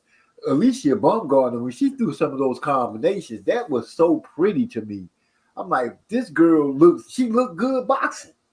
I don't know how else to say it. She looked good boxing, and seeing her hit the pads and doing the practice, I actually seen some of those moves in that fight when she had fought Meyer, and that's what was one of the things that attracted me to Floyd so much, is that I would see some of the things that he would do in practice manifest in a fight. So yeah, right now I'm loving seeing what these women are doing, and Alicia Baumgartner is just pushed. She is what's needed, I think, to follow Clarissa, because a lot of people were perceiving Clarissa as just being a loudmouth sister that feel like she's being disrespected. I'm thinking that she's starting to get a lot of eyes on her now, and people are starting to respect her more for what she's really doing, and they let that persona fall off of her. Yeah, I mean, she did earn a lot of respect with that Savannah Marshall win, because them UK people, they swore Savannah Marshall gonna knock her out. I saw a lot of them saying, man, I don't even like you, but that was a brilliant performance and all that type of shit. Kind of almost like the Wilder moment when Wilder lost to Fury the third time. What you in mean? the third fight, not the third time. In the third fight. It's crazy, but a lot of people seem to have gained more respect for Wilder in his losing than they did in all of his winning. It seemed like the more he won, the more they resisted. The minute he lost, and I would suspect he lost in a way that they would have to respect. He didn't just lay it down. The man had to be beat down. And that's, I guess that goes to the part of, I can't even think of what part of human nature that would speak to, but he gained a lot of respect for that. And I'm thinking by Clarissa going through, I guess the gauntlet of going overseas, doing it overseas in Britain, where they get not Britain, in the UK, where they get credited for being a home and the start of boxing and all that. Going over there, doing it in Savannah's surroundings, I do see how that makes it that much bigger, and her being respected by the English people about, I didn't like you, but that performance was outstanding. That's all you could ask for. Yeah. Did Atlas mention that too? Like, cause she did it over there in the territory where you got to worry about the judges. It still came out unanimous. So a lot of the time, the white people, they like the confident black athlete after they get knocked down a peg. Like they said, they like Sugar Ray Robinson a whole lot more after he started taking some losses. You know what I'm saying? It was another fighter that I had in my mind, Ali. You know what I'm saying? They ain't like the Louisville Lip when he was young and undefeated, whooping all kind of ass. They liked him better when he took a few losses, showed some vulnerability. That's an unfortunate part of reality when it comes to the black athlete. Yeah, I've always said they've never liked our heroes until our heroes have died. Then all of a sudden our heroes are great to everybody. When they're great to us and they're alive, they're not great to everybody else. They pretty much the enemy. They, like you said, he talked too much. Somebody needs to whoop him. Because I'm good? Because I'm good and I get to talk about it. When your people are good and they talk about it, it's the greatest thing that you ever heard. He's got all the makings of a true champion. My person does that. He's brash and rude and arrogant. It is what it is. Like you said, it's just a part of reality that we got to live with. Even with the other shit, like Jack Johnson was one of the greatest defensive fighters of all time. And that made the white people say that he had a yellow streak, a yellow belly, because he didn't want to just go toe-to-toe with a motherfucker. But then you might have a fighter like Jim, what's that motherfucking name, man, that took the championship from John L. Sullivan? I almost said Jeffcoat. I know, damn Jeffcoat. That nigga played for the Cowboys. Oh, damn, what's the name of the dude that fought? He fought against Peter Jackson and they fought a 61-round draw. They called him I think they called him the father of modern day boxing. He won the championship from John L. Sullivan, then he went on tour. He starred in the first, you can call him the first movie star ever. Because the first motion picture was him boxing the motherfucker. Really? Yeah. What's the name of the dude, man? That motherfucker be out there. Jim Jeffries. Not Jim. That's the one that lost to Jack Johnson. That's the Johnson. That's the Boilermaker. And that's who I meant to say, not Jeffcoat. I meant. I'm thinking Corbett, but I don't know why this shit sound wrong to me for some reason in my mind. Damn, man, but whatever, the dude that I'm talking about, he would do the same thing as Jack Johnson, but instead of calling him yellow, they would praise him for it and talk about how scientific he was and how smart he was in the ring and how fleet of foot he was and he was graceful and he could do all of this and do that. But when Jack Johnson do the same shit, they put him down for it. That's just how it is, you know what I'm saying? Yeah. They done started to try to change that narrative recently. I see a lot more white pundits saying that black athletes are smart, especially boxers and stuff, and MMA guys. They'll say they smart because, for a long time, they would just say, oh, he's so athletic and shit like that. They would never give us the IQ or say we were smart in the ring and shit. That's that right. That narrative has played in boxing, football, basketball, the military, anything that you could separate us in. That narrative has played. That's true across the board, and it's fact because there's literally research and results based on it from so-called great universities and stuff like that, saying that blacks weren't smart enough to do this, couldn't see good at nighttime. That's why we couldn't be marksmen. A lot of different things that cast us a bad light on us in military and in sports. So I feel that what you're saying is 100% a fact. Lala D said is James J. Corbett. That's who I was thinking, but it just sounded wrong to me. But I think she's right though, James J. Corbett. Okay. I done missed a lot of chat. Let me try to see if I can bring some things to light. Napoleon Armstrong said, I think Shield needs to leave MMA alone. I wouldn't want them to see me lose any of my fashion. They proved it when old girl held her down the whole fight and won.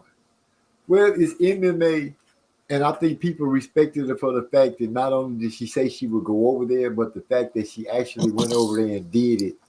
And she won a fight and she lost the fight. She didn't shy away from it. I respect her immensely for that. And she ain't the first either. That shit going all the way back to the fearsome foursome with Sam McVay. Sam McVay was over in Paris and he beat the shit out of two Brazilian jiu-jitsu motherfuckers. He was knocking them out in seconds. He knocked a motherfucker out in like 15 seconds or some shit. I gotta go back and read that again, you know what I'm saying? But that was I ain't gonna say it was common, but it was boxers back in the day that would cross over and do some shit. So it got a little bit of tradition. That's what kind of make me feel I like it because it kind of tied back to the old school. Like to me, she fit in with the old school. You know what I'm saying? Like it's kind of hard for me to explain, but like she come from Michigan. A lot of great fighters come from Michigan. You know what I'm saying? She rich history. Deep amateur background. Her shit is based on skills. She been out there with good fighters literally since her first professional fight. Like even before then in the amateurs and shit, she fighting Mary Spencer and Franchon Cruz and all that shit. But as a professional, her first fight was against Franchon Cruz.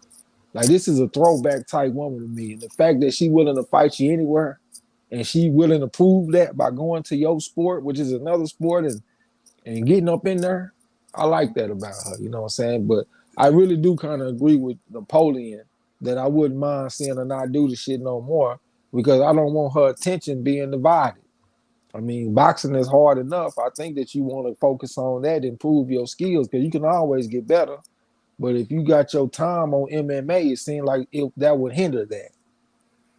Well, in her defense, she did say, I'm going to hurry up and say this. She did say that one of the reasons her doing the MMA was to help bring eyes to boxing. She is definitely an ambassador. So if that was part of her plan, that's what's up. Yeah, I mean, it seemed to have worked because they had a lot of views. They think they had like 2 million viewers. Like that's the most a women's boxing match has ever been viewed. So that's outstanding. That is outstanding. One thing I want to say about that, man, is it's a lot of women that do that, but that's mainly because of the pay that they don't get in boxing. So a lot of them journey over there to try to make some more money. You got a lot. You got Holly Holm, got that one black woman, I can't think of her name, Heather Hardy, Amanda Serrano. A lot of them go over there and do that. But my problem with Shields doing it was she said that the main reason she was doing it because she didn't get the recognition she needed in boxing and the pay. So I'm like, them don't sound like good reasons to be going to a whole new combat sport. But I mean, I do agree that she is one of them throwback fighters. I just really didn't like her reasoning. Plus, if she lost to Marshall, I was gonna say, well, yeah, it shouldn't have been over there in MMA. You should have been practicing your boxing. Well, that's why you ain't get to say that now. I remember that shit, bro. She did say those reasons. So a lot of this other shit is kind of hindsight. You know what I'm saying? Either it's hindsight or she just didn't verbalize it back then. But she was not saying, I'm going over here to spread the word of boxing. I'm going to say she just didn't verbalize it right. Well, shit, we can go with that, but it looked like some hindsight shit. You know what I'm saying? But sometimes, you know, she young, you know, she do let her mouth spout out a little fast. Sometimes, you know, you got to reel back some of the things she said. I got to let that ride. You know, we all got, just like Bumgarner. Bumgarner young, she gonna say some things. But whatever the reason, I still respect her. I love her when it comes to that ring because she put hands on these girls, man. She like our modern day Floyd Mayweather. I'll take that. I'll take that. She our modern day Floyd Mayweather. Only she dressed up in the girl body. Because talking about Clarissa? Hell yeah, because you put her in there with the best, we can trust her. Yeah. We can talk shit like a motherfucker. We know what she gonna go out there and do. Like when you were trying to tell me about Marshall, I wasn't hearing none of that, brother. And I went and looked at the tape and I got an amateur background and I just couldn't find nothing to substantiate what you were talking about, your claims. And I talked with you very confidently. Like I didn't show no weakness at all and be like, well, yeah, you right. Nigga, Clarissa gonna whoop that girl. She fought this girl in the amateur and Marshall fought and the girl beat Marshall 3-0 and Clarissa beat her 3-0. And nigga, I talked with you with confidence because I knew what Clarissa was gonna do. That's our Mayweather. I'm telling you. Right. And she's from Michigan. And you try to disrespect her with Marshall like that. And I can't Well, believe you know you me, tried I to do got that. you got to show me in the ring, cause like this the shit I was seeing from Shield so far in the ring is just like she was using tricks and gimmicks to beat these girls, but she couldn't use none of that shit against Marshall. So you know, What she tricks and showed she gimmicks? That showed. she was fast? Nah, well, I mean, yeah, her speed really did beat a lot of some of them girls, but then there was other ones like say for instance the Hannah Gabriel's fight. She she was just a little bigger than Gabriel, so when she got knocked down, she just got up and walked her down. The whole fight, she just walked her down after that. And so you know, she'll use her little quadruple jab. She fought Hammer. It was just she didn't have to do much, but some head movement because all girl had was a jab. So it's like a lot of these girls was low level, and I just thought Marshall was gonna step it up and bring something extra to the table than just Hold this on, little Decay. Hold on. Commonwealth slickness. Hold on, Decay. First of all, Commonwealth ain't slick enough. Let's get that Of out the course, way. Now, second of all, did you just say like, in this fight she only had to do this, and in this fight she only had to do that? She got knocked down, and then she just walked it down. Hannah Gabriel, she really didn't have to do much, but if those are triple jab, that's skill. I That's mean it's literally. skill, but it ain't. Hold on, What hold I'm on, hold saying is it on. wasn't IQ. What? Hold on, Wait real a minute. How could it not be IQ? Because you can't possess the skills to doing something without having some IQ to do it. No, I'm saying that she was using athleticism to beat these girls, and like she I was just know. more athletic than most of these girls, so Yeah, she but didn't have to think. you discrediting this woman's will to be the greatest. She's not like an Adrian Broner. Like Adrian Broner, he come in, he feel like he know everything. One of my favorite videos that I ever seen was Coach K Karoma and Andre Ward talking to Carissa and giving us some tips, and she's sitting up there listening to this shit, soaking it in like a sponge. I done seen her with Mayweather. Mayweather showing her different things. She's sitting up there just soaking this shit in. And you see this woman improve.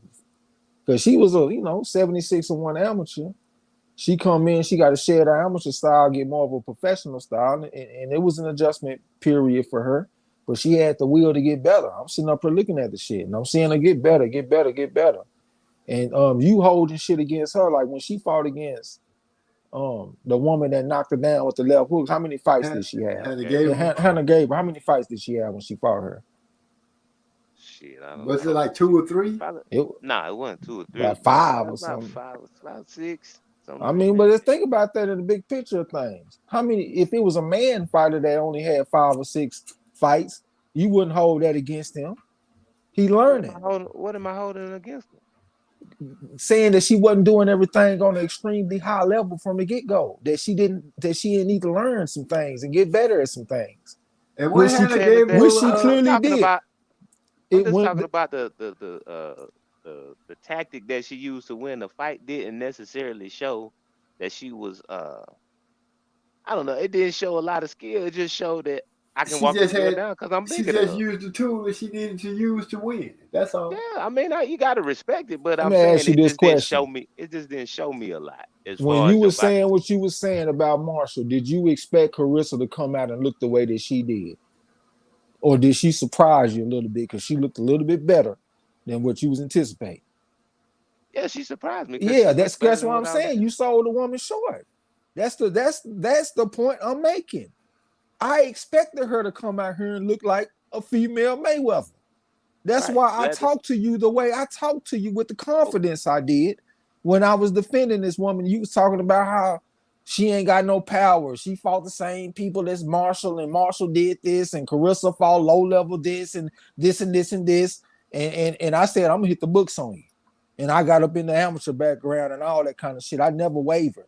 I ain't never sit up here and be like, oh man, yeah, you right, bro. Marshall, she so dangerous and this and that, this and that. No, nigga, I understand she a 4.5 on the pedigree scale, but Carissa is a bona fide 5.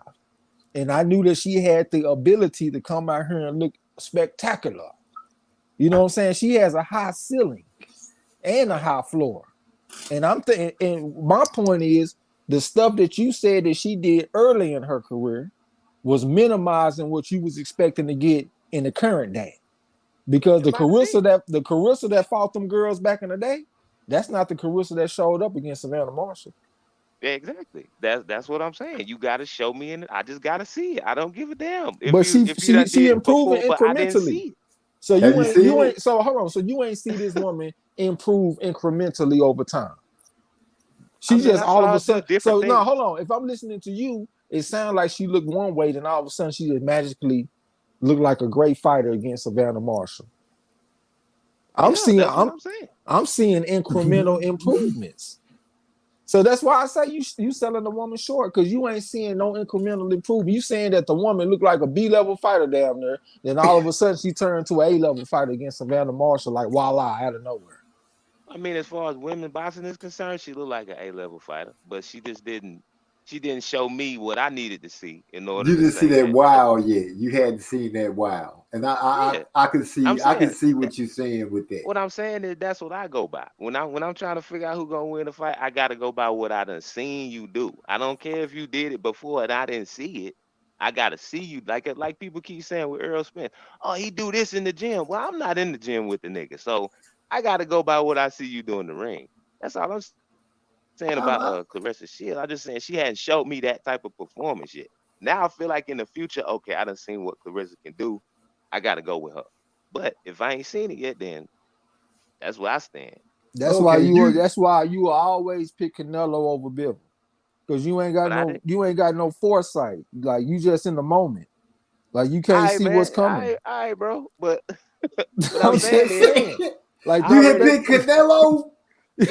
well, officially on the champ Ross. But I mean, I did say Bivol was gonna win. He was just gonna get cheated Oh on the my card. God. All right, bro. Wow, I didn't. Wait a minute. I'm tripping right now. I don't understand why niggas always gotta go back to the one motherfucking fight. Like I ain't I'm get a not. lot of other fights right.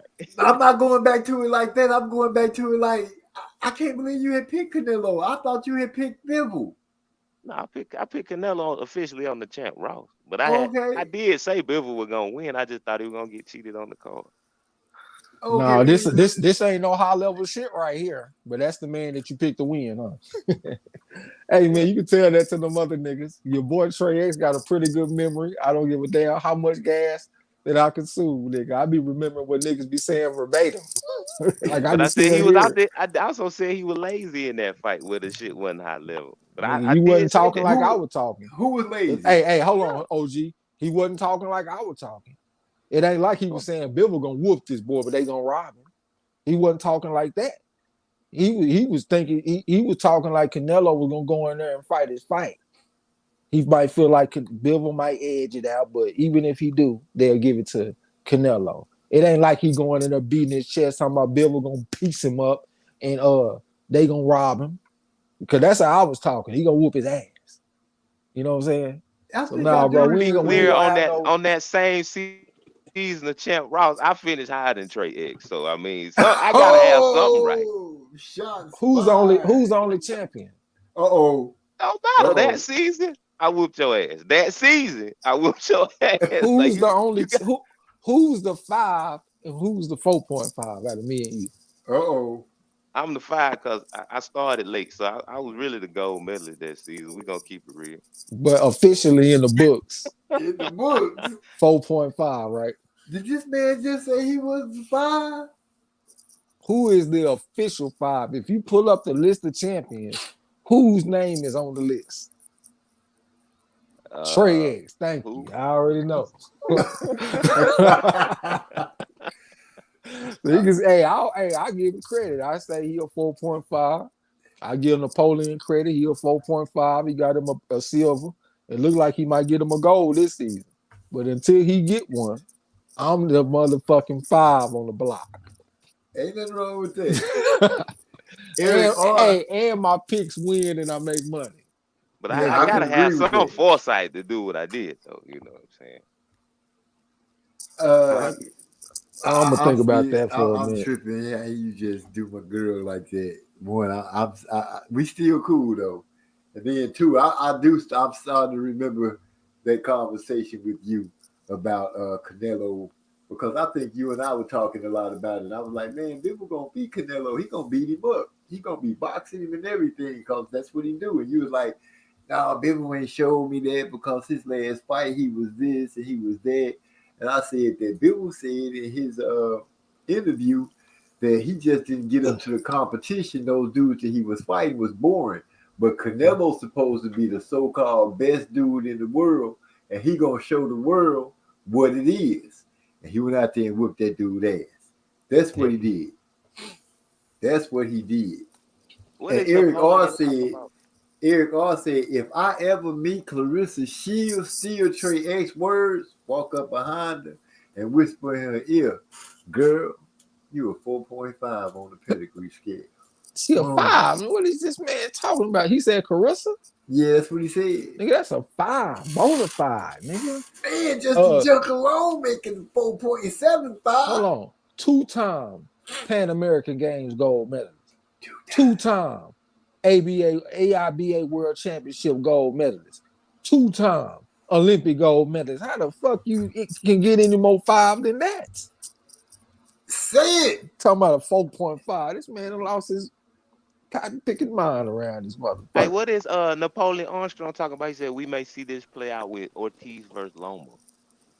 I don't know, man. I think Lomachenko got a tough fight coming up, though. Yeah, he ain't that who he's supposed to be fighting coming up?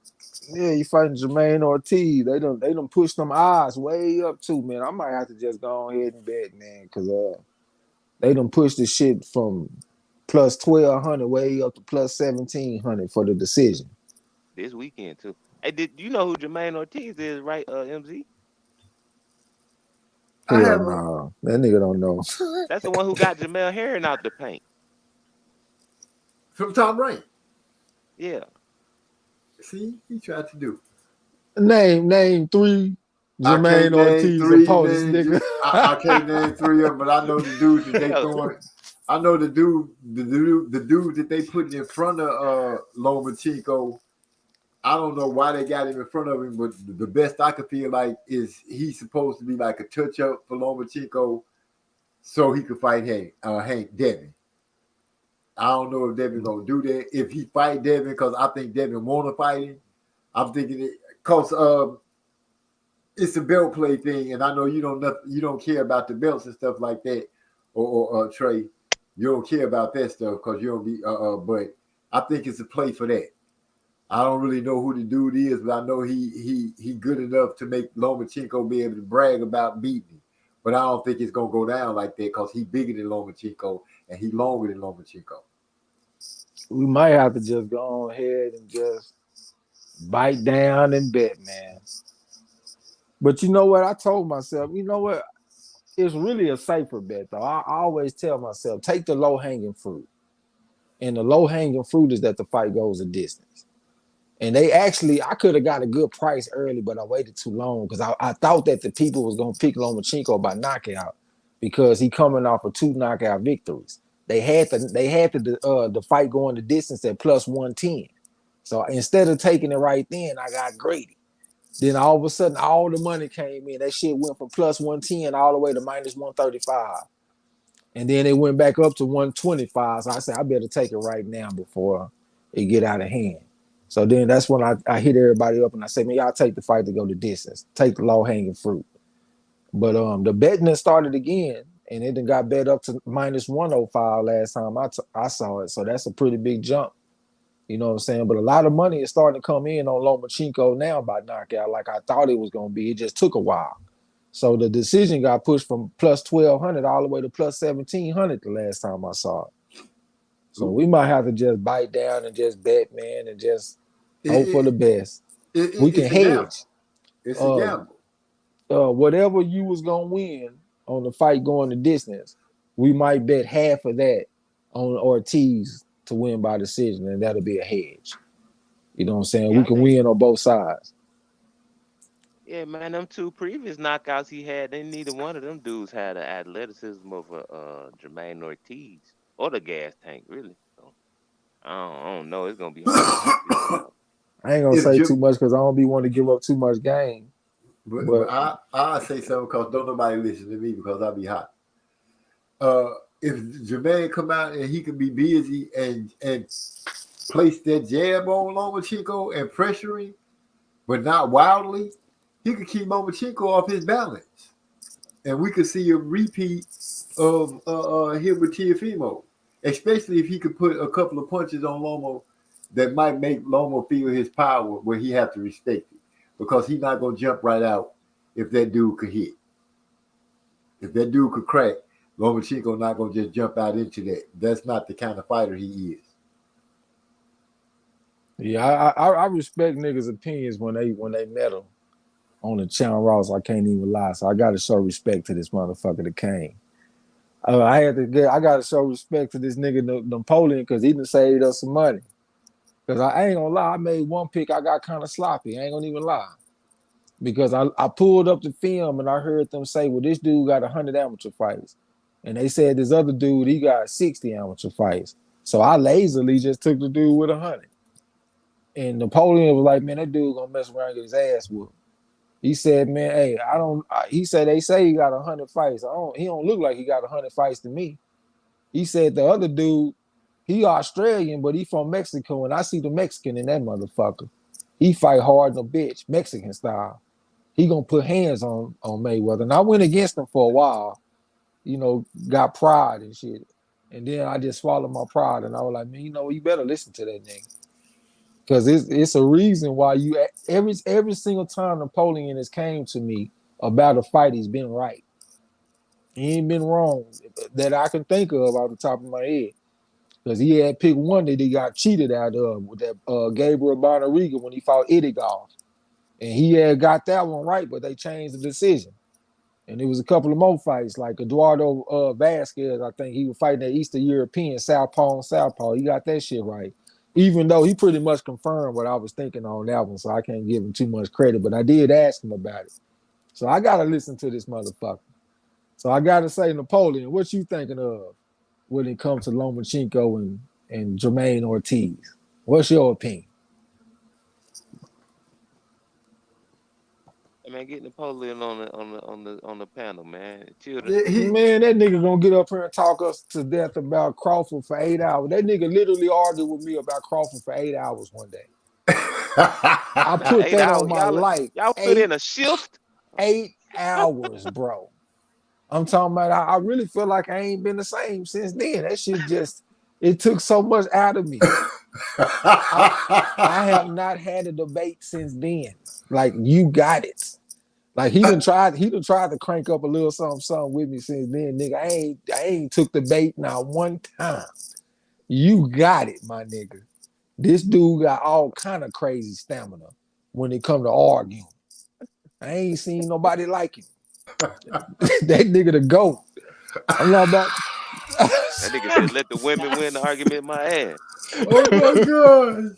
That man said 8 hours. He said, I ain't the same.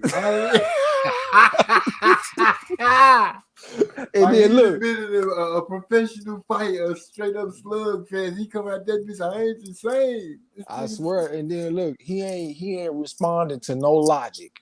You can say the most logical shit in the world. This nigga, I'm talking about, like, he got his own reality or something. Like, I can't even explain. Like, he live in a whole different universe or some shit. Like, bro, I can't even explain it. That nigga's something different when it comes to arguing, bro. So yeah, that nigga stay in the chat. Yeah, we just gonna get that nigga advice on what fight gonna win. He said if Tio did what he did, I could see Ortiz having big success. Lomo ain't young and may be rusty. Eric R said if Lomo screaming. That's what I was saying too. I was saying the same thing about not being young and rusty.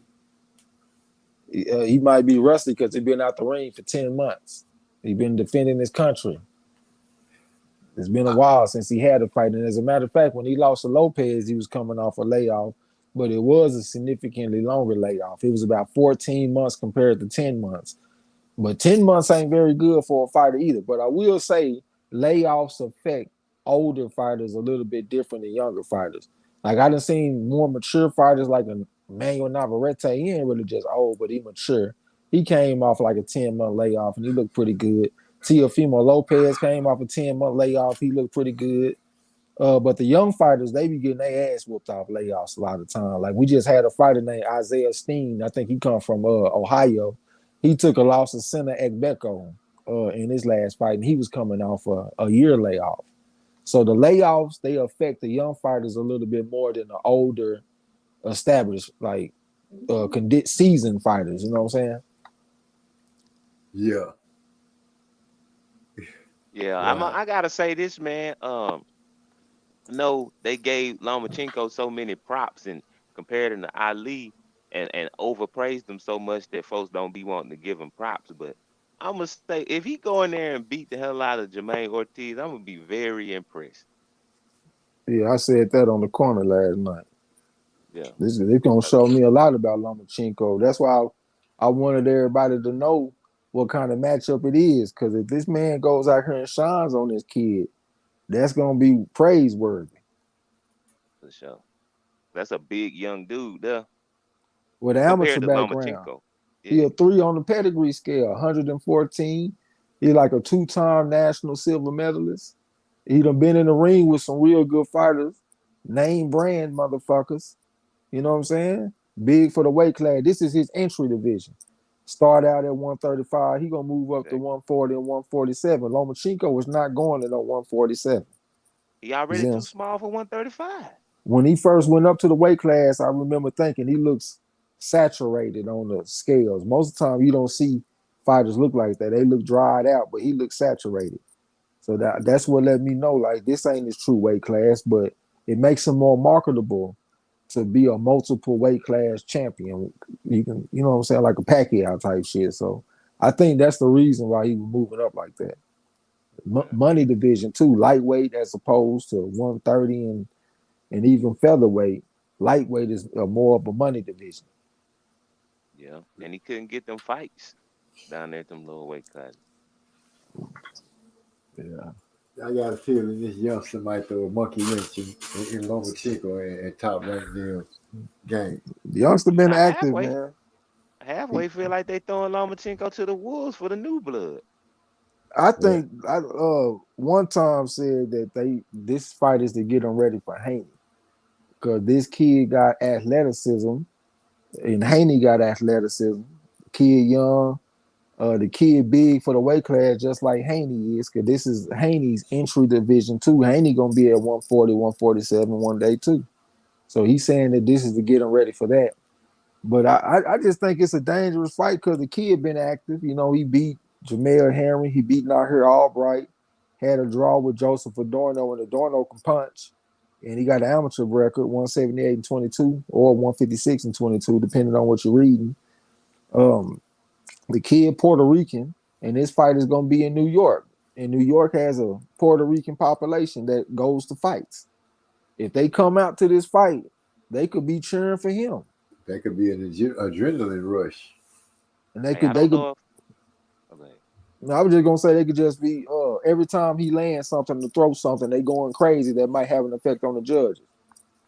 Yeah, but I don't know if this matter to anybody breakdown, but he one of the most. If you listen to his Boxing Voice interview, he one of the most responsible young kids you ever gonna come. I think he like 20 years old. He got properties in different places, and he got a child, but you know he taking care of his child. I mean, this dude got all types of shit going on for a person as young as he is. So he's very, very mature and responsible kid. Yeah. But you know what? He has been struggling on the scales. When he fought against, I think Adorno, he didn't even try to make weight. But he done had some times on the scales where he looked like a dead man down there. He say he got a new strength and conditioning coach for this fight. So let's see what he looked like on the scales. And then we'll decide if we want to bet or not. And I'm gonna bring that out. That's something that it must have not been that important until one of these guys got with somebody that was winning did it. Because now all of a sudden everybody's getting either new strength and conditioning or finally getting one. They finally learning how to take care of their bodies and try to take care of themselves. I'm glad that it's starting to pick up throughout boxing. but it's a wonder why this hadn't been part of the regular regiment from the get go. That shit costs money. Yeah. The motherfuckers already only get about 60% of their purse. The motherfucker trying to save their money. Gotta I be know a Haney business. picked up a little nutritionist because he was looking very dead on the scale this past time. Cool. Haney. Oh yeah. They everybody was laughing at that motherfucker. I Yeah, don't he even know need if to he'll go make ahead it and to the move up. Loma fight. Yeah. Yeah, for real. So, yeah, I'm thinking. I'm just shooting in the dark. If it's gonna be some betting done, I'm already saying that I'm looking at Ortiz to upset Loma. God damn, OG. Well, let's see what he look like on the scales first, bro. If he look like a dead man, we don't, if he look like Kell Brook when he fought against Crawford, we came back. We I gotta, feel you. let's see what he look like first. I feel you. I I'm just sure be feeling. thinking about it. I got one of those. I got one of those things going on right now. But hell, This ain't the time for Loma. hey, but if you just want to bet a little $10 or $20 or something, that ain't gonna hurt nothing. I mean, because $10 bring back 170. $20 bring back 340. Yeah, well, let's go ahead and see him come off the scale. Yeah. I hope those numbers stay I high might too. bet a little. Yeah, that's another thing. You gotta hope that the numbers stay high. But Lomachenko's such a popular fighter. I got a feeling that money gonna stay on him. Yeah, I definitely don't got Ortiz stopping him. Now I think I see the fight going the distance. I feel like he got enough pride to not get stopped. Kind of like Mikey Garcia with Earl Spence. He had enough pride in him to not get stopped. Not to mention, he's a good fighter because he got so many amateur background fights. A fighter know how he fight not to get knocked out. You know, Yeah. once I know that I'm not gonna be able to beat you, my next thing is not to get knocked out. Like he did earlier against Teofimo. He know how to get out there and stay away from danger. So When he yeah, need to. In the first half of the fight, but I mean, he came on in the second. I thought he was about to stop T.O. in the second. Yeah, half. once Teofimo done slowed down, he ain't trying to do all that when the man fresh and could knock him in the next week. He waited till the man slowed down. Then the second half of the fight, he came on very strong. And then Teofimo Lopez had to bite down and go get that last round. And that's what sealed the victory. But that's the that Lomachenko turn up. Once you get to the second half of the fight, he become a different motherfucker. He step on the gas on you. You know what I'm saying? He do it pretty regularly. Yeah, they say he downloading data. They say that about all the scientific fighters. They say that about Crawford too.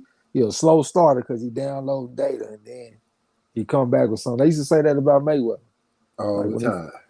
When he fought against Zal Judah and shit. He downloaded data in the first 4 rounds, and then he came on strong. Yeah, but I'm wondering if Lomachenko start a little quicker. I'm wondering if he learned anything from that T.O. shit. Well, has he aged? You know, since he went to go help fight in the war, I don't know what he was doing, but if he was fighting in the war, I'm pretty sure he wasn't trained, and I'm just being fictitious here with that. But yeah, he ain't been in the ring in a minute. You know, like Trey said, it's been a long layover, and we don't know if he's aged. We don't know how he gonna react. Has he slowed down? Has Father Time caught up with him? But I do know that this dude is bigger than him, and if this dude come out and just let him, I feel, get a chance to drop a couple of good shots on him to make Lomachenko have to respect the fact that the dude could hit, he might end up giving away about 5 or 6 to 7 rounds again, like he did with T.O., and try to come out. But maybe this youngster don't tire out like T.O. The youngster done fought twice this year, and Lomachenko ain't fought this year. So he about to get a very sharp version of Jermaine Ortiz.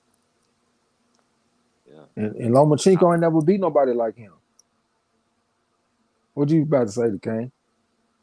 Yeah, I was about to say Lomachenko almost been out the ring a year. So Yep, he ain't fought since December of last year. yeah. Yeah, this damn near November. So that's shit, and he going against his second hardest opponent of his career. I feel pretty safe saying I think that Jermaine Ortiz will whoop everybody on Lomachenko resume except for Teofimo Lopez. Huh. I mean, who would y'all take over him? Pedraza? I don't think Pedraza's strong enough, man. I think he'll take it to Pedraza. And I got I think respect for Pedraza. Nakatani will give him a good fight. I think he'll beat the shit out of Nakatani. I really do. I ain't never seen him with a taller dude, so I don't know. No, I was just Jamel looking at. Herring ain't short. Jamel Herring about 5'10", Nakatani 5'11". Oh, yeah. You know what I'm saying? I mean, Nakatani is tough, got a jab in the right hand, but I think that his results for Teofimo Lopez are a little bit overblown. Because Lopez, after the fight, he said that I don't want to fight no more tall fighters. We're going to fight people that's more our size. And he lost 3 rounds to nothing to Sofiane Umiha from France, who is 5'10". He lost 3 rounds to nothing. That was one of my early good moments on YouTube because I told everybody that day, I said Teofimo Lopez will be brought back down to earth tonight. He doesn't like fighting tall fighters. He got shut out against Sofiane Umiha in the Olympics. And then, lo and behold, this man go out here, have a tough fight. He ain't doing no backflip after the fight. He ain't doing no gainer this time. He talking about, I don't want to fight no more tall people. So that's why I think he just got a problem with that style. And it's not that Nakatani is such a good fighter. But Nakatani did go out there and stop the Puerto Rican, right? Felix Verdejo. Did he stop him? Did he stop him? I want to say he did. That was a good win if he did. But Yeah, you see what Lomachenko did with him. Who that? Nakatani. Yeah. Yeah, Nakatani. He beat the shit out of Nakatani. Yeah, beat the dog shit out of him. Wow. But he was on a mission then, though, because he had just lost to Tio and trying to get back to that undisputed spot. Yeah. He beat the shit out of Comey, too. Yeah. That's what he said. That's what he motivated to become undisputed. So that's why I'm interested in this fight, man, because if we get the best version of Lomachenko against the best Jermaine Ortiz, this could be a great fight. Comey might beat Jermaine Ortiz. That'll be a tough fight. Comey strong as a motherfucker. And if he hit the kid, he might knock his ass out. And I have seen Jermaine Ortiz with bloody noses several times. So he gets hit. Yeah. And if you getting blood on your nose, that should affect the judges. They think you're getting your ass whooped because you're bleeding. Yeah. So, you know what I'm saying? You don't need to be bleeding and shit now for them judges. If he beat Lomachenko, he don't need to be out there looking like that. He gonna have to stay clean. My simple breakdown is Ortiz, he's mostly athleticism. Like he just, he's faster and quicker than a lot of these guys. But if you watch, like even with the Jamel Herring fight, it wasn't like he came out there and out Jamel. He was just quicker than him. But Lomachenko gonna be in there trying to outthink you. So it's gonna be a matter of if Lomachenko can outthink this young athletic dude. For me. Yeah, but the thing is, the athleticism overrides the thinking a lot of the time. Like think about Roy Jones when he fought Roy Jones against James Toney. I don't give a fuck how smart you are. That shit ain't about to do nothing with no prime Roy Jones. You can take Mayweather, James Toney, Sweet Pea Whitaker, take all them niggas' brains and put it all together and put it in a fighter's body. I don't give a fuck. You about to get your ass whooped fucking around with Roy. Because the man's too athletic. Size and shit like that can override intelligence. You smart the motherfucker. This dude grabbing you and putting you in the headlock and leaning on you all day. You smart as hell. You down. You know what I'm saying? This Ortiz kid got some dog in it. That's one Yeah. thing that I like about him, man. When you fighting like a master chess player, you don't want to play his game. You want to flip the chessboard over, flip the whole table over, get aggressive. And I think he can at least do that. And that can make an effect on the judges. Like if you out here throwing a lot of punches, you out working Lomachenko, you know, you might get some credit. If you coming forward, making the fight, going to the body, getting aggressive, the judges might give you a few of them rounds, especially you a Latino, you fucking Puerto Rican, and we in New York. Like if Lomachenko, this is like the worst place for them to fight for Lomachenko going against a Puerto Rican. Why the fuck you want to fight a Puerto Rican in New York? Nigga, I would have tried to have that fight somewhere else. You know, he used to go on the enemy territory. They only lost one amateur fight out of about 400. But he But, lost how many professional fights? Ooh. Officially too. Yeah. Officially? The thing about Lomachenko, man, is his thinking and his intellectual movement, I guess, is very forward. Like he don't be on the back foot. He be in your face using feints, making you miss. That was one thing that impressed me about the Rigondeaux win. It's like Rigondeaux couldn't touch that man. He was the bigger man and he was quicker than this dude. So I mean, I just want to see how that work out against somebody as aggressive as your boy Ortiz. If he can do that, if he can make him miss like that while being in his face. And see if he This can the thing frustrate him though. like that. Ortiz can switch southpaw, and he throw a powerful jab from the southpaw stance. That means that he can be first on Lomachenko. He ain't got to react to Lomachenko all the time. He can make Lomachenko react to him. That's one way that Salido beat him. Salido wasn't out there reacting to that bullshit. Salido was coming back with his own shit. Lomachenko feint Salido. Salido feint his ass right back and be first. Lead right hand, loop right hand, mix it up to the body, to the head. Make him have to make decisions. I'm throwing this looping right hand. I've been mixing it up. Sometimes it goes to the body, sometimes it goes to the head. Where is it gonna go? You got one or two guesses. If you guess wrong, buy out. That's what he was doing. You see, when you take a motherfucker like that, man, you can't let him dictate the pace and what you doing. You got to make this a two-way street. Like when I talk about a two-way street, it ain't just about the punches, nigga. It's all the action. I ain't gonna be out here just reacting to what you doing and you ain't got to worry about nothing I'm doing. That means you too motherfucking comfortable. I really think that Ortiz, he can do what Salido did. You know what I'm saying? Because Salido didn't outthink no Lomachenko. You know what I'm saying? Like he went out there and was able to be first on Lomachenko and make him react to him. And I think that Ortiz can at least do that. You know what I'm saying? So that's why I think that he got a chance. I know that he's more athletic and stuff, and that's mainly what his advantage is. He ain't like a super cerebral guy, but I don't think Salido was either. He was a veteran, so he had his veteran tricks.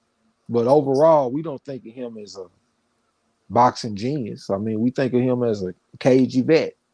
You know what I'm saying? At the same time, do you see that as a issue of Lomachenko going into that title shot too soon? Because that was his second fight. So, like, I believe if he fought Salido today, he'd beat the shit out of Salido.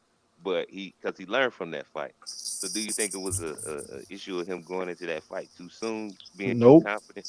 Nope, because I done seen that Papachenko style have some problems with another fighter, Derek Chisora. Derek Chisora. Exactly. And Derek Chisora, he brought a similar approach to the fight that Salido did. Fuck all the science and shit, man, bro. I'm not about to go out here and play chess with you, man. If you the best chess player in the world, brother, fuck all of that, nigga. You gonna have to respond to what I'm doing. I'm gonna be first. If I'm sitting up here and letting you do all this feinting, and you move your head over here, you move over here, then you step over here, then you step around, and I'm sitting up here just watching you, looking like Nicholas Walters against Lomachenko. That man needs to be ashamed of himself for that shit. And all them people, he ain't box no more. All them people that don't, yeah, you right about that. And all the people that done quit on the stool and shit to Lomachenko, they ain't even hurt like that. They just don't want to be out there looking crazy with all them feints and all that kind of shit. Hey man, you might not win the fight. Like Chisora didn't beat Usyk, but you can you can make it a much better go if you bring the fight to them and you make them make decisions. Yeah.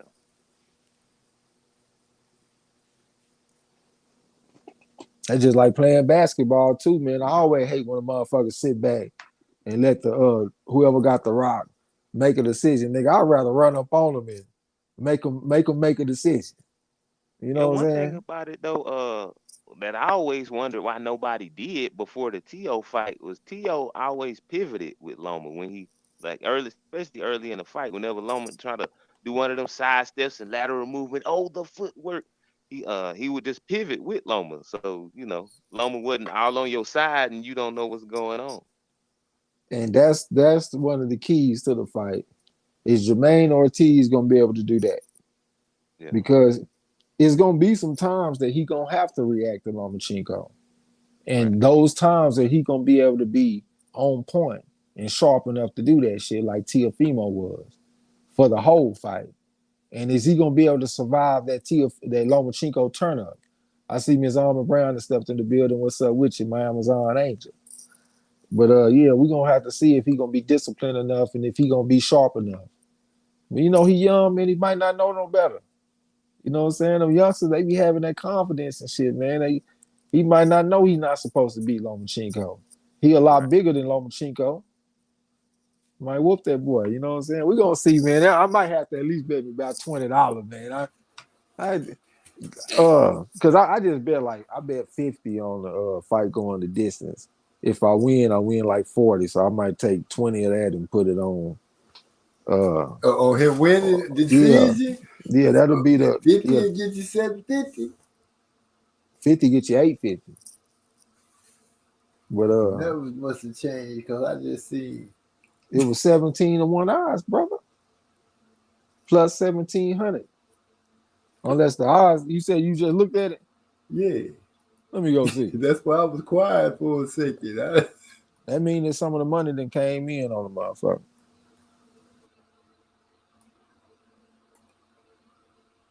No, I'm tripping if that's the case. But I know I think I seen 750.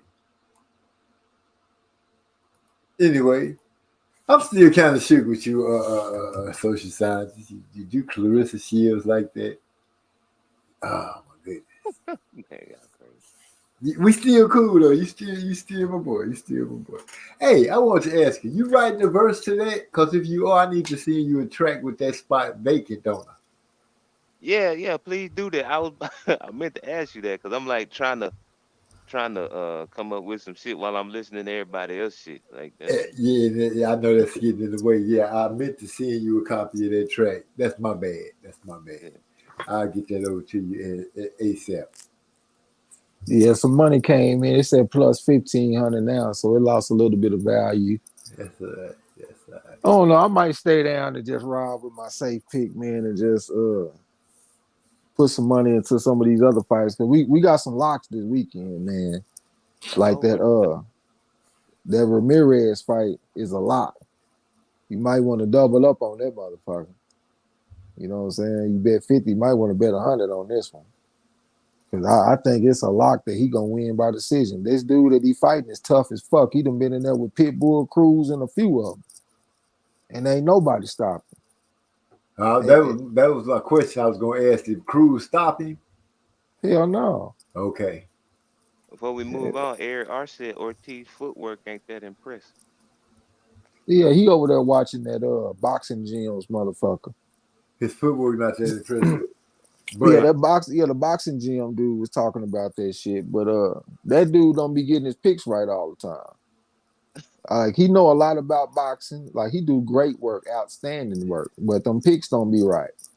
Like I remember him. I hate to keep on going back to it, but I remember him taking Canelo over Bivol in a few more motherfucking fights. So yeah, his analysis is good, but I don't be listening to motherfuckers like that when it comes to picking a fight. You got to prove to me that you got something. Like Napoleon, I listen to him. DeCane, I listen to them. What are they? 4.5s on the pedigree scale. If you ain't doing all that, I don't really think I need to listen. Because like it's a lot of fighters that be picking fights wrong in the motherfucker. They experts on boxing, but they can't pick a winner. So yeah, I think take that shit with a grain of salt. I think they mistake with that is like some coaches, like Michael Jordan, for instance. He's spending too much time looking for his qualities in the player instead of looking at the qualities in the player and trying to use that to win. He's trying to reduplicate themselves, which make them bad picks of talent, in my opinion. And they get it wrong, like or just be dumb. Some boxers, I don't even think be watching boxing, but when you put the camera in their face and you ask them a question, they just answer it to the best of their ability, like Sugar Ray saying that Earl Spence would lose to Mikey Garcia because Mikey Garcia was Mikey Garcia. Like, that was the dumbest answer ever. I think niggas just be giving them kind of answers because they know the masses gonna agree with them. They just be trying to stay relevant and shit. I remember that boxing gym motherfucker. He picked Steve. He said he was gonna bet on Steve Jafar to beat Hamid Mangia. That nigga said that shit, and I seen that weigh in. I was like, man, let me go ahead and take Jafar on the channel Ross, and went out there and ate all kind of crow listening to this nigga. That's why you hate the nigga. You burn. I don't hate the nigga. I don't hate him. He do good work, bro. Just saying he don't be picking winners. Hey, Fucked up listening to you, nigga. Say, hey, our little old block, our neck of the woods, nigga. We are results based, nigga. What's the results? Cause we'll tell you, nigga, if you don't rank on the channel Ross, we don't even want to listen to you break that. Like, nigga, we be square business about that shit. You know what I'm saying? So yeah, that nigga gonna have to pick some winners, and then I'll be listening to that shit. But you can't make a pretty video and make all these points and then be wrong as a motherfucker about who gonna win. Production quality be sky high. The pick be wrong. Well, I don't think it takes. I don't really think, and I know it's probably gonna sound like something, but I don't think it took a lot of footwork to beat Lomachenko the first time he lost. Ooh, or the second time. Good point, OG. Just You know what I'm like saying? Derek Chisora, what kind of footwork he got going against Usyk, and he lost 7-5 on all three scorecards. Got 5 rounds against this chess master with some crude ass footwork. I was trying to think what Mike Tyson would call it. What do you say? They can't beat him with their primitive skills. Primitive skills, yeah. With their primitive footwork. I think that that Chisora fight is slightly different because them heavyweights and Chisora is just a bigger dude than Usyk. Like, Okay, I mean, Lomachenko. Lomachenko didn't T.O. do that? Didn't T.O.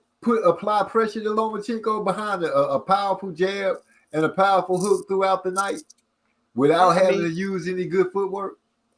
Yeah, but that fight didn't look like the Chisora fight though. He just we talking the Salido Lomachenko fight was closer to that. That's what I was gonna say. And you said that Chisora was bigger, Salido was bigger, and now Jermaine Ortiz is bigger.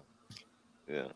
But I mean, Jermaine Ortiz, I don't know if he gonna come in there and bring that Chisora Salido style. He would have to do more like some T.O. shit.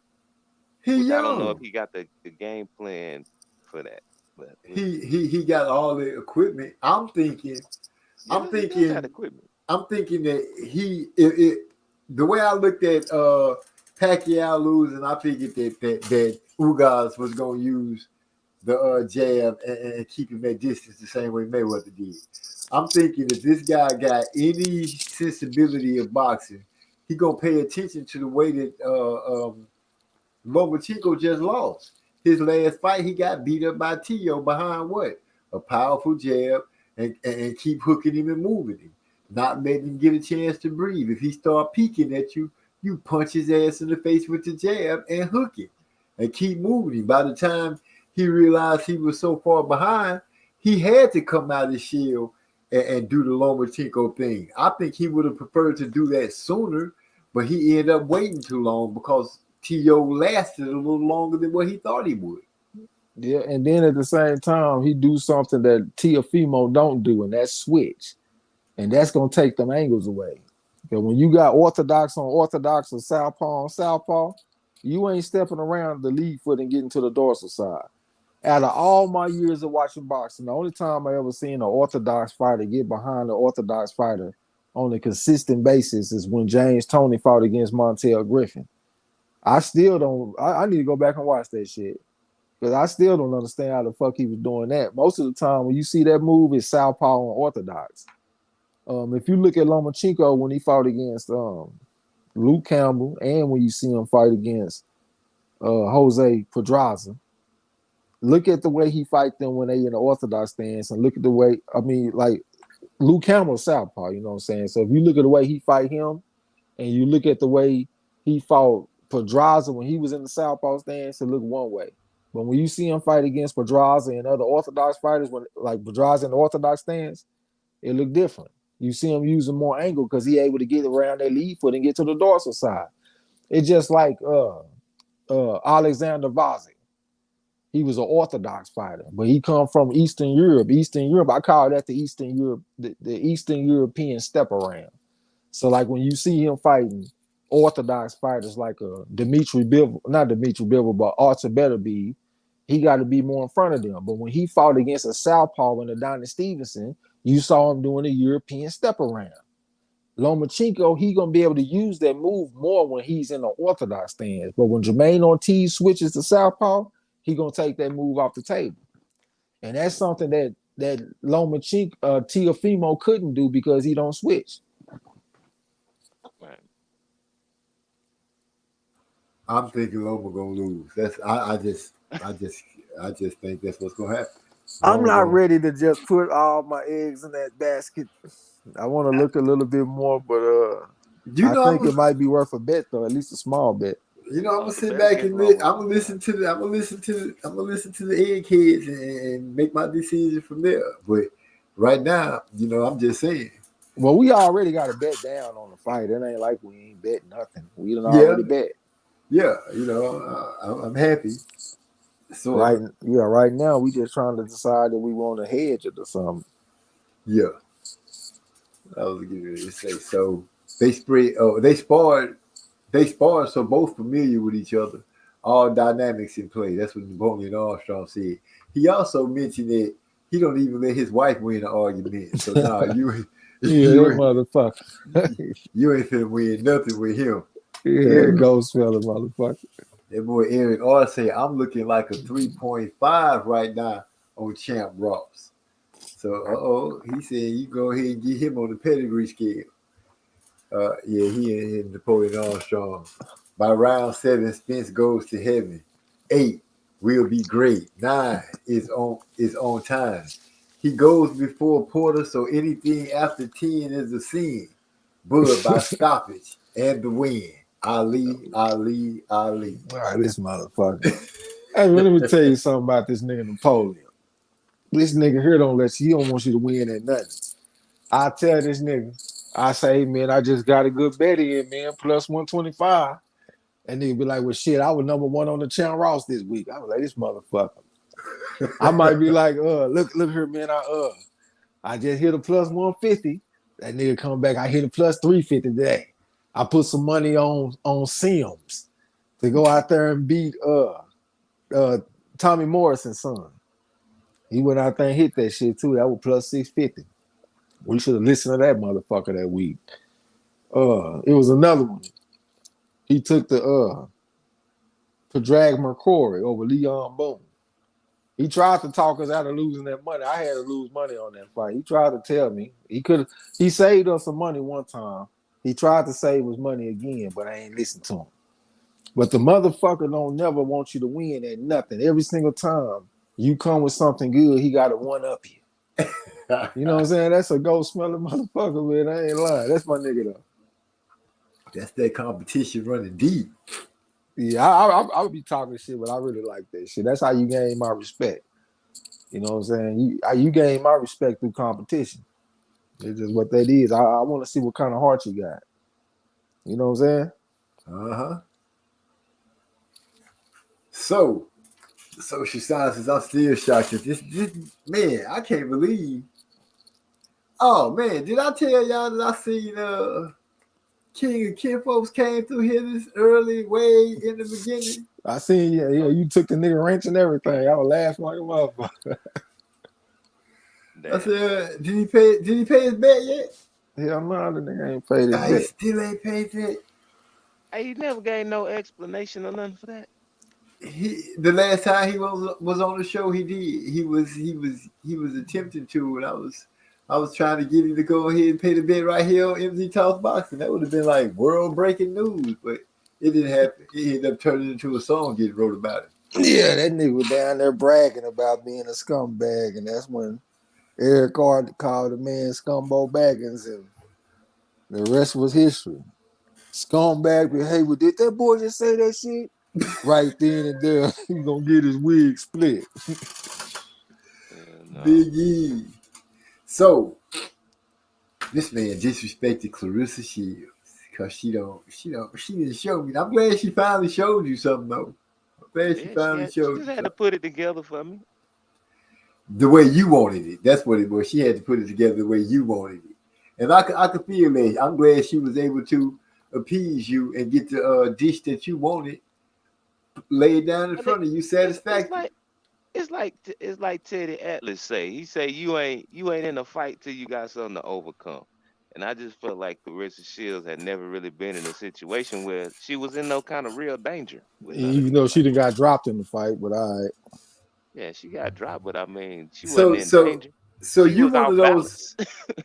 you one of those people who don't believe that a person could assess to be so good at something that it's just almost impossible for them to go undefeated. I mean, sure. It's almost like you'd rather not see them go undefeated. You'd rather see them take some kind of loss in order to get your approval. Perfect is not good enough. What do you mean when you say some kind of loss? You mean like just to be challenged? That's what I'm saying. What if a person is so good that there is no challenge? When you get 1 and 2 together, or when the so-called 2 best together, the best blow the other person out so bad that you were like, nah, that just can't be right. I got him, OG. I got him. Like I said, I got him. Hold on. Let me ask you. I got you. I got you, OG. Decay. Yeah. Be truthful. If Earl Spence fought Boots Ennis, who you picking? Well, let me answer MZ question first. He was asking if somebody dominating, blah blah blah. Okay, well, like I had said about Clarissa Shields' previous opponents, I never felt like none of them was very high level fighters. So a lot of them came from that era before the amateurs took off. So she was beating a lot of these even champions with long reigning championship reigns. She knocked that one woman out, and she was like, I don't know, in her 40s. But so that's what I needed to see from Clarissa. Like if she went out there and just completely dominated Marshall, I still would have been. Well, she kind of did, but if she didn't get hit or nothing, I still would have been impressed because I feel like Marshall is a respectable fighter. I just need to see you fight somebody that I feel like is a threat before I can say, okay, you like that for real. Because I knew Marshall was gonna force her to do some stuff that she didn't have to do against these other fighters. Like she had to outthink Marshall in points in that fight, which is impressive to me. Now, as far as if Errol Spence and Jaron in his fight, yeah, yes, sir. Who you got? You got to think about it. You should say Earl because you ain't never seen Ennis have to overcome nothing, according to your logic. Have I not seen him have to overcome nothing? Hell no, you ain't seen Ennis overcome a bitch ass What thing. he had to overcome. But he frequently has said that he felt like Jaron Ennis is the biggest threat to Crawford and Spence, and he ain't went through shit. Yeah, I do feel like that to both of them. So you would probably pick him to win the fight, right? Just because of the style that he brings to the table, I don't know. I ain't seen either one of them have to fight somebody like him. Have you seen him fight either one of them? Something like them? Hell no. See, I was thinking about that earlier today. People saying that Earl should fight him or Stanionis, and I'm like, Stanionis if he picks Stanionis probably getting the bad end of the stick. And if he get Boots might end up getting what he might ask for a little too soon. Because Boots don't know what it is to like run up on a dude that, yeah, you feel like, you know, one of his bragging points, yes, I am a big 147, so I'll be ready for 154. Well, you talking about a dude who, by his own admission, been at 147 for 10 years, and he been there too long. You don't know we don't know what kind of pressure Boots can stand. We don't know how he'll stand if Earl Spence can get to him and put body blows to him. And start And this is why that's the only reason I'm head. undecided. That's the only reason I'm undecided, because I haven't seen him go through it. But I mean, I got a lot of confidence in what I've seen him do. So you willing to put him up against the two top levels instantly without seeing him being tested? We didn't even do Mayweather like that. We seen Mayweather get tested before we really put him up there and said he is truly the man. We saw him get tested. We haven't seen Boots get tested. We don't know if Boots' jaw get tapped on, if he'll do the stanky leg and end up turning into a little B-hop. We don't know that. Yeah, I mean, that's true, but there's a lot more factors that come into play. Number one, I mean, he a big guy for the weight class. It ain't like he just coming out of nowhere. He got some background. So, I mean, it's a lot more that comes into play as far as me picking Claressa Shields over these other girls, you know?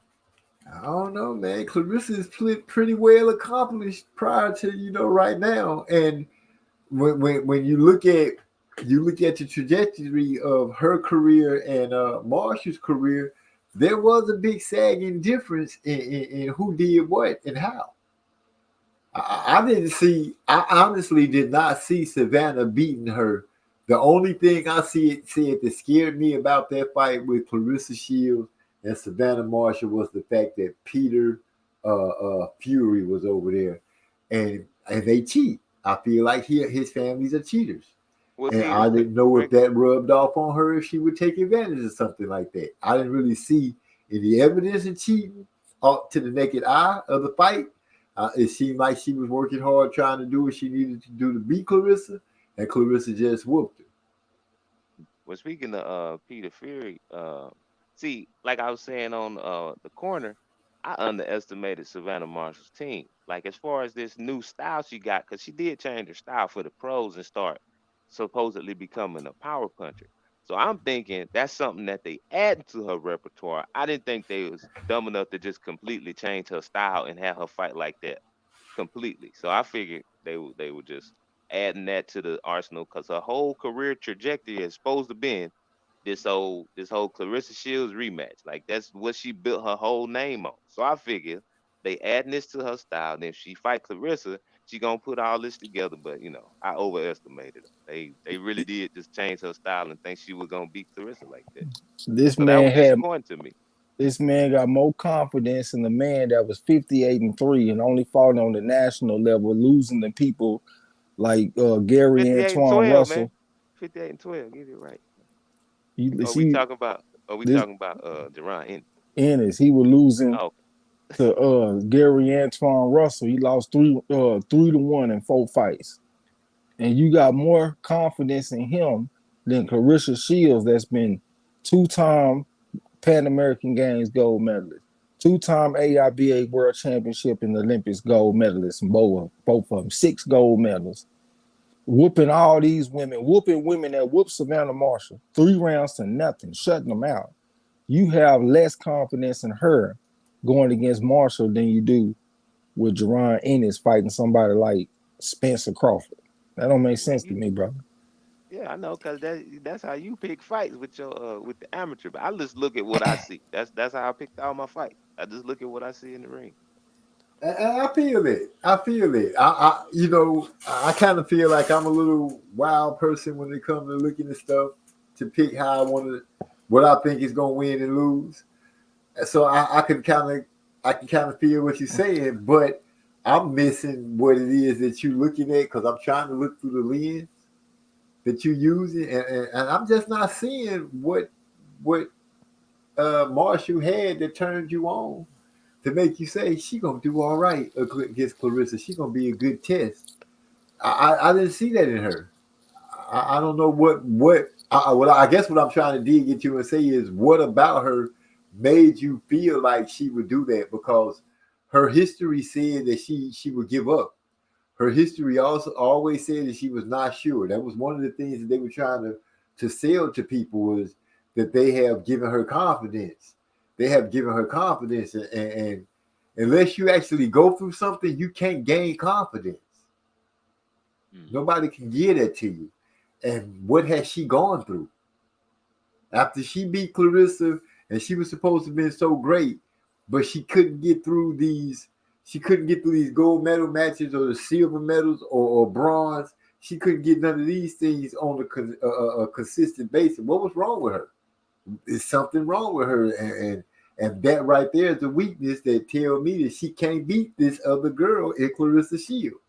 And I'm trying to see what just give me some knowledge, social scientist, of what it is that you saw that made you feel that this girl could beat her. I mean, she had a nice jab. She had a punch variation. She just had a lot of stuff that Clarissa Shields hadn't had to deal with from a lot of these other women. She had the power that a lot of these girls didn't have. Like I said, I never seen Clarissa Shields deal with this shit in the ring before. You never seen Savannah Marshall deal with nothing like Clarissa. But I don't think you factored in the fact that, like I said, Savannah has fizzled out in the time of the big light. I don't think that part you factored in. And that's something I think you should always look at. If there's been a pressure point for them to come out, did they come out like a diamond, or did they come out like a piece of coal? And Savannah Marshall is a piece of coal. And that's one thing that Lawrence Williams was saying. The difference between them and Savannah Marshall, she lost her biggest fights, and Clarissa won her biggest fights consistently. So that's like the X factor, like the shit that you can't see in the ring, like that intangible type shit. Like when it's a big moment. Yeah, I'm not saying it's some shit that, oh man, that's crazy. Don't look at that. It's worth considering. It's just not the way I usually pick fights. So. I feel you. I was just saying, I could feel your formula, and I can see your formula now that I hear you talking about it. I was just saying that maybe you might want to factor that part in when those lights get bright, because you factor in some stuff that I wouldn't think of sometimes. I'd be like, dang, I wish I would have used that in my way of thinking. But yeah, I'm just throwing it out there that you might want to consider the quitting factor in the fight. If I was betting, yeah, I would. But like on the Champ Ross and stuff, to me, that's what made it fun. Is I was just sitting there analyzing boxing, watching these tapes and stuff. So you weren't truly wasn't trying to win. You weren't truly trying to win. You just teasing with him like a cat do with a mouse. You just teasing with the Champ Ross people. I just wanted to win with my eye. That's all. Like that, I was really testing myself to see how good I watch boxing. So okay, that's how I was making my pick. I'm just trying to get my early interview into what seems to maybe an upcoming champion on Champ Ross, where it'll be another 5 in the archives. You know what I'm saying? Because it's only 1 5 in the archives. We don't even know if this nigga wasn't a one-hit wonder. This nigga did one season and quit. This nigga just did one and done, man. Oh, see, now this is part of the journalism. I'm gonna come out of retirement. Nigga, if we have everybody over there, there's Napoleon doing big shit. And we got a few people that's doing some shit, man. We'll really be representing that motherfucker. This was really the season for you to get in there, though, because they got the bigger prize payout. Napoleon had donated $200 and something to the motherfucker. Damn. To boost up the prize pool. Yeah, that nigga, he bought in, literally. You know what I'm saying? The competition is deep. Yeah, I was thinking that shit too. This nigga trying to win that shit back. That nigga like in 4th place or some shit right now. He like 20 points away from first.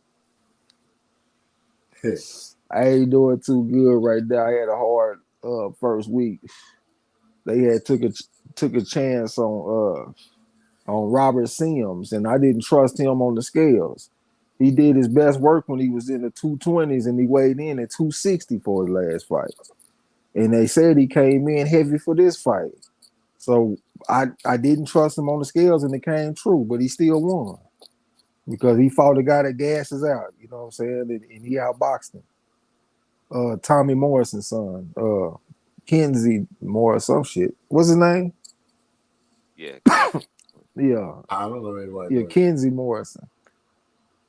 He But got that shit. He got them. He got McCrory over Boone too. You right over there, man? Yeah, I'm good. I really probably need to get my ass out of down at 2:00 in the morning. It do look like that. I do have a question for social scientists, though. Say, scientists, I didn't get to ask you. How'd you feel about Caleb Plant? I know this is way out of somewhere else, but I have to ask you because you know we chopped it up about Plant because I like Plant. How'd you feel about Plant and Durrell? The fight itself, because I didn't see the whole fight. I looked over there right as he was getting knocked out, so I didn't see the fight itself.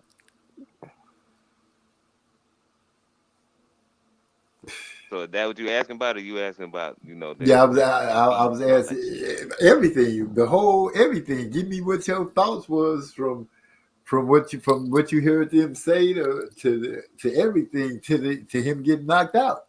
Yeah, we talked about this on the corner, but I thought Durrell was going so damn hard. I mean, I ain't gonna lie, I was laughing at the shit in the lead up to the press conference and all that shit when he was like, what'd he say to that man? He was like, don't get on your bike, bitch. He was just talking all kind of crazy to Plant, man. This shit had me crying over here, man. But then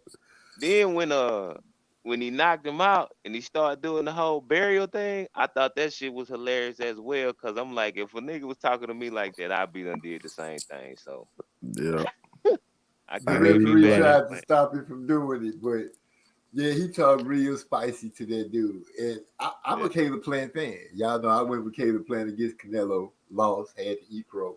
I don't care. He my Caucasian. He's my Caucasian fighter. I like him. I just like him. Yeah. I can't believe I never expected him to do that to I never expected him to do that to Durrell. I don't think nobody did. But the way he did it, it looked like a video game move. You know, it's like he paused before he came up with that last hook. And Durrell dropped his hands right on time to collect that punch right on the chin. Almost like he knew Durrell was gonna drop his hand. Almost. that nigga fell like it was a bed on the ground, like it was a mattress and some pillows on the ground. Literally said good night. That nigga rolled over on his side and looked like he was sleeping good. The motherfucker. He was out of there. Yeah, but did y'all hear Caleb Plant he popped dirty after the fight? Who? Yeah, they say he had NyQuil in the glove. Boy. That's a good one. I like that. That came out of nowhere, but he knocked the straight world out of that. He knocked the consciousness out of that man. Knocked the dog out that motherfucker. He been a nice guy ever since. Yeah, it wasn't even really like that. You know, I was just trying to sell the fight. Like, okay. See, that's what I'm talking about. Man, he said he was burying the beef between them. I need to see a couple of more fights from Plant. He said he was burying it. Closer to his prime. Y'all saw his shirt. His shirt said, when he got to the ring, the shirt said, "You don't know me good enough to hate me." And then when he knocked him out, he put on another shirt that said, "Now you do."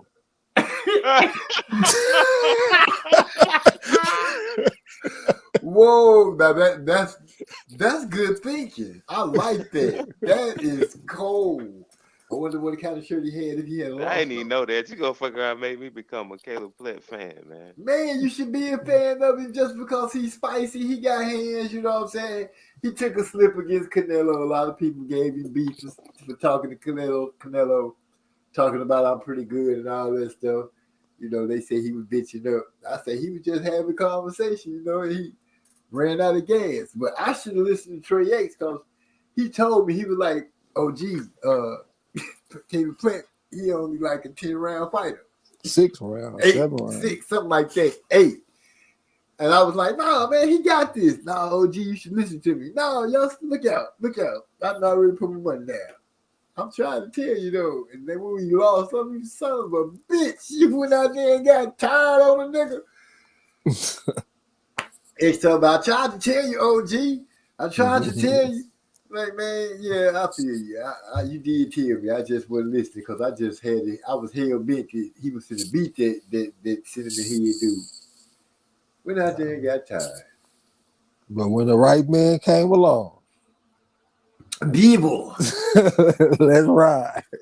Beeble went out there and did exactly what was supposed to be done. Didn't get tired. He peppered. Get your fuck ass back and take some of this. While he leaning all on the rope, trying to do his best Mayweather impression, getting touched. Hey, you got Bill against Zerto too, don't you? What happened? Who? What? And I was asking Trey, you got Bivol against Zerto too, right? I'm gonna go ahead and take him, but I'm nervous for him. Oh, okay. Yeah, what the competition look like? Gilberto Ramirez. Okay, I'm gonna have to go look at him to see what he do.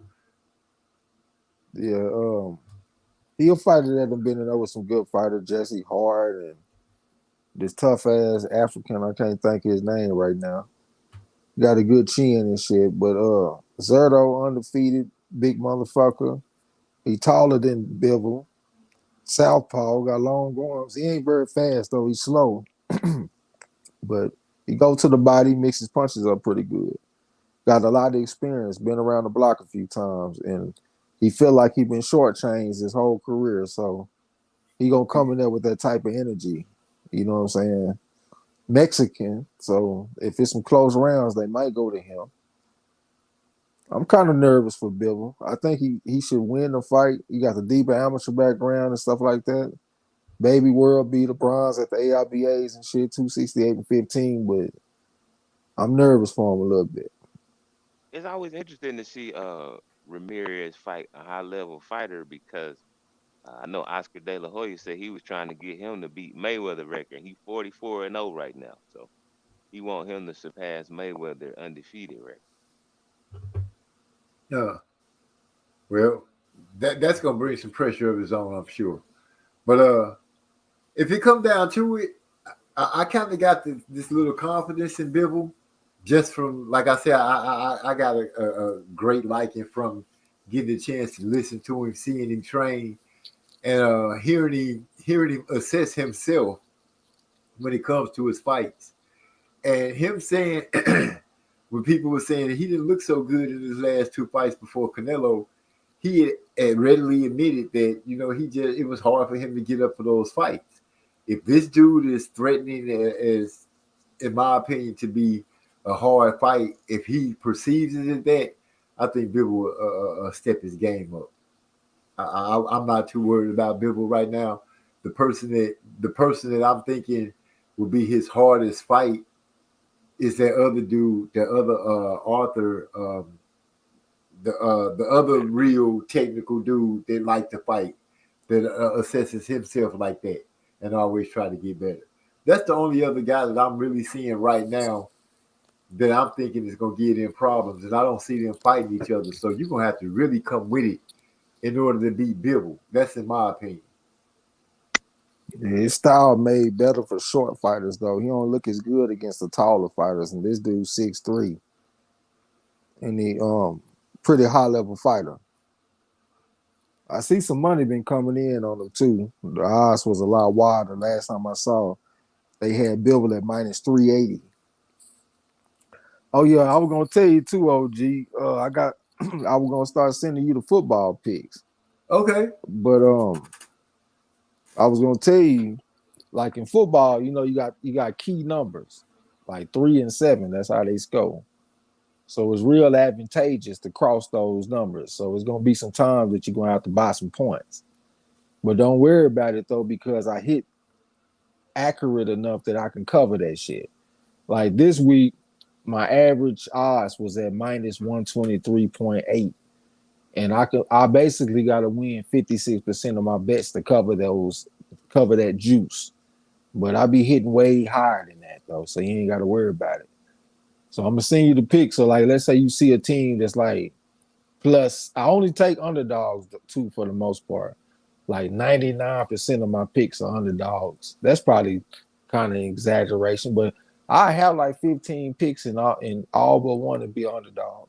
You know what I'm saying? You get So- more money for winning with underdogs, don't you? If you take them on the money line, but we taking point spreads though, so you don't get no extra money. But you get a higher chance of winning though because the public love favorites. So the money is in the underdogs. You know what I'm saying? But you got to know how to pick them though. But like if I got him at like plus 6.5, you might want to buy a point and go to plus 7.5. If I got it at plus 2.5, you might want to go to plus 3.5. Matter of fact, I highly recommend that you do that. You ain't always got to go from 6.5 to 7.5 or from 7 to 7.5 if you don't want to.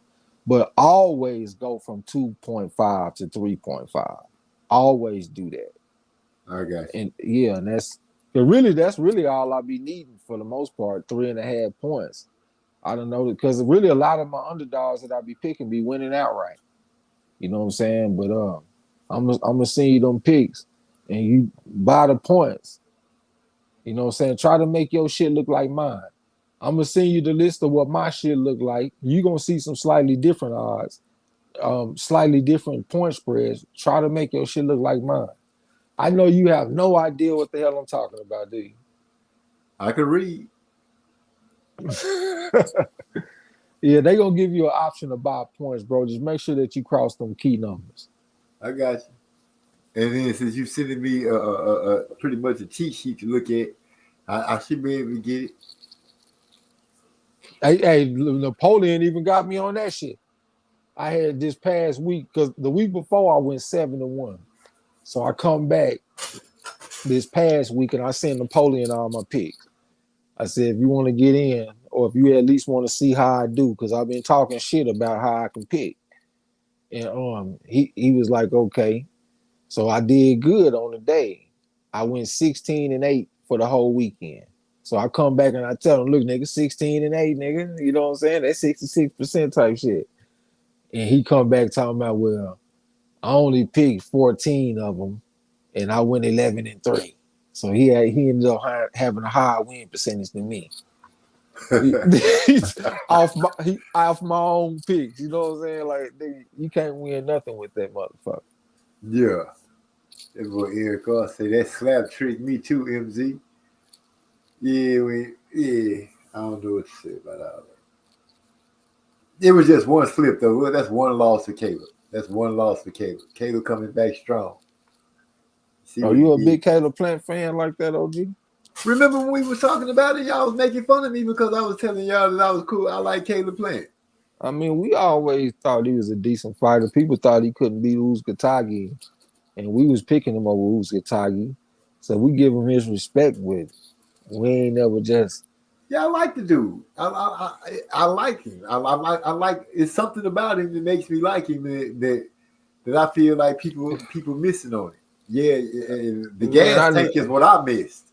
I know what it is. You just like the fact that he called Canelo a drug cheat and all that shit. Because I remember you lit up like a motherfucker when he said that shit.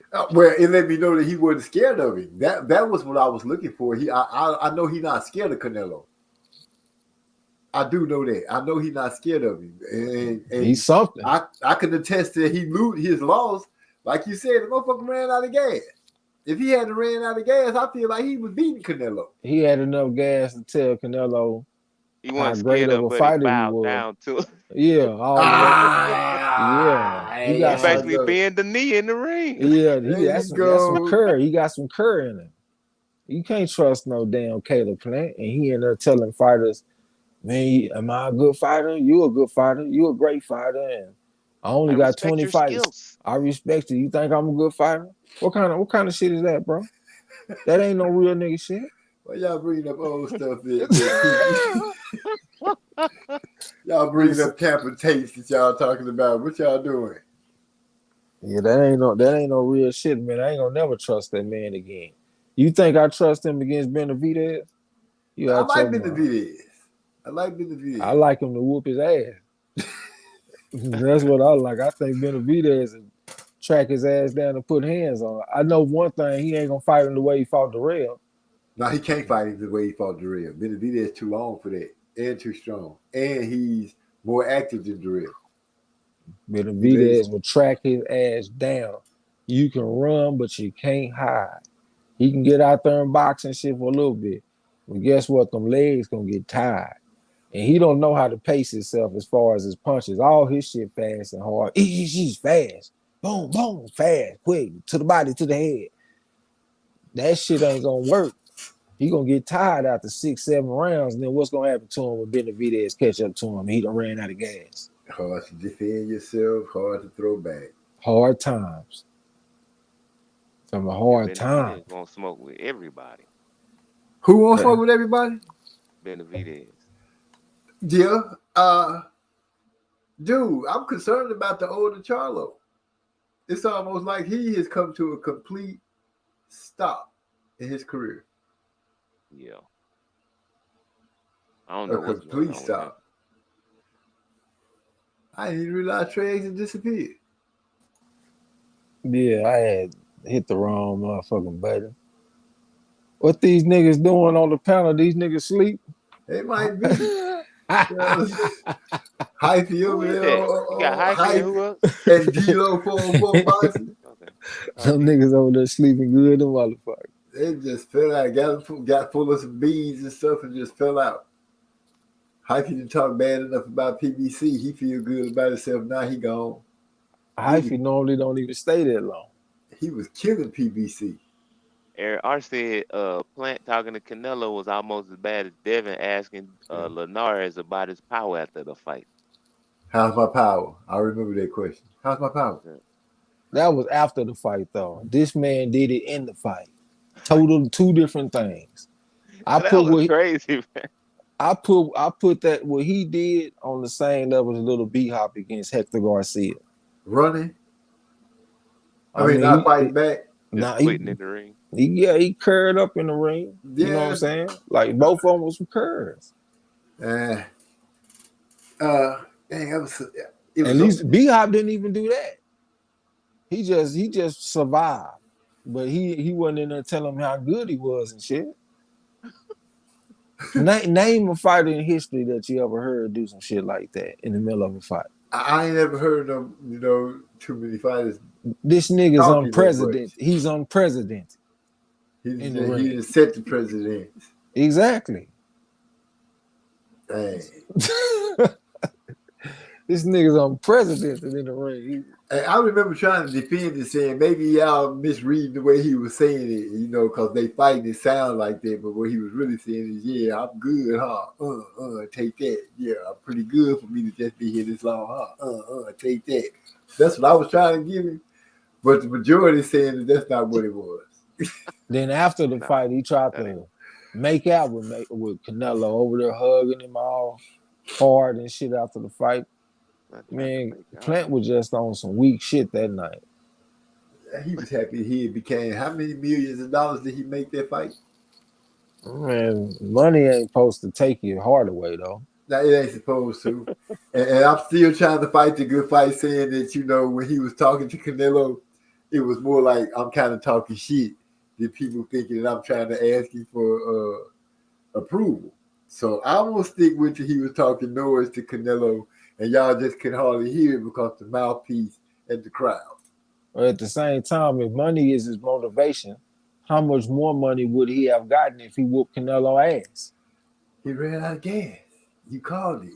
That's all I can say. I got to accept the fact that he ran out of gas, man. That man ain't run out of gas that bad if you sitting up here having a conversation with somebody.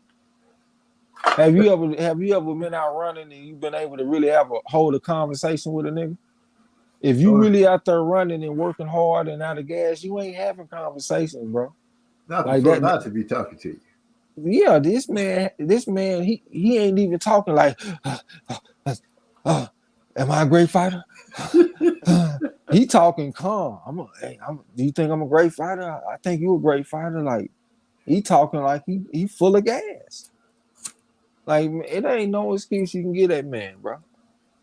Okay. Now see, well, yeah, I guess so. I don't think it is, bro. All I can do is say, yeah, we took that loss. That's what it is. Took that loss. Came back with a good win over Darrell. Even though people gonna say Darrell was kind of old, it might be over the hill. The man was 38 years old. The man to beat cancer. Yeah, so all I can say is that was a good comeback fight from a loss. It was a grudge match fight, so that made it interesting. But just looking at the fight for what it is, it wasn't just all that impressive. I mean, he went out there and knocked out a 38-year-old former cancer patient. You know what I'm saying?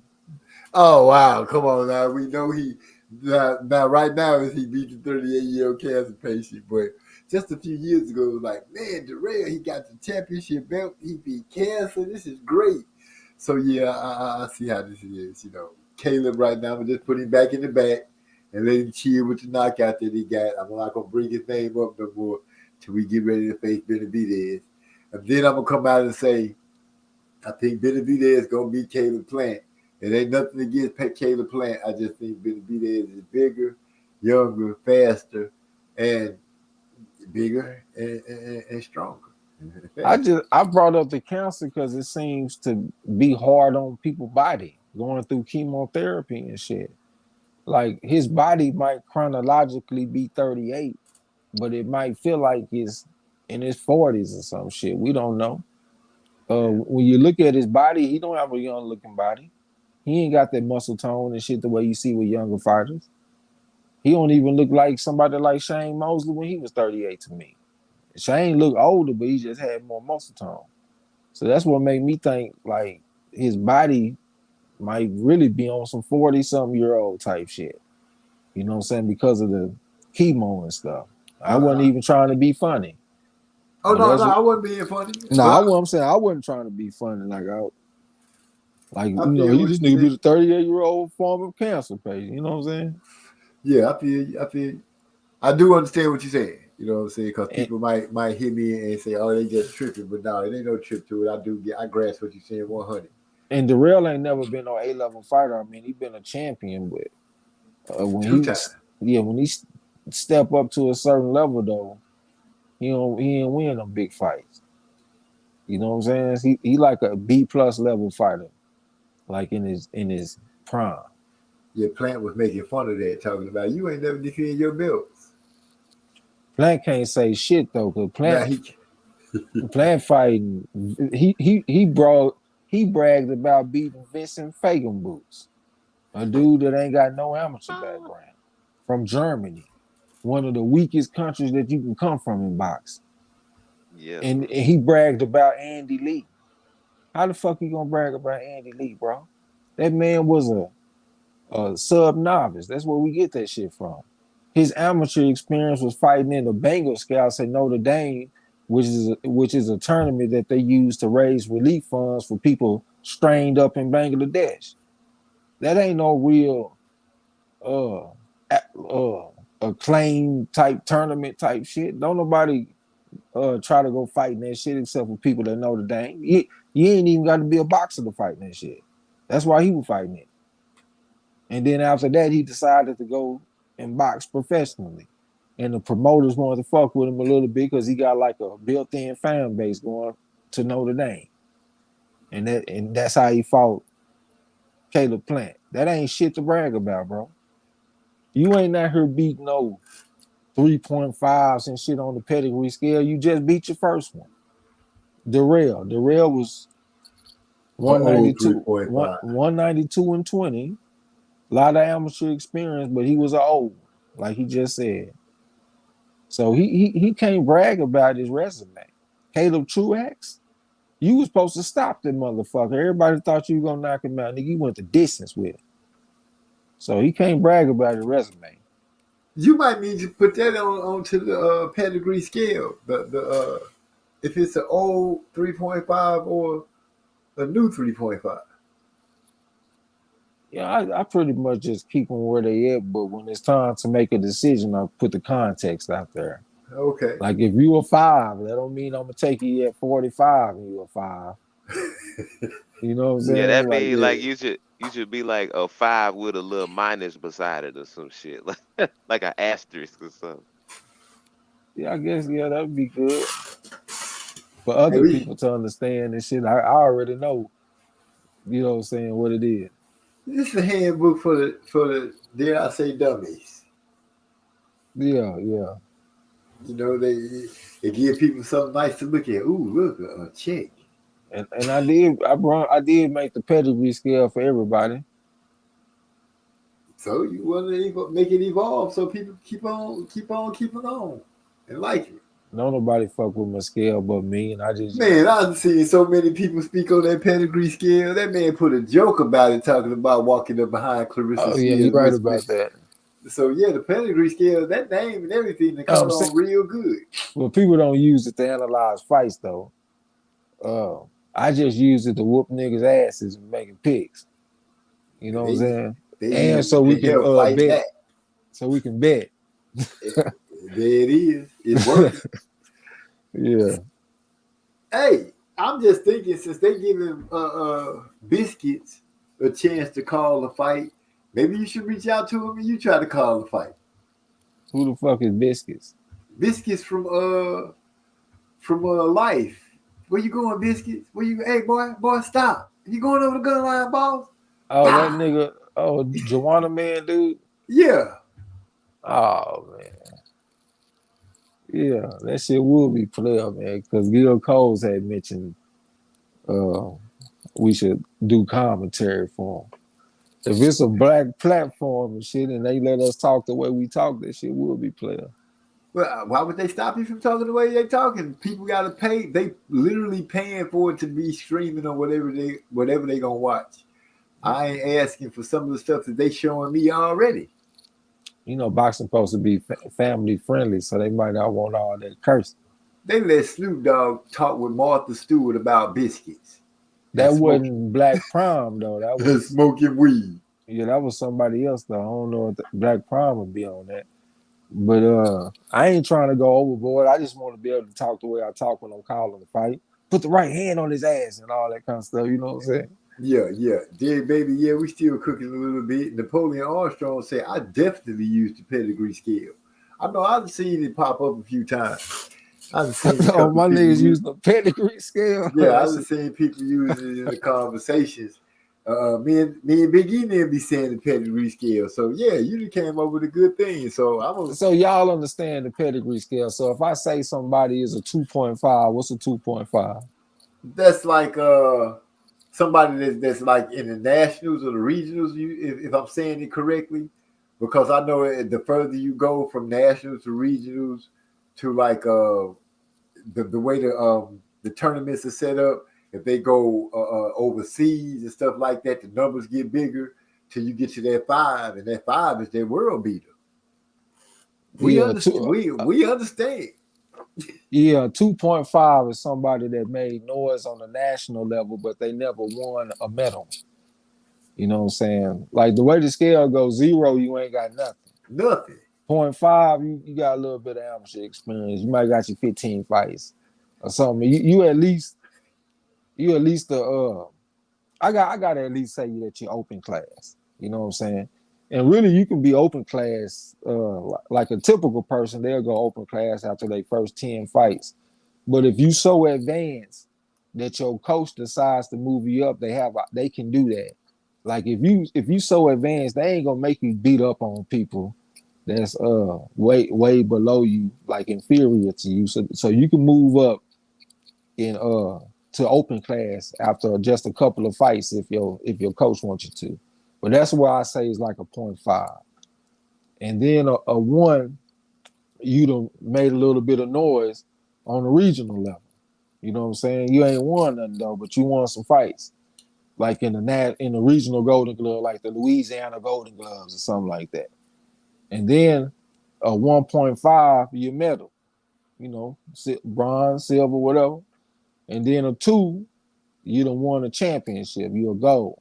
And then 0.5, that's on the national level. You done made some noise. 3, you medal, like Jermaine Ortiz. 3.5, you're a national champion. That's a big thing, national champion. Then 4, you made some noise on the international stage. One of the major tournaments though, Pan American Games, AIBA World Championships, Olympics, and some of the other tournaments too that I have some respect for, like the European, not the European Championships, the European Games. Them motherfuckers be over there fighting on Russians and shit. You know what I'm saying? The Central America and Caribbean Games, you down there battling with them Cubans. Yeah, I'm gonna give you some respect on that. You know what I'm saying? And then 4.5 mean that you medaled in one of them tournaments, and a 5 mean that you won gold, and that's how the scale go. Yeah, man. So that's why we gonna start this channel, and then we gonna have Trey X the analyst. We gonna pop up Trey X pedigree scale. You gonna break down the fight like that. There it is. Give the people what they need. Keep it moving. Just have segments like 24-hour news or something. Yeah, that shit will be player though, man. We'll be up there calling the fights on the prime and shit. It just wouldn't be. It wouldn't even feel the same though, cause we can't look up in the chat and be like, man, let me go to the chat, man, and see what my niggas talking about. We just up there we on can the do camera that. or something. We can have some new school shit. Like we be the first to do it. Yeah, I think we'd have brought the whole corner up there, nigga. There it Yeah, we is. be between the rounds and shit. Yeah, we gonna look in the chat, see what the people say.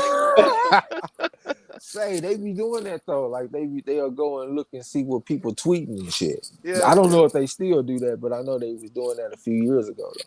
our shit gonna be exclusive. You gotta be on our YouTube chat to get on air. See, in order to get on there, yeah, there it is. You can't Put just them get on polls there, up, my nigga. Ask like what people voting. Like, man, hey, who y'all think won that round?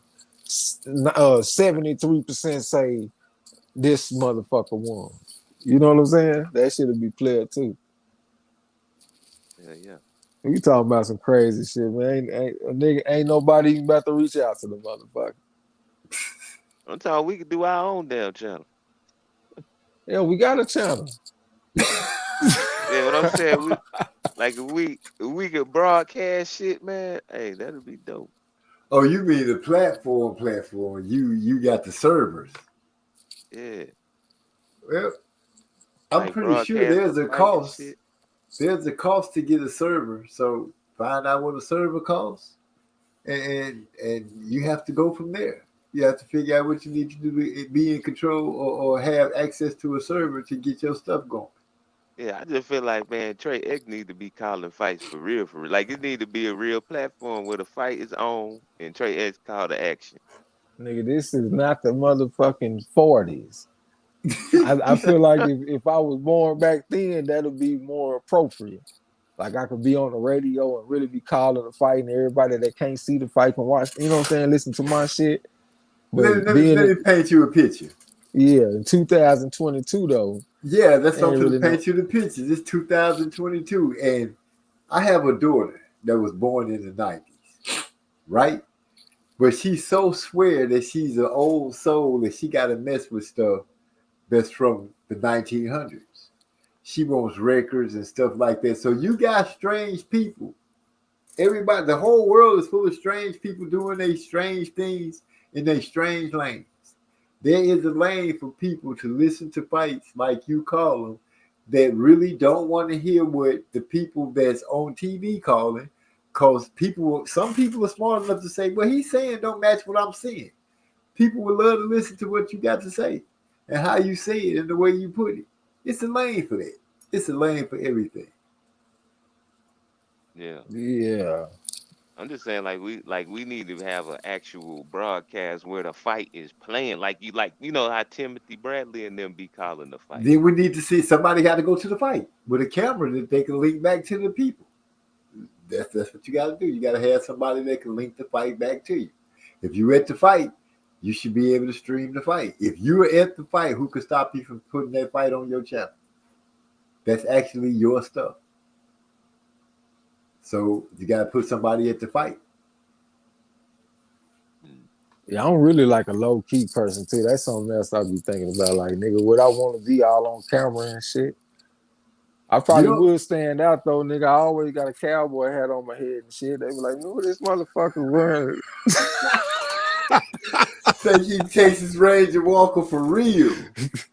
I always got a straw hat or a felt hat on and shit. It's getting cold outside now, so it's time to rock the felt hats. You know what I'm saying? Yeah. But they'll probably think that shit unique.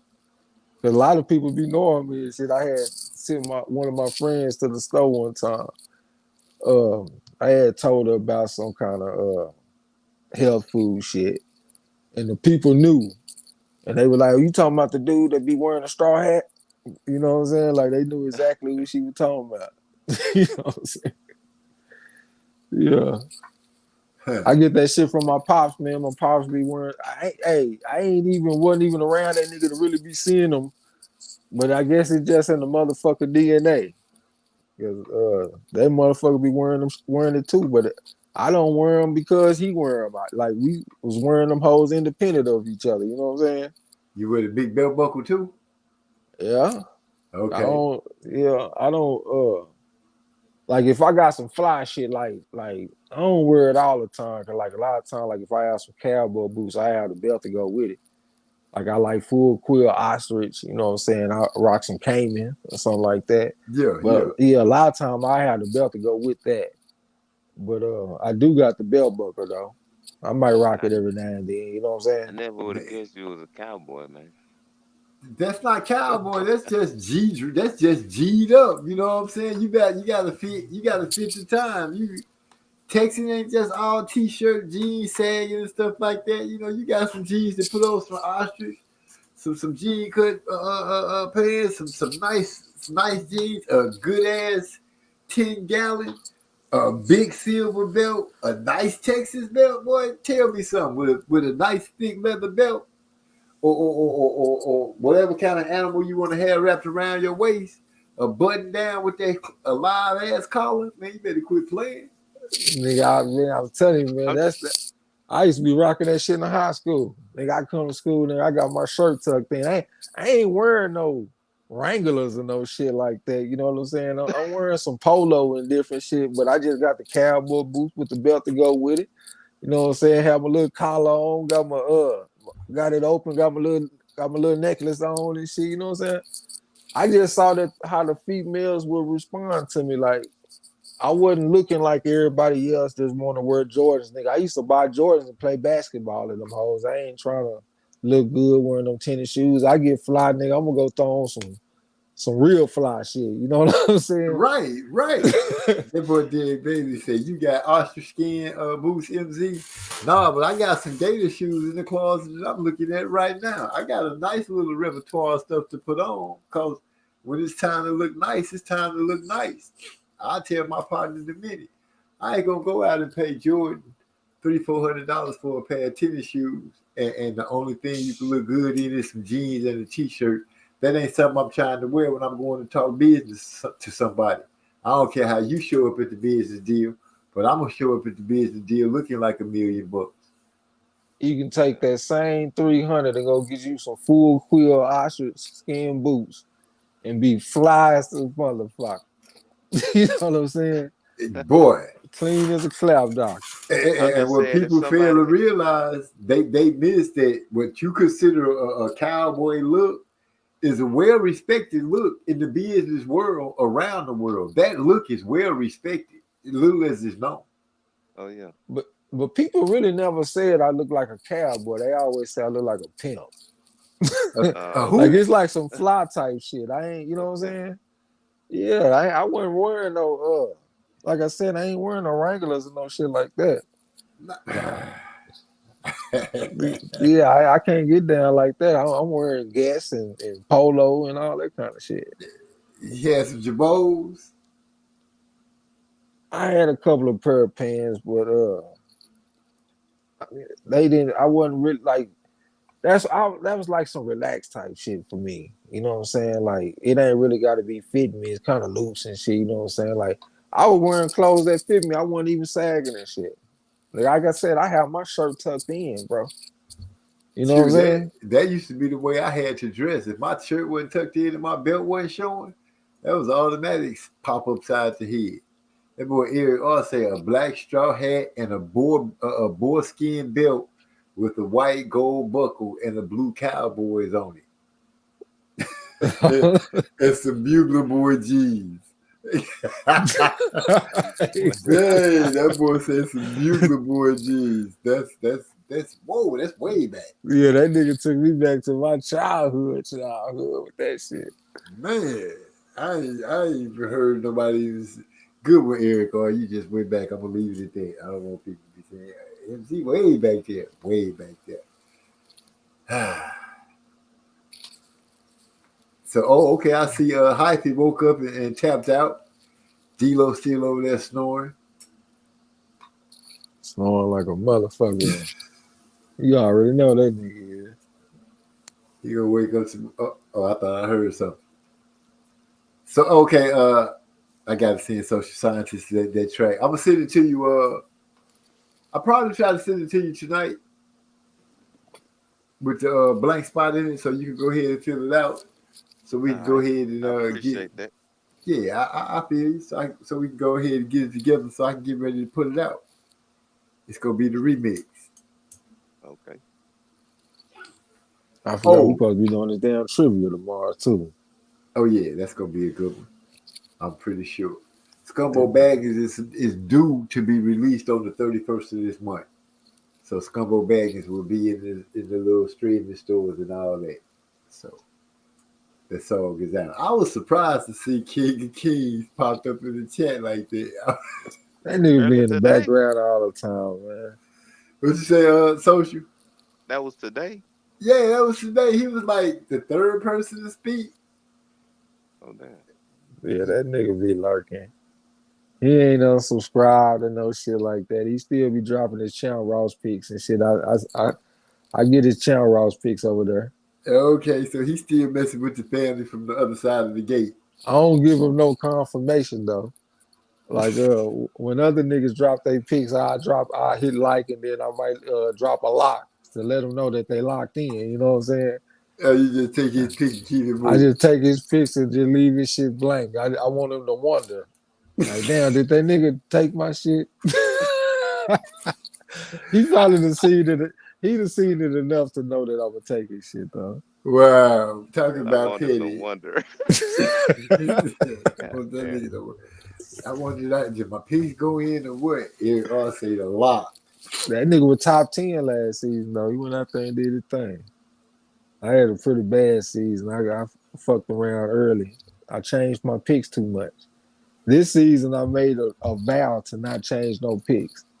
And the 2 times that I wanted to change this season, I should have changed. So I can't win for losing, nigga. When I want to change, I shouldn't change. When I do change, I should have changed. Yeah. It be like this sometimes. Sometimes you just gotta let the boat go with the current. Yeah. That's all. Hey, but one time it was because Napoleon had he told me about who he thought was gonna win, and if I change my pick, I'm basically changing because of what Napoleon told me. So I purposely didn't change that one because I just wanted to go with my original thought because that was my thought and it ain't Napoleon's thought. And then the other one was this past weekend was that Isaiah Steen versus Senna Ekbeko, because Isaiah Steen was coming off a 14-month layoff. And I don't normally pick fighters coming off 14-month layoffs, but he had the deeper amateur background and all that shit. But it took me back to when Blair Cobb fought against Hooker, because Hooker was coming off a 15-month layoff. And I told everybody, like, man, this man coming off a 15-month layoff. We don't need to be taking that motherfucker. And then I go and do this shit here. And so I was like, man, let me hit up Channel Ross, man, and change that shit. And then I said, man, you said you ain't changing no picks. I said, fuck it, I'm just going to go and leave it then. And sure enough, he go out there and lose by unanimous decision. You know that Charles Conwell stepbrother? Yep. That's on my Channel Ross. So you better keep that in your mind, Social. Decane. I just noticed. He already missed you. He And I said was that's just on the Champ Ross. yeah, that's on my Channel Ross questions for tomorrow. Oh, okay. Yeah. So that's some points right there for you because you gonna now type me. Napoleon Armstrong said, Trey, at least get in contact with them and let them hear your work though. Unique. Yeah. And Eric R. he chiming in saying, don't sell yourself short. You got a gift and you're talented. Get put on a top platform. It's a wrap for you. You finna blow. Go get that money then. Go get that money. Black hat, all that. Oh, this has been beautiful. It is pushing the 2:29. We got on here at 8:30. Yeah, we've been on this bitch for a whole minute. Chilling. That's how it's supposed to be. I'm enjoying my whole time. Still kind of shocked at the Kane. I don't know what to say about it. You know, he just. I guess he got to be the yin to the yang. That's what it is. That nigga Hyphy had me laughing earlier when that nigga said, man, these niggas, they coming with so many pay-per-views, them niggas don't even want to call fights no more. They don't even want to call fights on the corner. Yeah, we need to find something to call in this motherfucker. Shake off some ring rust. You know what I'm Marlo don't saying? allow no DAZN on his channel. So they having the good fights over there though, man. It ain't that we don't allow it, it's just that we don't be wanting no smoke. They I hated guess. on y'all, didn't they? They copyrighted y'all just because you was calling the fight. Hell yeah, they tried to What? hit us with a strike one time, and they hit us with a copyright strike for my voice some kind of way. Like we beat the shit, of course, yeah, but they were trying to say, like, my voice was the reason that they put a strike on our fucking channel. You gotta ask Marlo. I can't remember exactly how this shit went, but it was some bullshit, and we didn't appreciate it. And then one time when we was trying to call Kovalev versus Canelo, they just got our shit just straight shut down. That was a copyright strike, and we just had to ride that bitch out. Like that's why we got a backup channel. I didn't even know that was why y'all don't fucking DAZN. Yeah, nigga, the zone. Like they ain't like the other companies. Like we was thinking it might have been somebody on YouTube that done some shit like this, but I think it's the zone. You know what I'm saying? I don't know if people on YouTube got power to do all what was done to us. Marlo thinks so though, but that's how he feel. You know what I'm saying? But I think the zone. I don't like testing the zone because the shit never happened on no other. The top rank PBC, none of that shit. We never had no trouble on the PBC or top rank card. It was only on the zone cards where we had problems. So yeah, nigga don't be want to go through all that shit with them motherfuckers. I don't know if they were bothering other people, if it was just us. It seemed like one of the other cats that be calling fights might have said something similar. But yeah, the zone, shit, fuck that. How do you copyright strike a blow-by-blow commentary of somebody's instant originality? Because what you think and see and spit out of your mouth is an instant reaction. So that's all original content. And them motherfuckers, they tried to say we violated fair use and shit. Like, bro, we don't even show images. All we doing is audio. And they saying we violated fair use. And you don't hear nobody else content. We had Roughhouse. Roughhouse wrote a hell of a note to the motherfucker. He was explaining that it wasn't an issue of fair use. It was a no use. We ain't using none of your shit. Nobody shit. Everything is original. It's just us talking and me calling the fight. There's no reason for us to have no kind of strike. We hit them with that counter. They call it a counter or something. Damn. When somebody try to put the strike on you, you can hit them with a counter. I can't remember the name of the word, but when you do this, you put yourself out there where you can get sued. So you got to be square business when you put this shit out here because you can go to court. But if you in the right, you don't give a fuck. And we knew we was in the right, nigga. So we dropped that shit. And I ain't never just went to court for no shit like that. But hell, I guess I would have been ready to go because it ain't no way we could lose. You know what I'm saying? Like, Not for being you, and it's you that you represent. how the fuck I'm gonna lose because I'm over here calling fights and shit, nigga? Like, come on, man. That's the type of thing you dream that somebody would be dumb enough to push that issue all the way that far. They dropped that shit though. But the first time that's the second strike we got though. The first strike we didn't fight back. We just rolled it out. And that's why we got a backup channel. You know what I'm saying? But the second time we got a strike, we fought back. Yeah, fuck the zone, bro.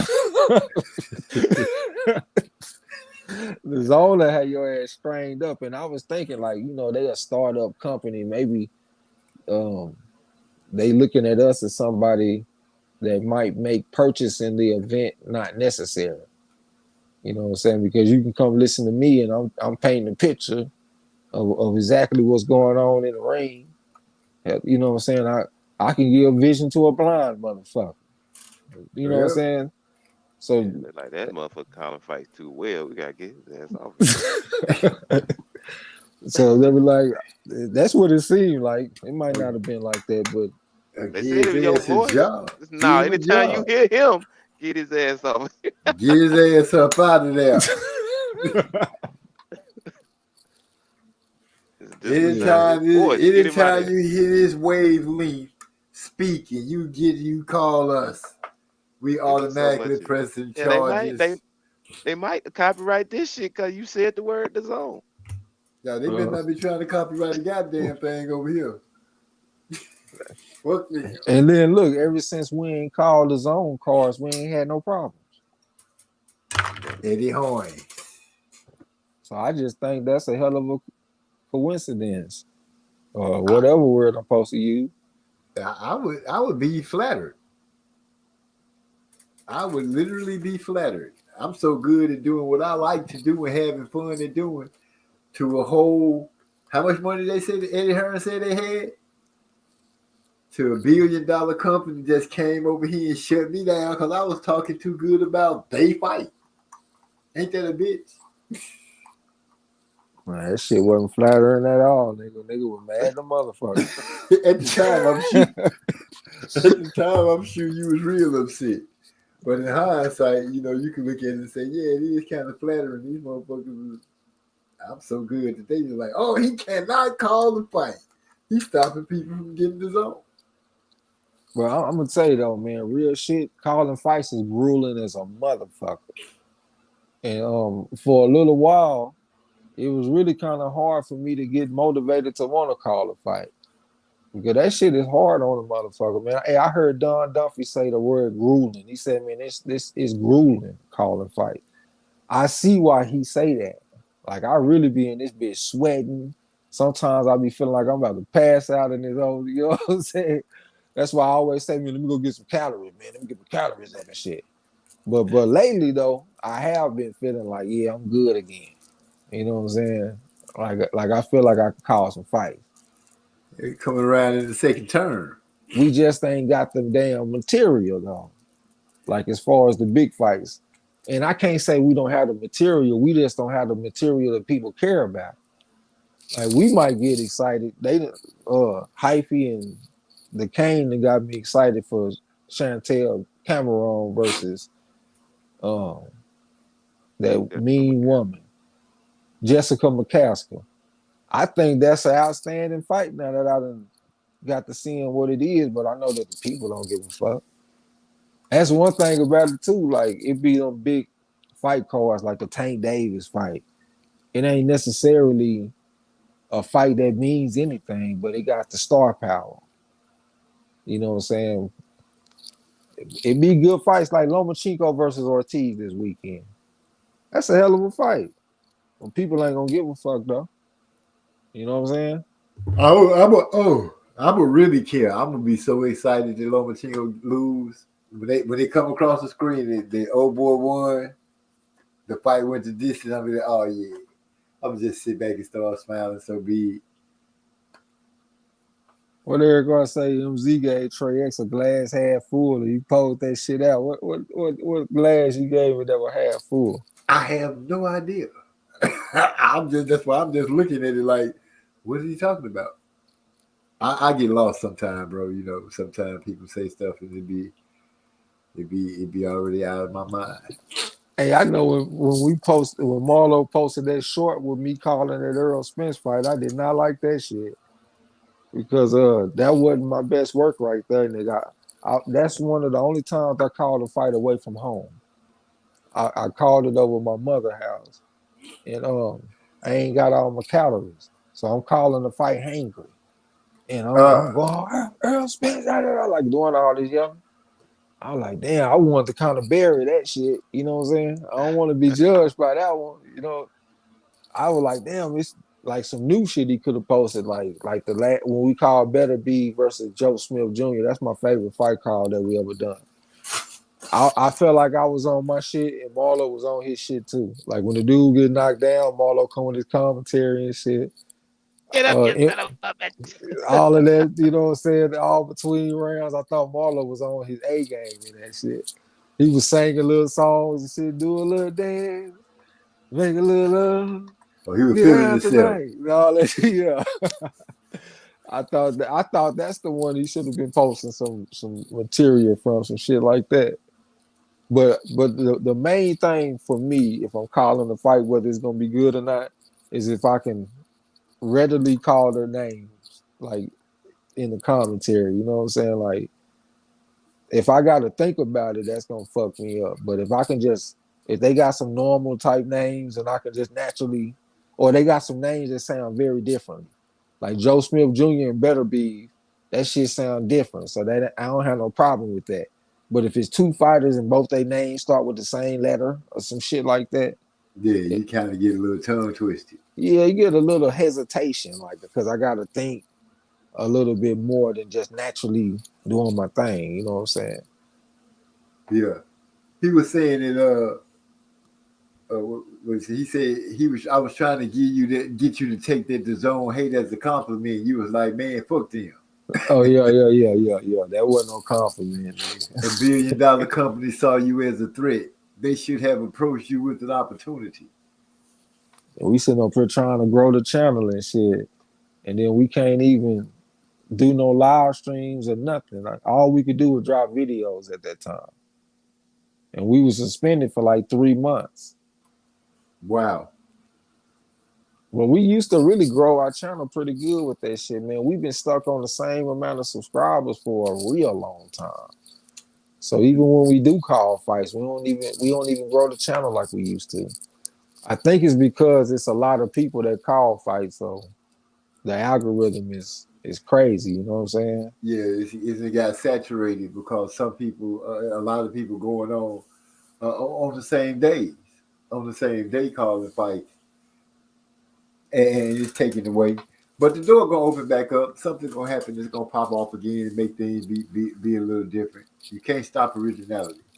See, but at the same time, though, I be thinking like, is there too many things that I've done like doing the same thing over and over and over for a long time? Like when I told Marlo, because me and Marlo, we used to do live streams every day. I'm talking about vampire live stream. We do all kind of shit. And but I had a girlfriend that had a daughter that had cancer, right? So I used to be going like to the hospital and shit with him. So I couldn't do live streams as often. So I told him, man, hey, I can do them with you on the weekend, though. And that's when the fights take place. So I said, hey, we gonna own fight night. And wasn't nobody else thinking like that. So that shit was real good for us early on. Like it's been time we call fights, we got 300, 400, 500 people. When we called Earl Spence versus Sean Porter, it was like 700 and some people in there, you know what I'm saying? Nigga, it don't be like that no more. We might get up to 100 if we lucky. Like on a real big fight though, like Deontay Wilder in a big fight or some shit like that. You know what I'm saying? But like the more people that do it, and they do live streams in general more than us. So that makes our videos not rank as high with the algorithm. So all them people, they're gonna rank before us. You know what I'm saying? So we can definitely see the effects of that shit. So I'm always thinking like, what's the next thing we gonna do? Because our channel done kind of evolved and shit. And I be thinking, hell, we gotta evolve. And then like I'm grateful for any donations that we get, but we really don't get like a lot of donations. You know what I'm saying? But the donations that we do get, definitely grateful for that shit though. You know what I'm saying? Right. But I be thinking that's what kind of got me thinking more like gambling. I'm like, man, instead of just trying to get donations, nigga, use your boxing knowledge to go get your own money. And I ain't greedy, bro. I'm the type of person like we can all beat the books. So that's why I be like, nigga, if you a member on our channel, shit, you can get down and come get some money. Like have some value with being a member on our channel. Being associated. Yeah, you know what I'm saying? Like you doing something for us, but at the same time, we doing something for you. Like you getting something out of it. And the way that we like I'm a very diligent record keeper and shit. Like I've been keeping track of every single bet that I've made. And I keep track of the odds and all that kind of shit. So I know for a fact that I'm profitable. So that's why I feel comfortable saying that shit. You know what I'm saying? I know I can deliver what I say I can. So that's why I feel like that's the next step on our channel. It might not necessarily be calling fights every weekend. Yeah, but you offering that little thing right there, you know, I think it's a great idea. And having people, hey, if you're a member of the channel, you get access to this exclusively. Only people that's members of the channel get this. And then you got people who can actually speak on the fact. I know I can speak on the fact that it's proven. I make money placing bets off the knowledge that I've obtained from this channel going through this site. So yeah, I thought it was a great idea. I had called for you to do it. I'm glad you finally said, hey, we're going to do it like this. I'm all for it. And all it takes is that the people that's doing it with you, like I tell Big G, I've been telling people at my job, that cats that I mess with, hey, I got this going on. You can check this out. This guy right here doing this. You want to make some, because I know some gamblers up there. I'm talking about people that come in there and spend money on scratch offs, bet numbers for the lottery and all that stuff. They just willing to give their money away. And I'm like, shoot, here go a dude. You like to bet on sports and stuff. I bet on boxing, and that's who I mess with. So yeah, I'm doing word of mouth as best I can. You know, people that's doing it, don't be ashamed to say, hey, y'all do this if y'all mess with me. Use your word of mouth. Use your platform. You know what I'm saying? Help it grow so it can explode and make things better. Because anything that y'all growing off of, everybody can end up, something can gain from it. So yeah, I think it's a great idea. I'm glad you did it. And so I hurried up and became a member. And then I ain't even saying that like I'm trying to get paid off of people. I said, nigga, subscribe to the lowest tier. That motherfucker is $3.99. It ain't like I'm over here trying to get a bunch of money out of people. I'm just saying, like if you're a member on my channel, of our channel, you showing me that you fuck with us. You know what I'm saying? So if you fuck with me, shit, you can get down. I mean, $3.99 a month is like what, 13 cents a day or some shit. You know what I'm saying? Right. Like, I'm not over here trying to get rich off you. Hell, I'm trying to get rich with you. But I ain't gonna lie, I got a different kind of respect for you and Napoleon and Yasa, because like we done been on the journey together a little bit. Like we've been, you know what I'm saying, riding the wave on them motherfuckers, hitting bets, losing bets, coming back with something. You know what I'm saying? I mean, that's just like a different type of brotherhood, in my opinion. Like we go to war together. That nigga Napoleon, I respect his opinion. He done placed high on the channel, Ross. He made good bets. You know what I'm saying? So I know he ain't nobody to fuck around with. Nigga, we like a nightmare for a sports book. Because we fuck with a sport they don't really know about. They'll take a woman with 0 knockouts and make the decision an underdog. This woman don't have no knockouts. She 5-0 with 0 knockouts, and the decision is plus 175. Like, it don't take a rocket scientist to go out there and pick the person with no knockouts to win by decision. You know what I'm saying? Yeah. Like, Turn it nigga, up. yeah, we a nightmare for them motherfuckers. But sometimes I ain't gonna even lie. I be feeling like, you know what? I ain't gonna be begging these niggas to do that shit. You know what I'm saying? They don't believe. Like, we begging these niggas for a good to participate in a good thing. You know what I'm saying? Motherfucker don't believe, you don't believe. Well, just look gonna at it fuck like with- this. You blow your horn a little louder. You start off blowing your horn a certain way, a certain group hear it. If they heed to it, they heed to it. If they don't, they don't. But you keep blowing your horn. Because somebody gonna look to the left or look to the right and be like, man, what's that? And you're gonna get people that's gonna be like, oh shit. Oh, I've been looking for this. It's gonna be some people that have that I've been looking for this moment. And they're gonna start messing with it. Like you know, it just takes a little work. It's not that you begging nobody. You just blowing your horn. You just advertising what you do. This is what I do. You This know, is but what I I was do. just thinking though, everything ain't meant for everybody though.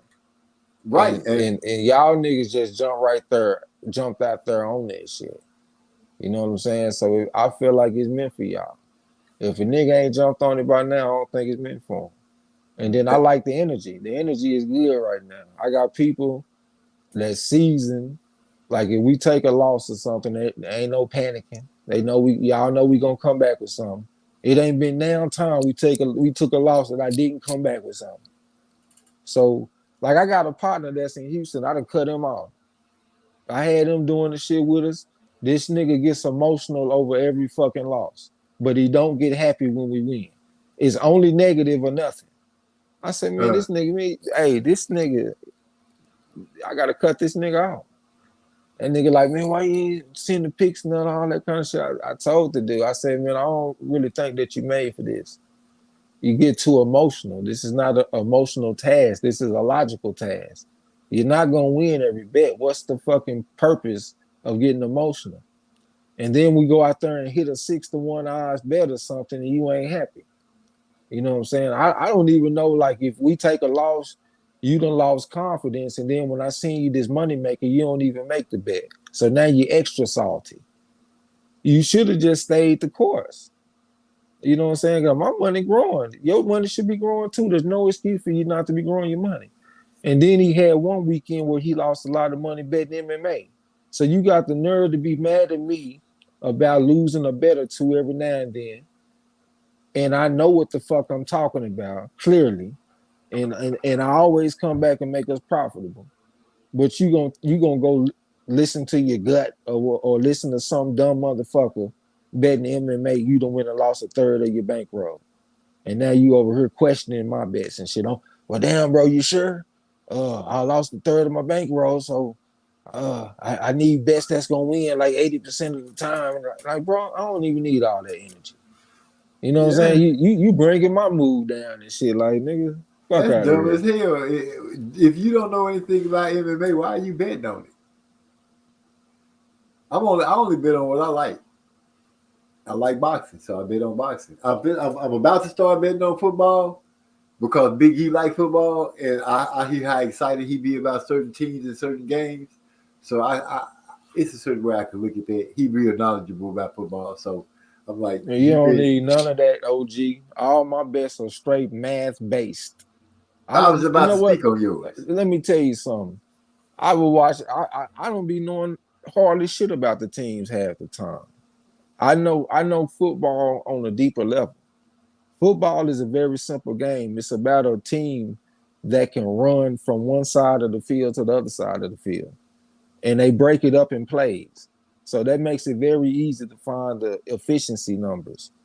And if you know how to find the efficiency margins, you can make a power ranking. And when you make a power ranking, that's a set way to look at the teams. When they come with the point spread, those are reactionary. So let's say a team, like a good ass team like the Chiefs, right? They might lose one week. it's a chance that they might go out there and be the underdog next week because they're coming off a loss. They still the fucking Chiefs. My power ranking is letting you know that this is the Chiefs. They underdogs. So, like, let's say you got the number 14 and they going against the number 26 team, and they got the number 26 team as the underdog, as the favorite. I mean, so the number 14 is getting points.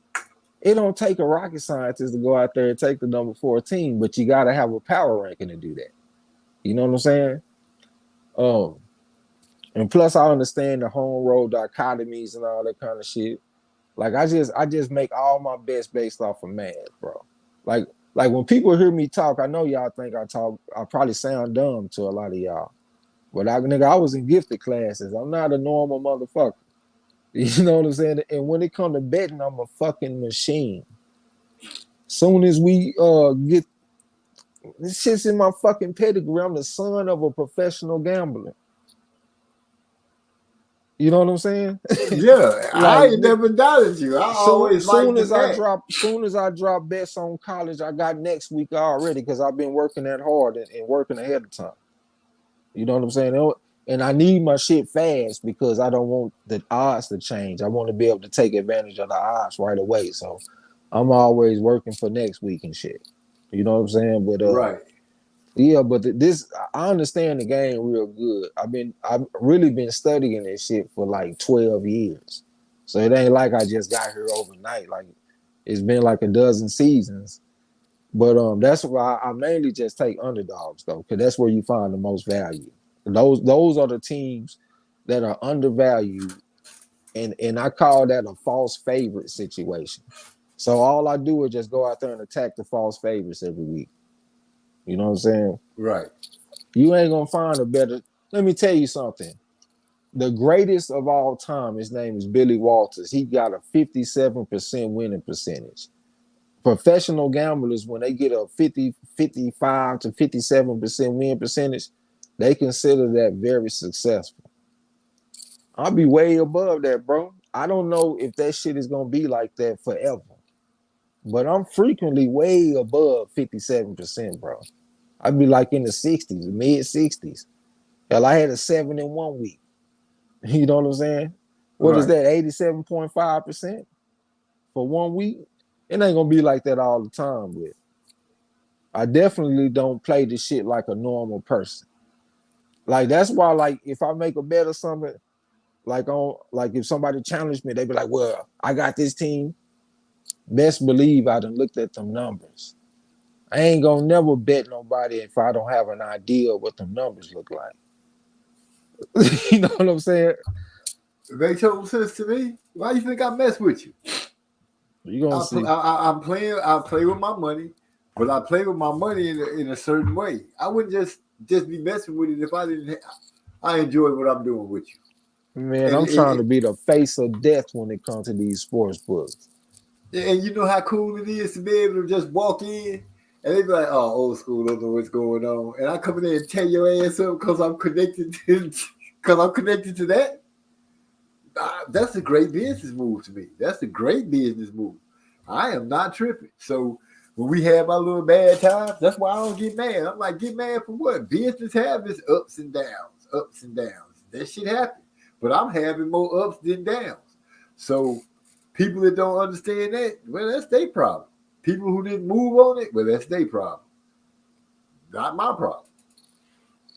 Yeah. So you can really bet the games how you want to, but what I've been doing, I just pretty much bet like 2% of football pick, because I still be having boxing picks to make too. And I'll be betting like up to 10% on my boxing picks and shit. You know what I'm saying? So when you make your football picks, if you want to be like, better like I do, just bet like 2% of your stack on each pick and be good to go. Right. Let me catch up on the chat. There's some good things that's being said. Napoleon Armstrong said he think those shorts that y'all was doing would help. Eric R said shorts are good. The cartoon skits you guys can break up into shorts too. Yeah, Marlo been doing that shit, man. I ain't even know nothing about no shorts or nothing until I saw one the other day. I was like, damn, this nigga been making shorts. Work behind the scenes on you. Yeah. That's a good thing. You know, sometimes people get a little burned on it, and then you turn back around after you get refreshed and you start rolling again. When you have your ideas and stuff like that, you sit down, you think about it for a minute. Don't think too long, because at some point you got to act on it. Go ahead and act. If it don't pop off, have enough sense to say, okay, I've looked at it in enough ways to see that it didn't do what I need to do, and leave it alone. If it's tantalizing enough that makes you think that you might come back to it, then put it to the side. But you can't just stop. You got to keep on doing something. That's how I look at moving in life. I'm always doing something. I'm always looking for the next thing that's going to keep moving. Yeah. I'm trying to find something so I can pass it off. I want to hand off more than one thing to my kids and who's ever left after I'm gone. I plan on being around to about 120, but after that, then they got to have something. Yeah. My boy Eric Carr said, "No, you don't sound dumb." When we were talking, I'm like, "God damn, bro, slow down." But it was making sense. He said, "OG, y'all got to hear Trey talk astrology and science." Okay, I don't really talk astrology. I like astronomy though. Okay. What else? He said, "I was listening to cats on Discord and I was impressed with the knowledge and wrinkles and intelligence they were spitting. I thought I was the only one in gifted classes."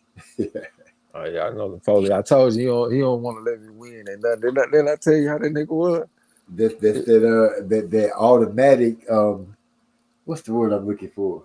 It's a competitive nature, but I can't think of the word for it.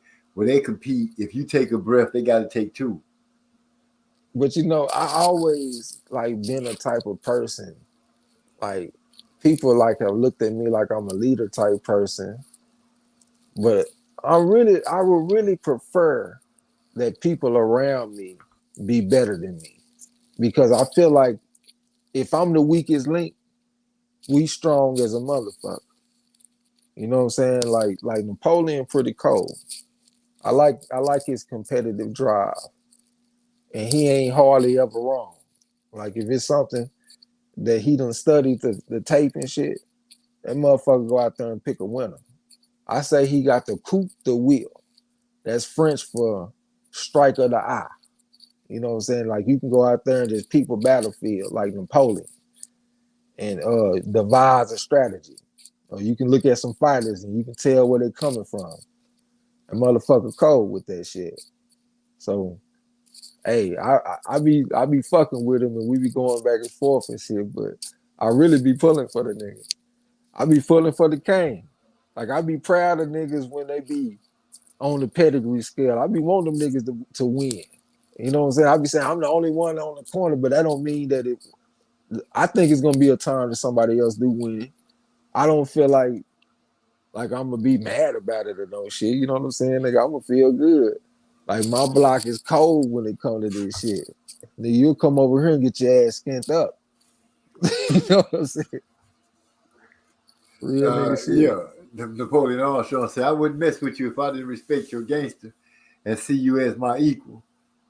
Yeah. Respect realize respect, and knowledge realize knowledge. Don't let that fool you. No way, shape, form, or fashion. Like I told you, when you hit me with other things, because you heard the way I was looking at fights. I was literally looking at the person. Now I tell you something crazy like, "Oh, I feel like who was it we were looking at? Such and so. Carl Brook gonna fight to lose to Chance Crawford because Crawford stepped to him on the stage. He took that step back. He gave ground. He already ready to give ground. I pick up little crazy things like that. When you start putting me on the amateur background and things and pointing at a whole bunch of other stuff, it started helping me. It grew my whole image of how I look at a boxer now. Now I look at a boxer with even a bigger microscope to go with the little intangibles that I look for. Yeah, that's what's up, man. It's just like I was talking to Yasa. Yasa was like, "Man, I ain't gonna even lie." He was like, "Man, just fucking with you on the bet, and you done made me better." That motherfucker went out there last weekend and went 10-2 on him. Hit his first 9 picks. If he would have parlayed that shit, I don't know how much money he would have won, but it would have been a lot. Shit, $5-10 might have won him 10-20,000. a 9-pick parlay. And he had some underdogs on there too. They weren't all favorites. You know, them underdogs boost them parlays crazy. But iron sharpen iron. You know what I'm saying? So yeah, we all got to make each other better with that shit. It's one thing about having knowledge. It's another thing about having the will to put your foot in somebody's ass in competition at all times.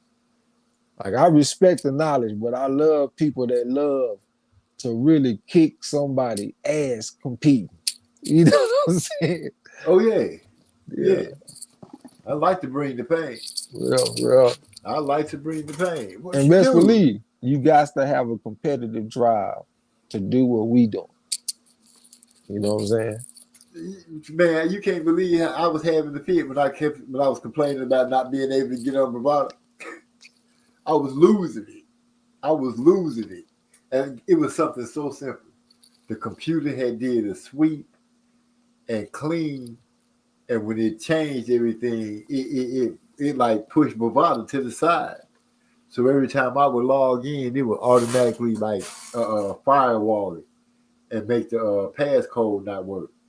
So I'm going back and forth through with them. Then I seen that the computer was doing a maintenance check, and I clicked that and read it and found out what it was. I'm like, oh man, for real? So the only thing they had to do for me was change my my passcode so I could get back in and get it unlocked. But I was so glad to get back in that mode because I was like, dude. But the best that I had put in, they still went through though. I'm gonna tell you, I feel like the little group that we got, everybody got roles. You know what I'm saying? Like Napoleon keep me on my toes and he keep me in check. If I do something lazy, he gonna let me know where my weak spots are. You and Yasa, y'all make me a winner because mentally I'm really a loser. And the reason that I'm a loser is because I done had bad things happen to me in life. So I expect bad shit to happen. But y'all come with this optimism. Like whenever I read about like very successful people, they always are eternally optimistic now, no matter what happened. I saw a billionaire one time, he was talking about how he lost $70 billion in one day. And he was smiling when he was talking about it. Because he's just so optimistic, like it ain't nothing that you can shake him with. So when y'all be coming with that optimism, that shit helped me. That's why I tell you, like, nigga, anytime you be like real optimistic, you be like, oh yeah, we gonna win. No, ain't worry about it. Nigga, we win that shit every time. It ain't been one time that you said we were gonna win something that we didn't win. That's that optimism that I be needing. You know what I'm saying? Right. And you and Yasa both like that. Like if we take a loss or something, y'all always shit. It's cool. We take a loss every now and then. We'll get them next week type shit. That's what Yasa say. You know, it don't matter. He always say, oh, it's cool. We get him back next week. You know what I'm saying? Yeah. Shit. Because if I get a second chance at it, I'm pretty sure we learned a lesson from how we lost the first time. You don't pretty much too much make that mistake the second time. And that's something that we haven't been doing. You know, if I hadn't seen that we did that, I would have called a red flag and say, hey, we did this before. Now, you know me, I'm always, we take a loss. Oh, man, I know what I did wrong. I got an adjustment. Yeah, and as long as usually when I hear that, I'm like, okay, well then we ain't stagnant. It's when you don't have. It's when you take a loss and nobody says, hey, I got a fix for that. You know what I'm saying? That's when you stagnant, when you don't have a fix for it. That's how most problems end up just being problems, where everybody having an idea coming out their ass with no solution. Is when somebody say, hey, I got an adjustment. Well, give me the adjustment. Let's try it, because that adjustment might turn into the solution. So as long as you got an adjustment, I'm good. I'm great. And like I said, I'm having fun. It's money. How you not having fun with that? Yeah, we take a loss, but my losses are smaller than my wins. Now, yeah, I remember you snapped because you was like, damn, you ain't make the bet right. But I'm like, let me just get past this hump first so I can make sure I'm doing. But now I see when I put my little point, I say, oh, that's not enough right there. I need a little more than that. But other than that, all I need, hey, I see the numbers come through, I'm on it. The only thing that I'll be like, let me see. this bet, I can't tell you, but it's the way that you deliver some of the bets. And I'll be like, okay, we finna change this one in a little bit because the way it came over the wire, it don't sound right. He finna say we finna do something to it. We finna change it. We gonna pull off of it for a minute. He got to research on it some more. But it's a certain way you deliver some of those bets. And I'll be like, let me just wait a minute. Yeah, those be on certain ones. Like I send that on the money line because I know we can cash that out. If I tell you to take a fighter by decision or take him by knockout, we can't cash that out. Yeah, So that's like, what we're pretty sure. Yeah, so that's what. So when I tell you on the money line, I'll be like, hey, we gonna take this pick because we want to get ahead of the odds in case them hoes start shifting. But I need to take a look at that motherfucker a little bit though. You know what I'm saying? And then I'll come back and tell you, hey, yeah, cash that out, or we might let it ride. Man, I think that boy gonna beat that boy. That's all I know. Salute to my boy J1 Pro Da Vinci.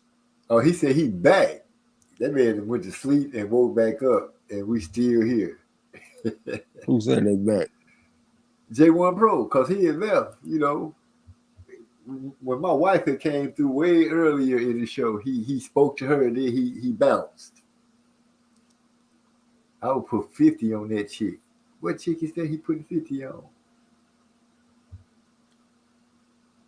Oh, no. Napoleon said Trey taught me how to bet, explain the rules and strategies. I would never have started on my own. And I would have never started without Yasser. I didn't even, man, I swear this shit just crazy because I wouldn't even been thinking about this shit if I wouldn't have won first place on Champ Ross. And then Yasser come and ask for my help on the Allen Babbage fight. Because he was like, hey, man, what round he going to get the knockout? I said, hey, man, this dude tough that he fighting now. He Polish. He ain't never been stopped, and he done been in there with some killers. I think it's going to be a decision. And he bet that shit by decision and got plus 500 odds. And when he won, he immediately sent me half of the money. I was like, oh, we doing it like that? I said, okay, I got another bet for you.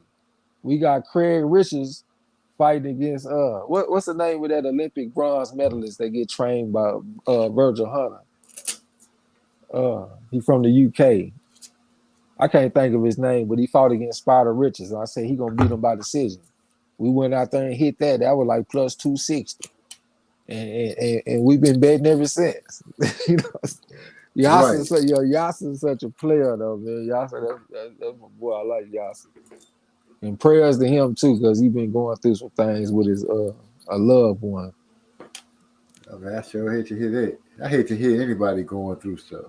That shit just been like that lately, man. It's several people. My boy Napoleon, Gil Coles, I think he said some. D-Lo been traveling, taking care of a loved one. That shit just been like that lately, man. So prayers to everybody that's dealing with something involving a loved one. Hope everybody have 100% restoration. You know what I'm saying? Healing across the board. I ain't the best on them kind of situations, man, but I believe in God. I believe in Yahuwah. I believe in his son, Yahushua. And in they name, the Hebrew God, the God of Abraham, the God of Isaac, Jacob, I pray that y'all get healing in the family on all fronts, with the physical and the mental. And that's square business. I second that.